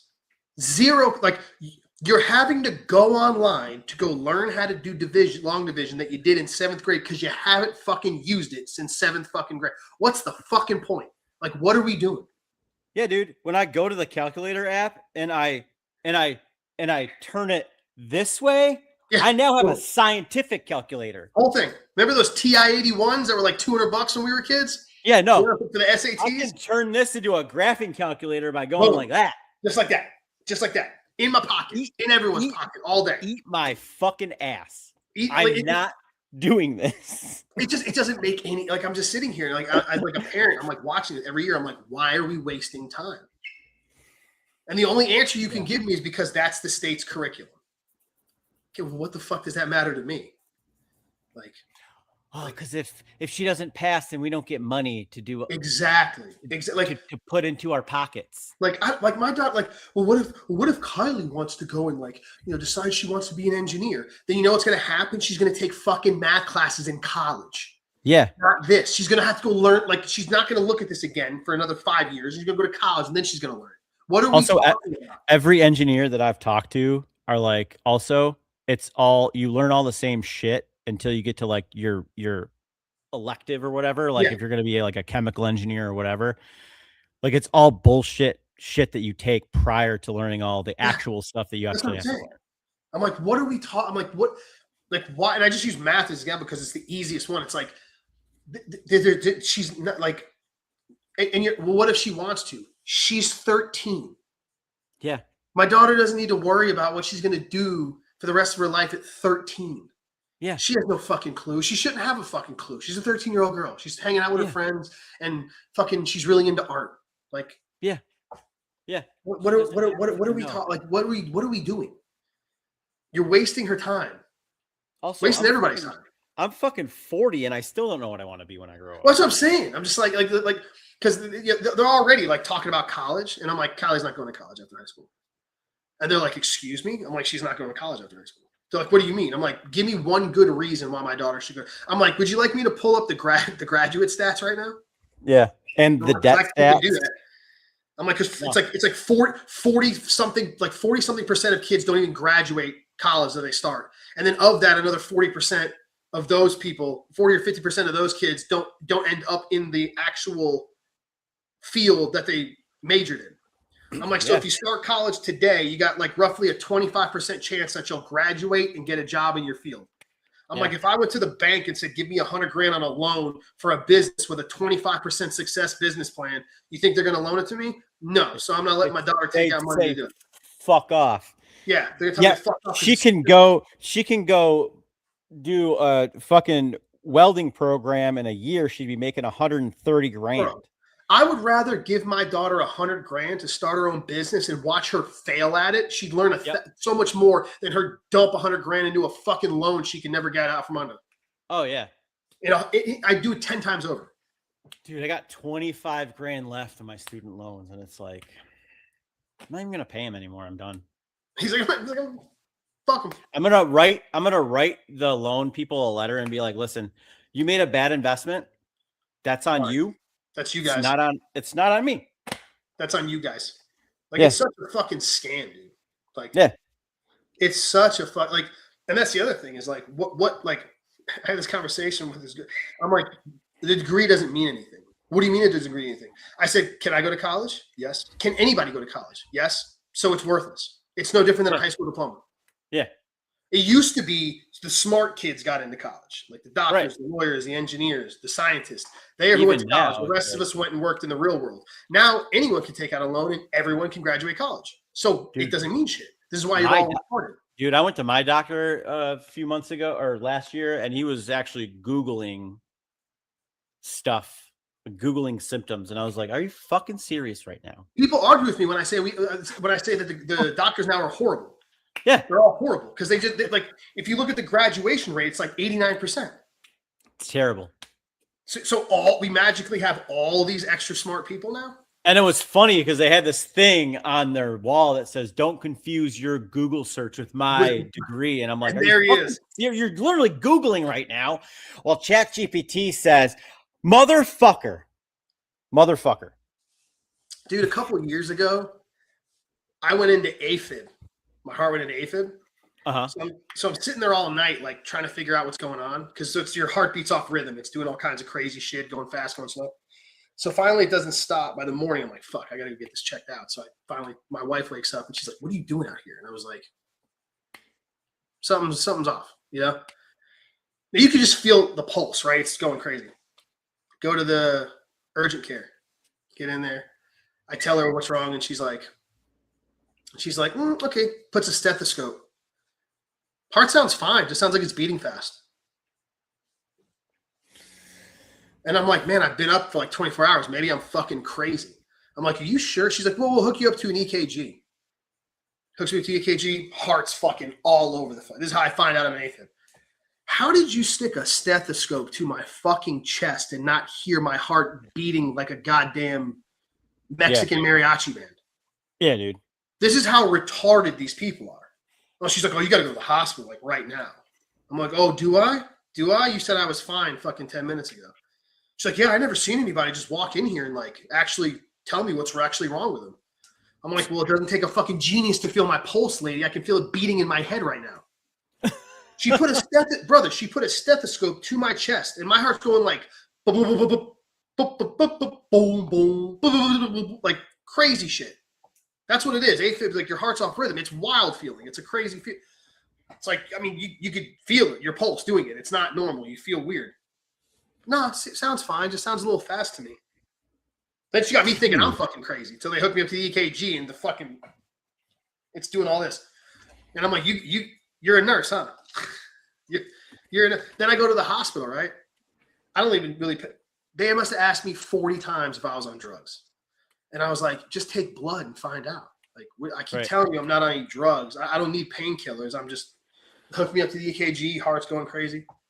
Kept asking me if I'm on drugs. I'm on drugs. They're 4 nurses trying to fucking get an IV in. Can't do it. Finally, it goes back into rhythm by itself. They write me because they think I'm lying the whole time. The whole time they think I'm lying. They write me a prescription for a beta blocker. You ready?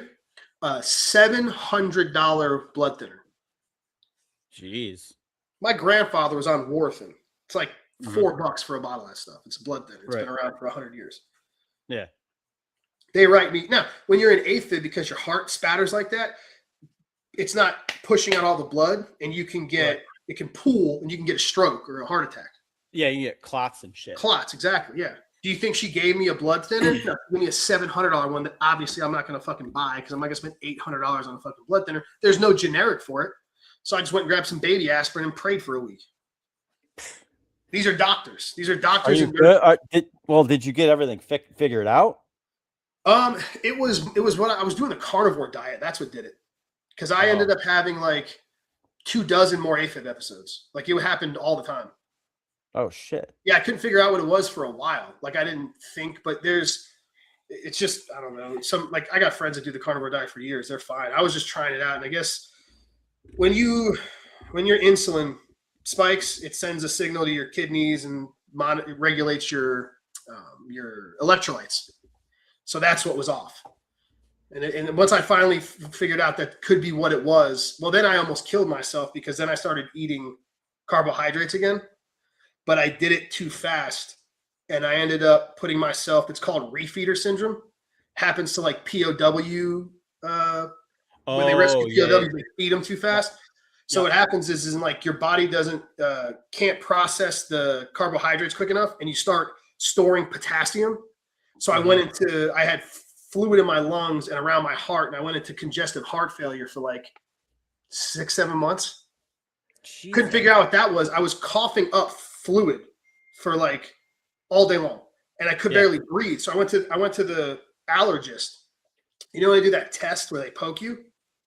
They did that. It was like cost me like $800. They do the test. Everything lit up. What first threw me off is I wake up one morning and I scratch like this, and it all raised.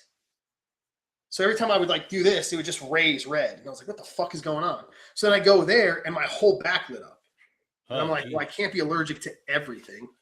So they gave me an inhaler. And I was hitting that inhaler every 2 hours for months. Like I would wake up every 2 hours having to hit it because I could barely breathe. And it was the fluid in my chest that was in my lungs and around my heart. Fuck. Yeah. I there was a point where it was actually Father's Day. My wife took me out, and I remember that's where it peaked. That's where I was there, and I couldn't eat, and the inhaler wasn't working, and I was like, and I had this weird realization where I was like, oh shit, this is gonna happen, and I was like, I might die right here in this fucking restaurant, because like my heart was doing weird stuff, and it was beating in and out again, and it was going into AFib, going out of AFib, getting tachycardic, like going real high, going real low. And I remember going home that day, sitting on the couch, and I was like, I'm gonna fucking drown on this fucking couch. And then it started to get better. I woke up and I was fine. I fell asleep, woke up, I was fine. And then it slowly started to get better after that. It took another like 2 months before all the fluid came out and stuff. Fuck. Yeah, it was pretty fucking gnarly. It was all from carnivore diet. Yeah. It's all for, even to this day. Like if I'm running around a lot and I'm not eating a lot, like carbohydrates, I'll go back into AFib. Fuck. It happened to me a couple months ago. Like I was running around a lot when I was working that job. Like I was working like a bunch. And then all of a sudden I'm like sitting down at a desk doing paperwork.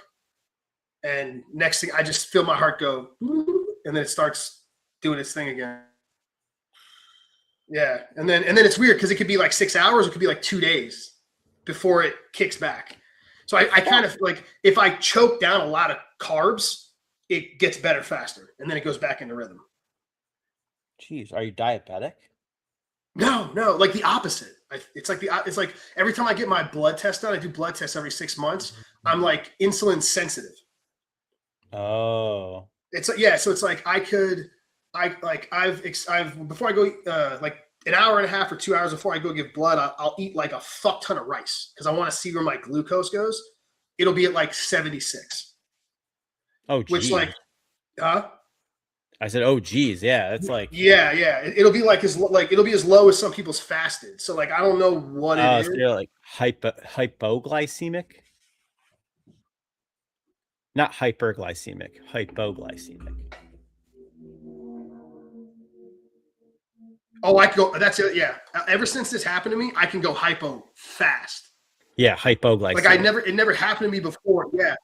But I was at the gym. After I got better, I went to the gym, was with Charlie. And I remember 2 times we're like working out and I'm like it's hard to breathe. And I'm like, what the fuck is going on? Like I'm winded. Like I couldn't figure it out. And like the back of my head was just like, you need sugar. You like was in the voice in the back of my head. And I went and bought 2 Gatorades and like slammed them. And then within like 20 minutes, I felt like my brain turned back on again. And like, yeah. So I can go hypo real easy now. And it wasn't like this when I was a kid, dude. I used to fight when I was boxing and doing mixed martial arts. I wouldn't eat carbs for a month and a half, making weight, all that shit. It never, this started happening in 2021. And I don't know if I got COVID and that did something, because I know that has a lot of heart shit attached to it.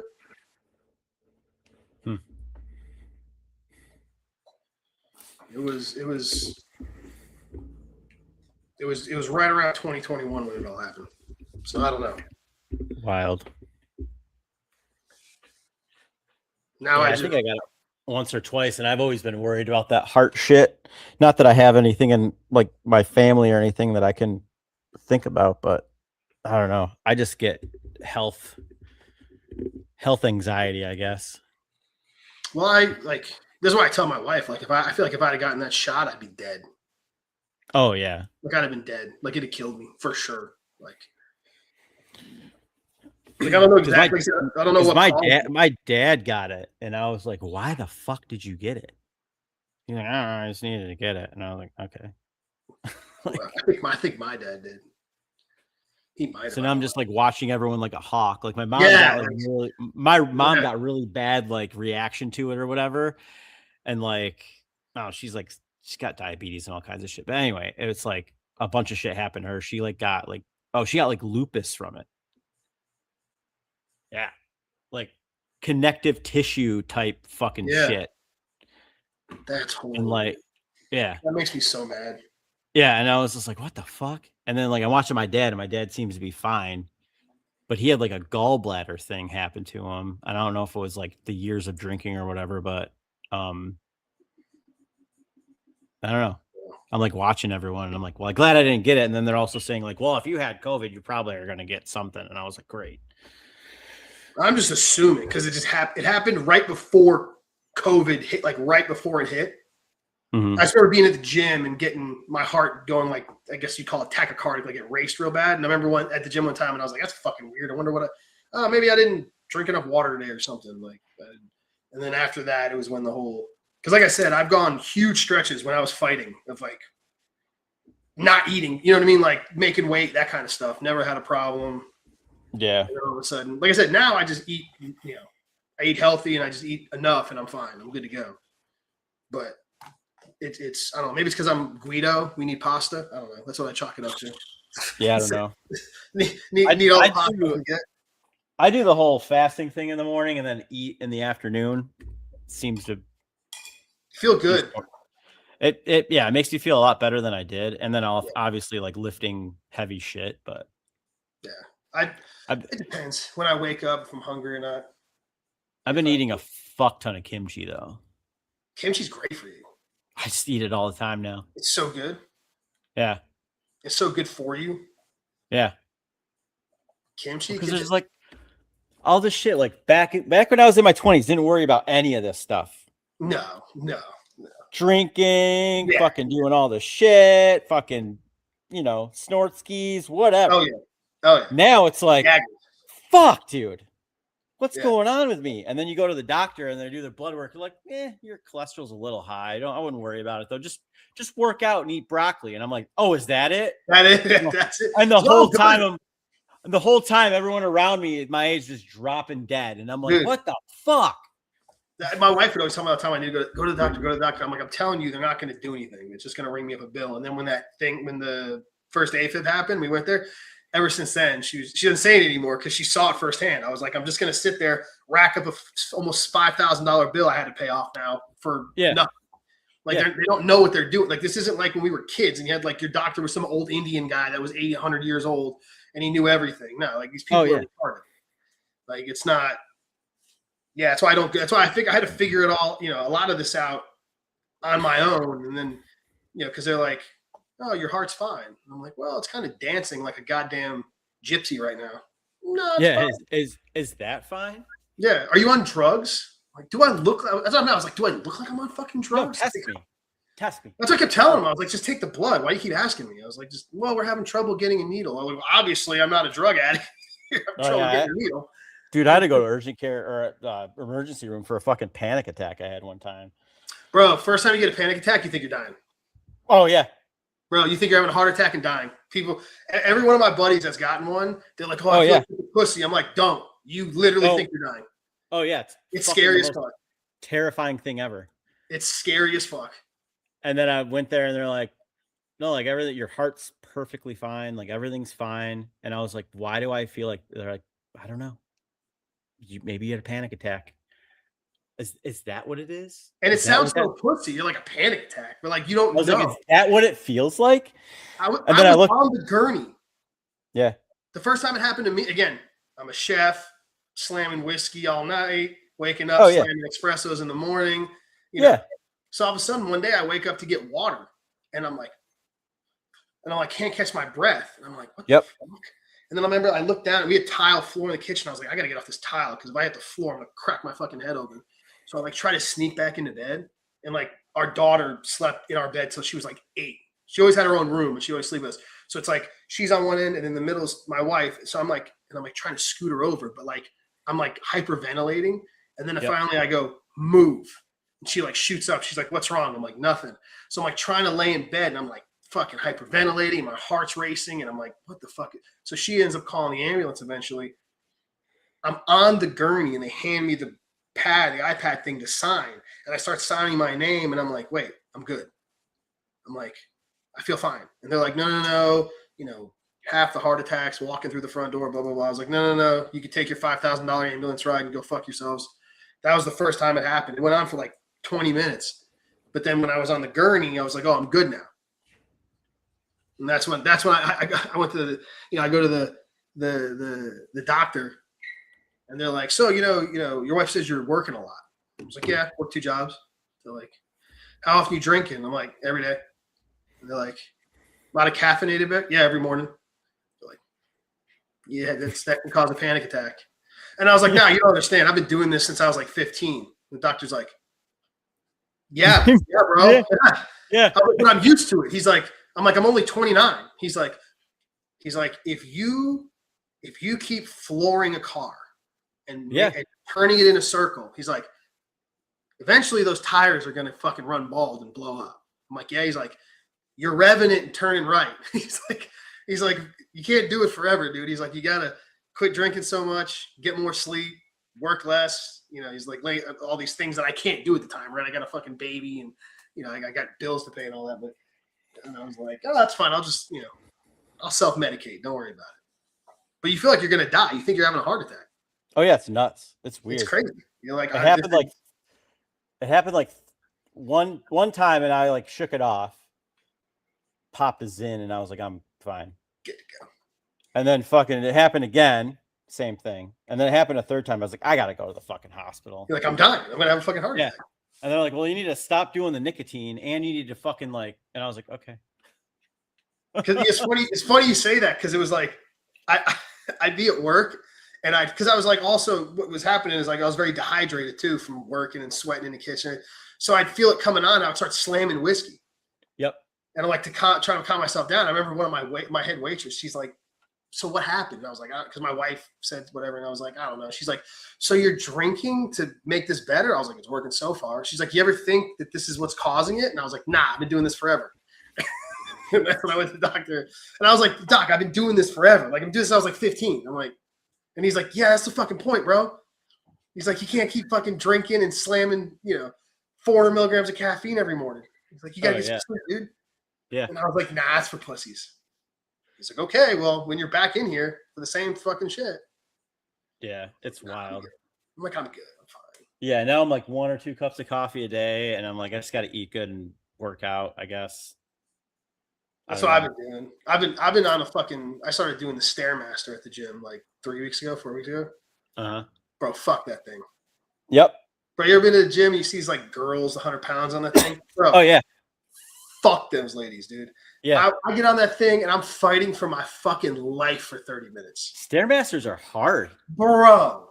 Dude, that's probably one of the hardest, like, it reminds me of like doing rounds when I used to like fight, you do these like hardcore like circuit rounds at like trying to build your cardio up. Dude, I'll be on that thing 20 minutes and I'm fighting for my fucking life. You're like getting into it. You're like, I could do this for hours. Oh yeah, first 5 minutes, I'm like, I got this. Yeah, and then 10 minutes in, you're like, fuck, dude. 30 I'll minutes. Looking over, and there's like I said, 3 things down. There's like 100-pound girl, and she's just. Oh yeah, you're just dripping sweat after 30 minutes. Bro, I'm done. Like I have to bring an extra shirt in my car to change so I can drive home. Because I'm like sweating down to the bottom of my shorts. Yeah. I'm like, how do these people do this? It's nuts. I'm like, Like I could probably run for fucking 5 miles right now, but I'm like, holy shit. I was like, going up these stairs is killer. I'm like, how have I watched all these, because I used to see all the bodybuilder guys. They always did the Stairmaster and like the girl. I was like, oh, well, there's gotta be something to it, right? Those guys are all fucking, they're all ripped. Yeah, bro. Yeah. You stand on anything for 30 minutes, you're gonna lose your life. It burns like 1,000 calories. Bro, my legs hurt too. It's like my legs are all pumped up because I'm like walking upstairs, like they're all burning, and then my lungs are burning, and I'm sweating in my eyes, and I'm like, yeah, it's different from like doing squats with weight. It's totally different. Whereas that like stops after like a minute. Yeah, and like the squat pains you can like get over because like you can walk and it's fine. Yeah. But like a Stairmaster, no, you can't. It's relentless.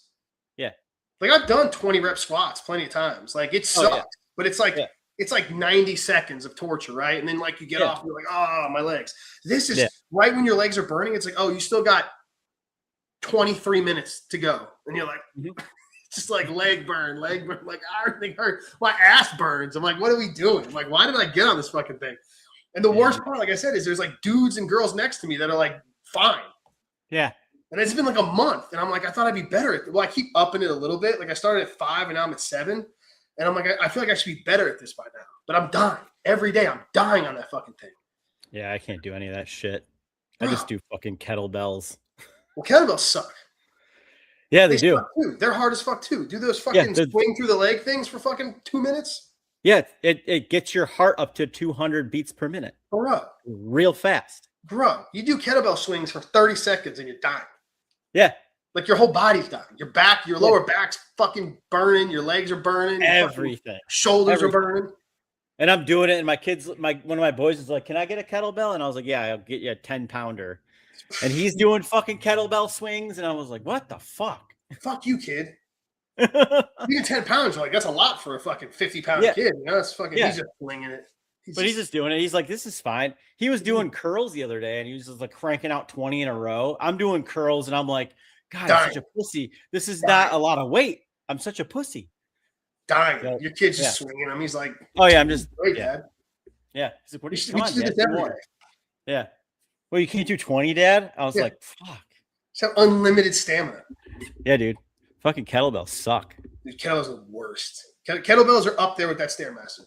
Because we used to do it when I was fighting. Like, that was the thing. You'd start off with these kettlebell swings, and then you'd be like dead. And then it's like, okay, cool. Now we're going to fucking, do a round of rolling or whatever. And you're like, oh, I'm already dead. Like, the fastest way to go from 0 to dying is just do kettlebell swings. Yeah. Period. It's like burpees. Yeah, so I just do those and like other kettlebell shit and hope for the best, I guess. Bro, kettlebells suck. I remember doing rounds of them. We'd be like doing swings and then Turkish get-ups, and then you'd have to fucking I'm not at the Turkish get-up point yet. Bro, it was all like, it doesn't even take a lot. It could be a 20-pound kettlebell, bro. It'll kill you. Dude, I'm doing like farmer's carries with like a 35-pound on either side. Bro, it's heavy. Just farmer's carries. Yeah, you're walking around with 70 pounds. Up the driveway and back. Yeah. And I'm like, dead. It's like this is what I would feel like if I was 70 pounds heavier. Yeah, get up the driveway and I'm like, all right, break time. And I just stand there and my kid's like, all right, come on, let's go. He's on his bike and I grab him and I'm like trying to go as fast as humanly possible, but also like not wind myself. Yeah, not die. Also a pain in the ass. Yeah, dude, it fucking sucks. Dude, but then I'm like reading all about kettlebells. They're like, this is the best fucking workout you could do fucking ever. And I'm like, awesome. 100% agree. They suck though. Yeah. 100%. Best shape of my life was when I was fighting, for sure. Doing kettlebells and all that shit. Yeah. Fuck. But it sucks. It's fucking horrible. Yeah. Especially like, you should work out at least 4 times a week. And I was like, I'm doing 3 max. I got 3 good days in me. Got 3. Fucking internet. I'm gonna go to celebrities, dude. Just go get me some of the fucking Ozempic. I'll be fucking shredded in a month. Oh my gosh, that shit. Just end up blind, but who cares? That's starting to cause problems for sure.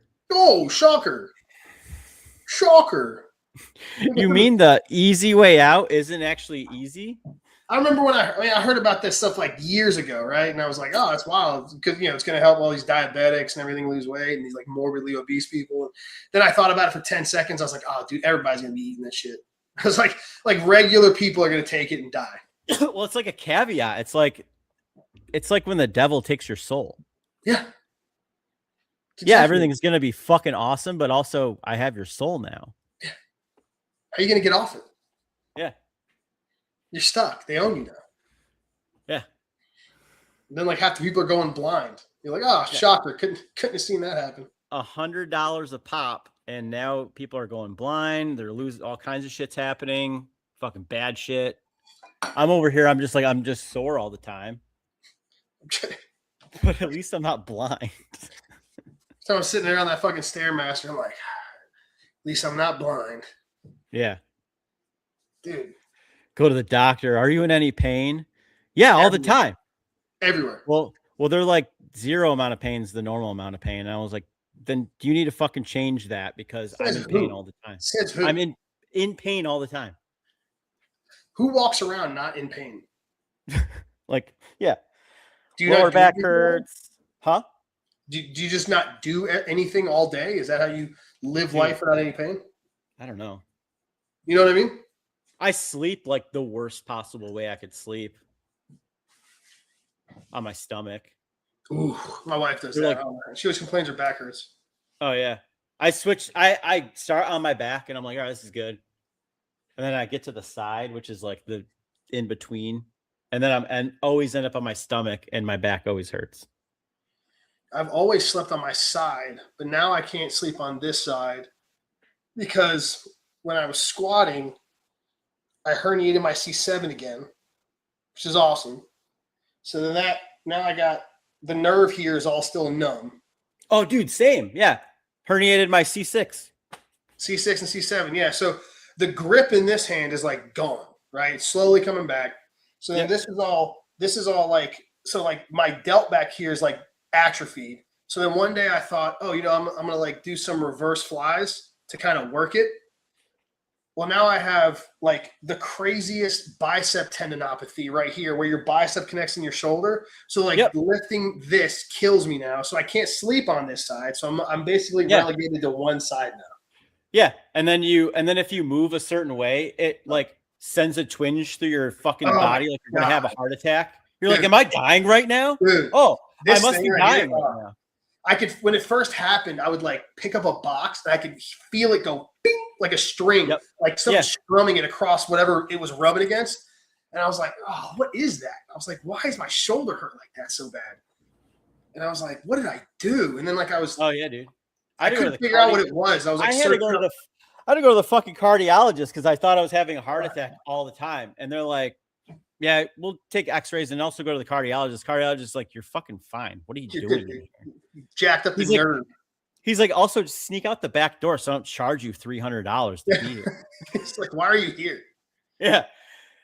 And then they took x-rays and then the doctor's like, oh, yeah, I mean, you got a little bulge in your C6. No big deal. And I'm like, no big deal. I'm in pain all the time, dude. Bro. Just go to physical therapy. It'll be fine. I didn't go to physical therapy. It didn't help. Dude, I did this before.